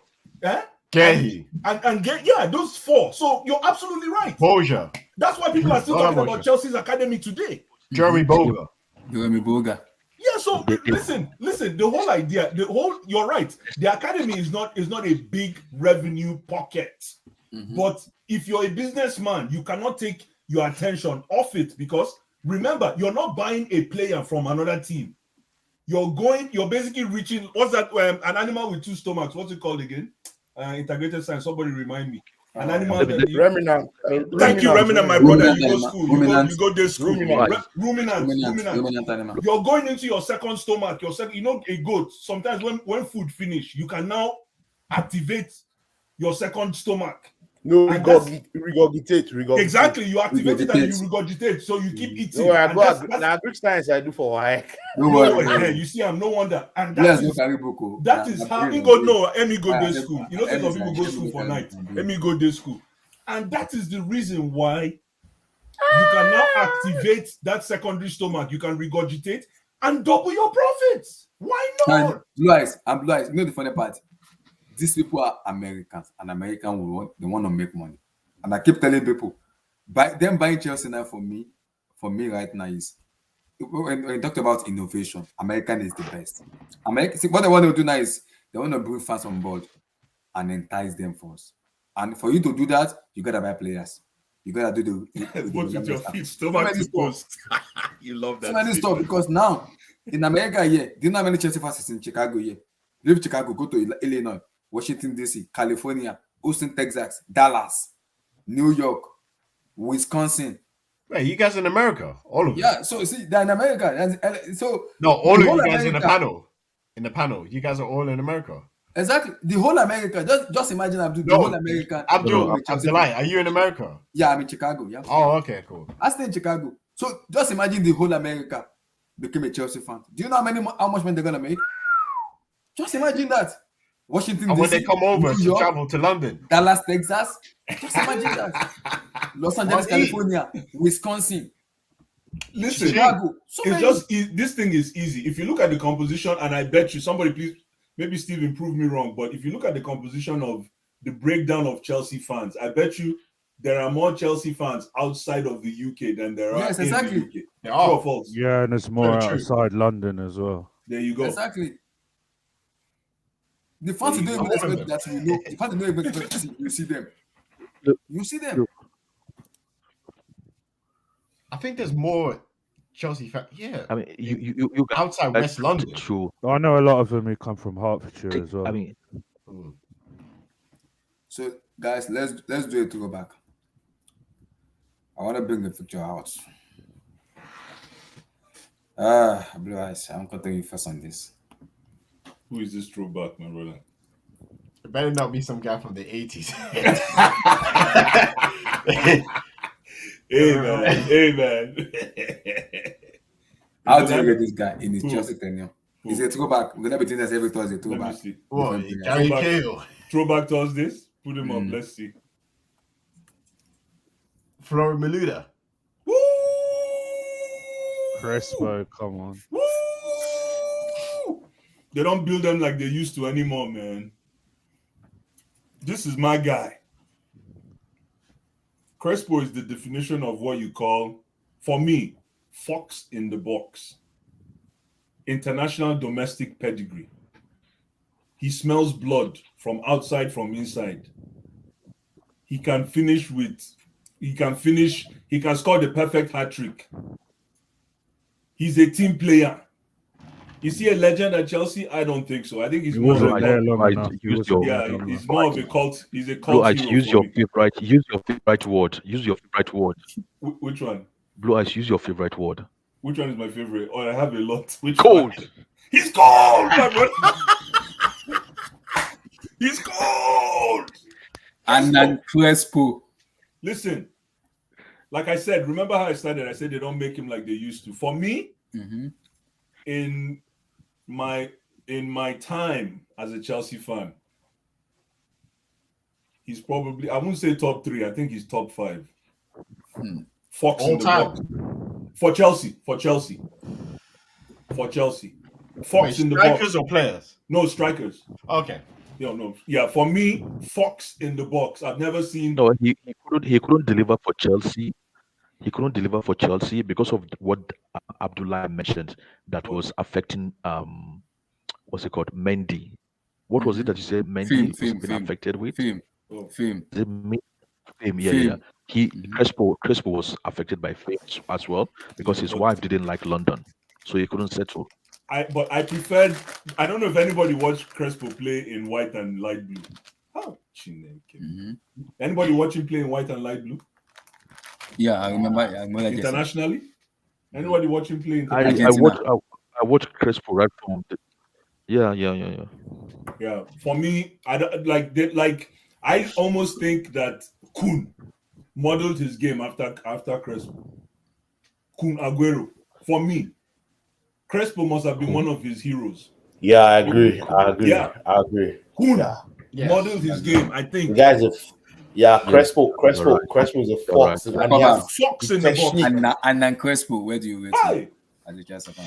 Go back. This is gonna be a throwback. We're gonna be doing every Thursday. So This is when I started watching football. So there you go. my memory is a bit hazy. So, but all I remember is just like he should have stayed longer. He should have stayed longer. That's the one thing that when you look back at it, you go, yeah, we should have kept him much longer. But it's funny because he's never really talked about. It's just like Exactly. in terms of like strikers. It's always because we always talk about Johnson, Hasselbank, Drogba, Anelka, and we just forget about Crespo. Absolutely. I agree. Where would I rank him? Where would I rank him? Top 10. Because I haven't watched him because this is when I started watching football. But I would say top 10 from the little things I've seen.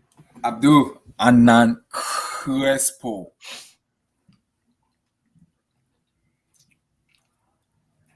Wait, who was the better striker? Just to throw it to the panel.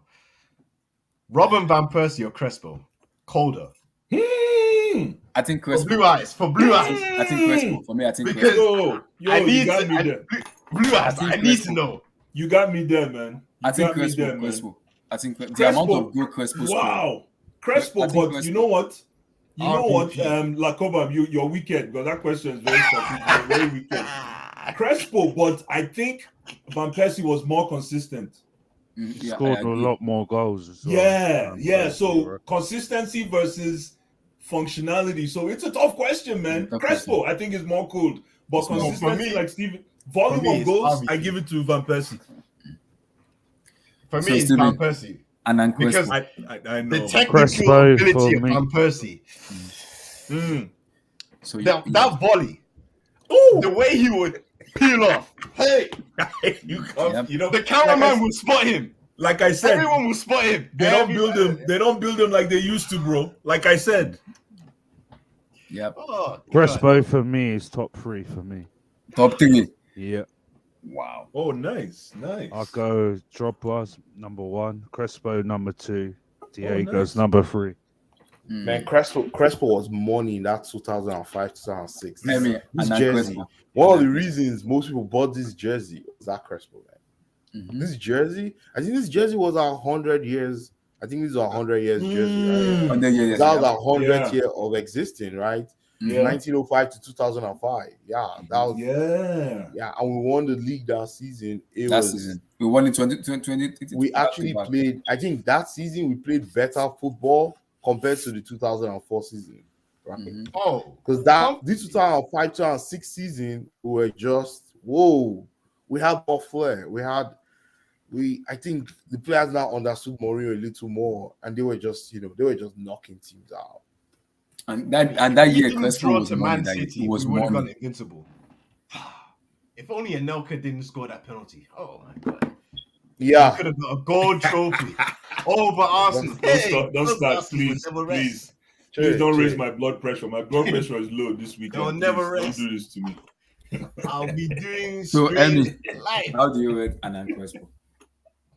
Well, Hernan Crespo was damn. He's fantastic in the air. Like he was those kind of players that when you ping the ball into the box, he's gonna find it, and he had good accuracy.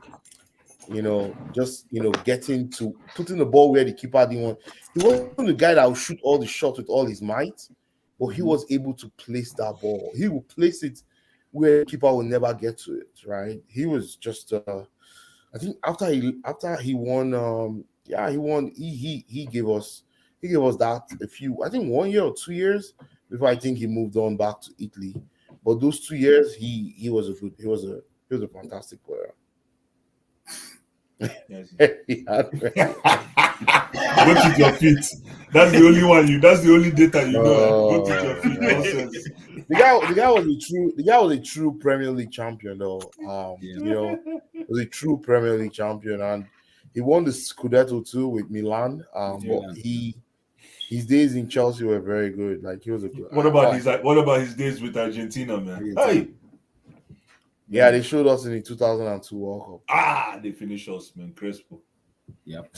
Abdul Anan Crespo.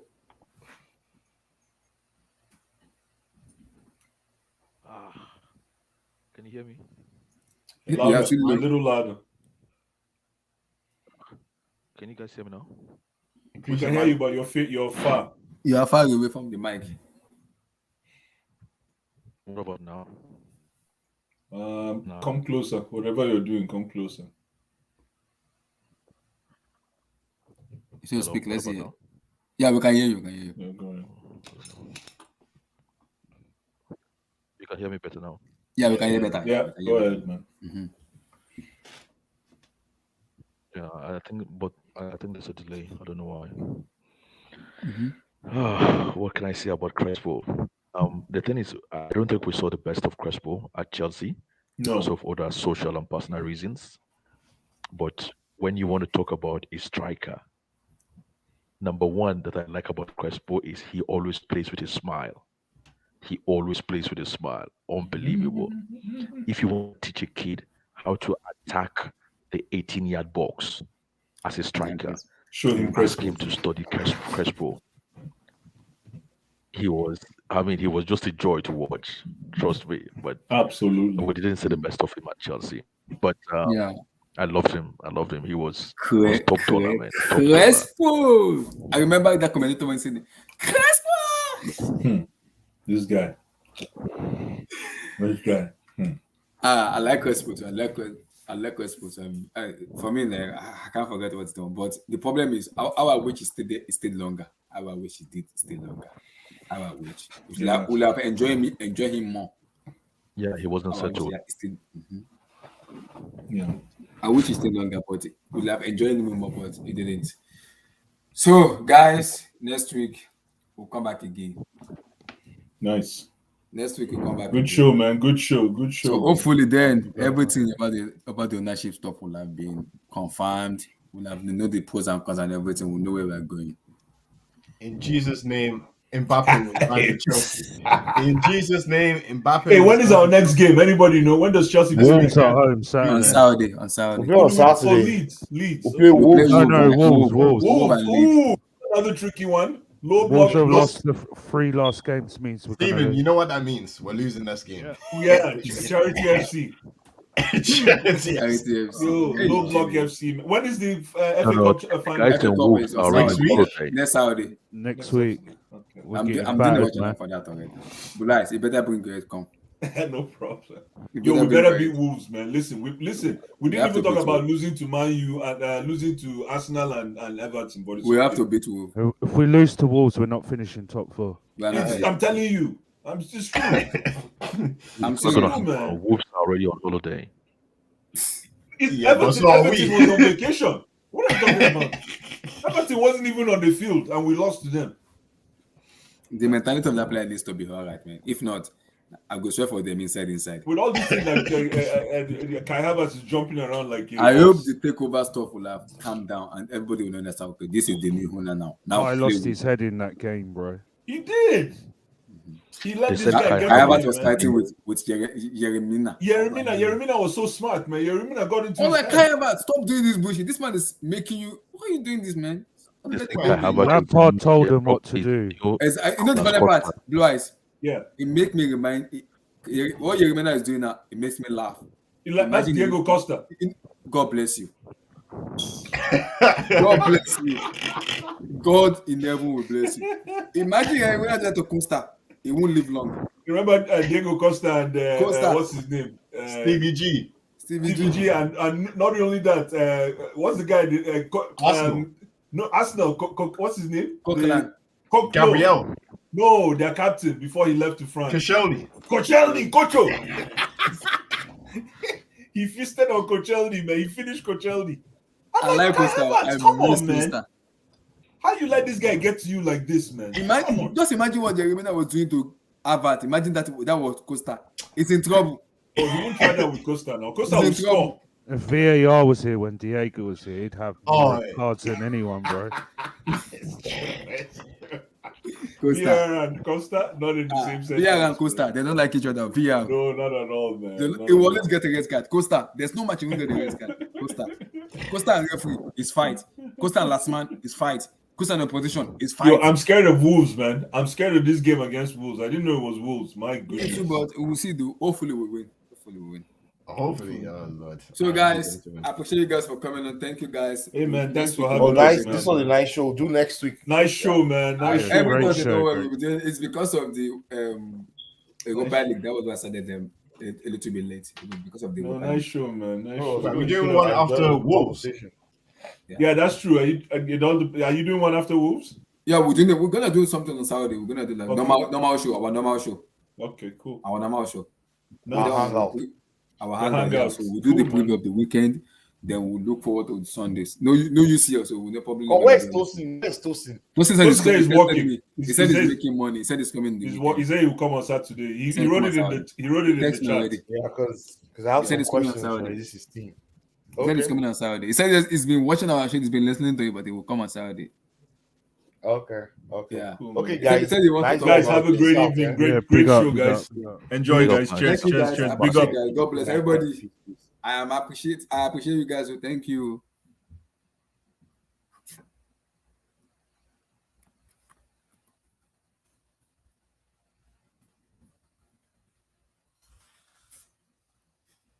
Peace, guys. God bless. Stay safe, guys.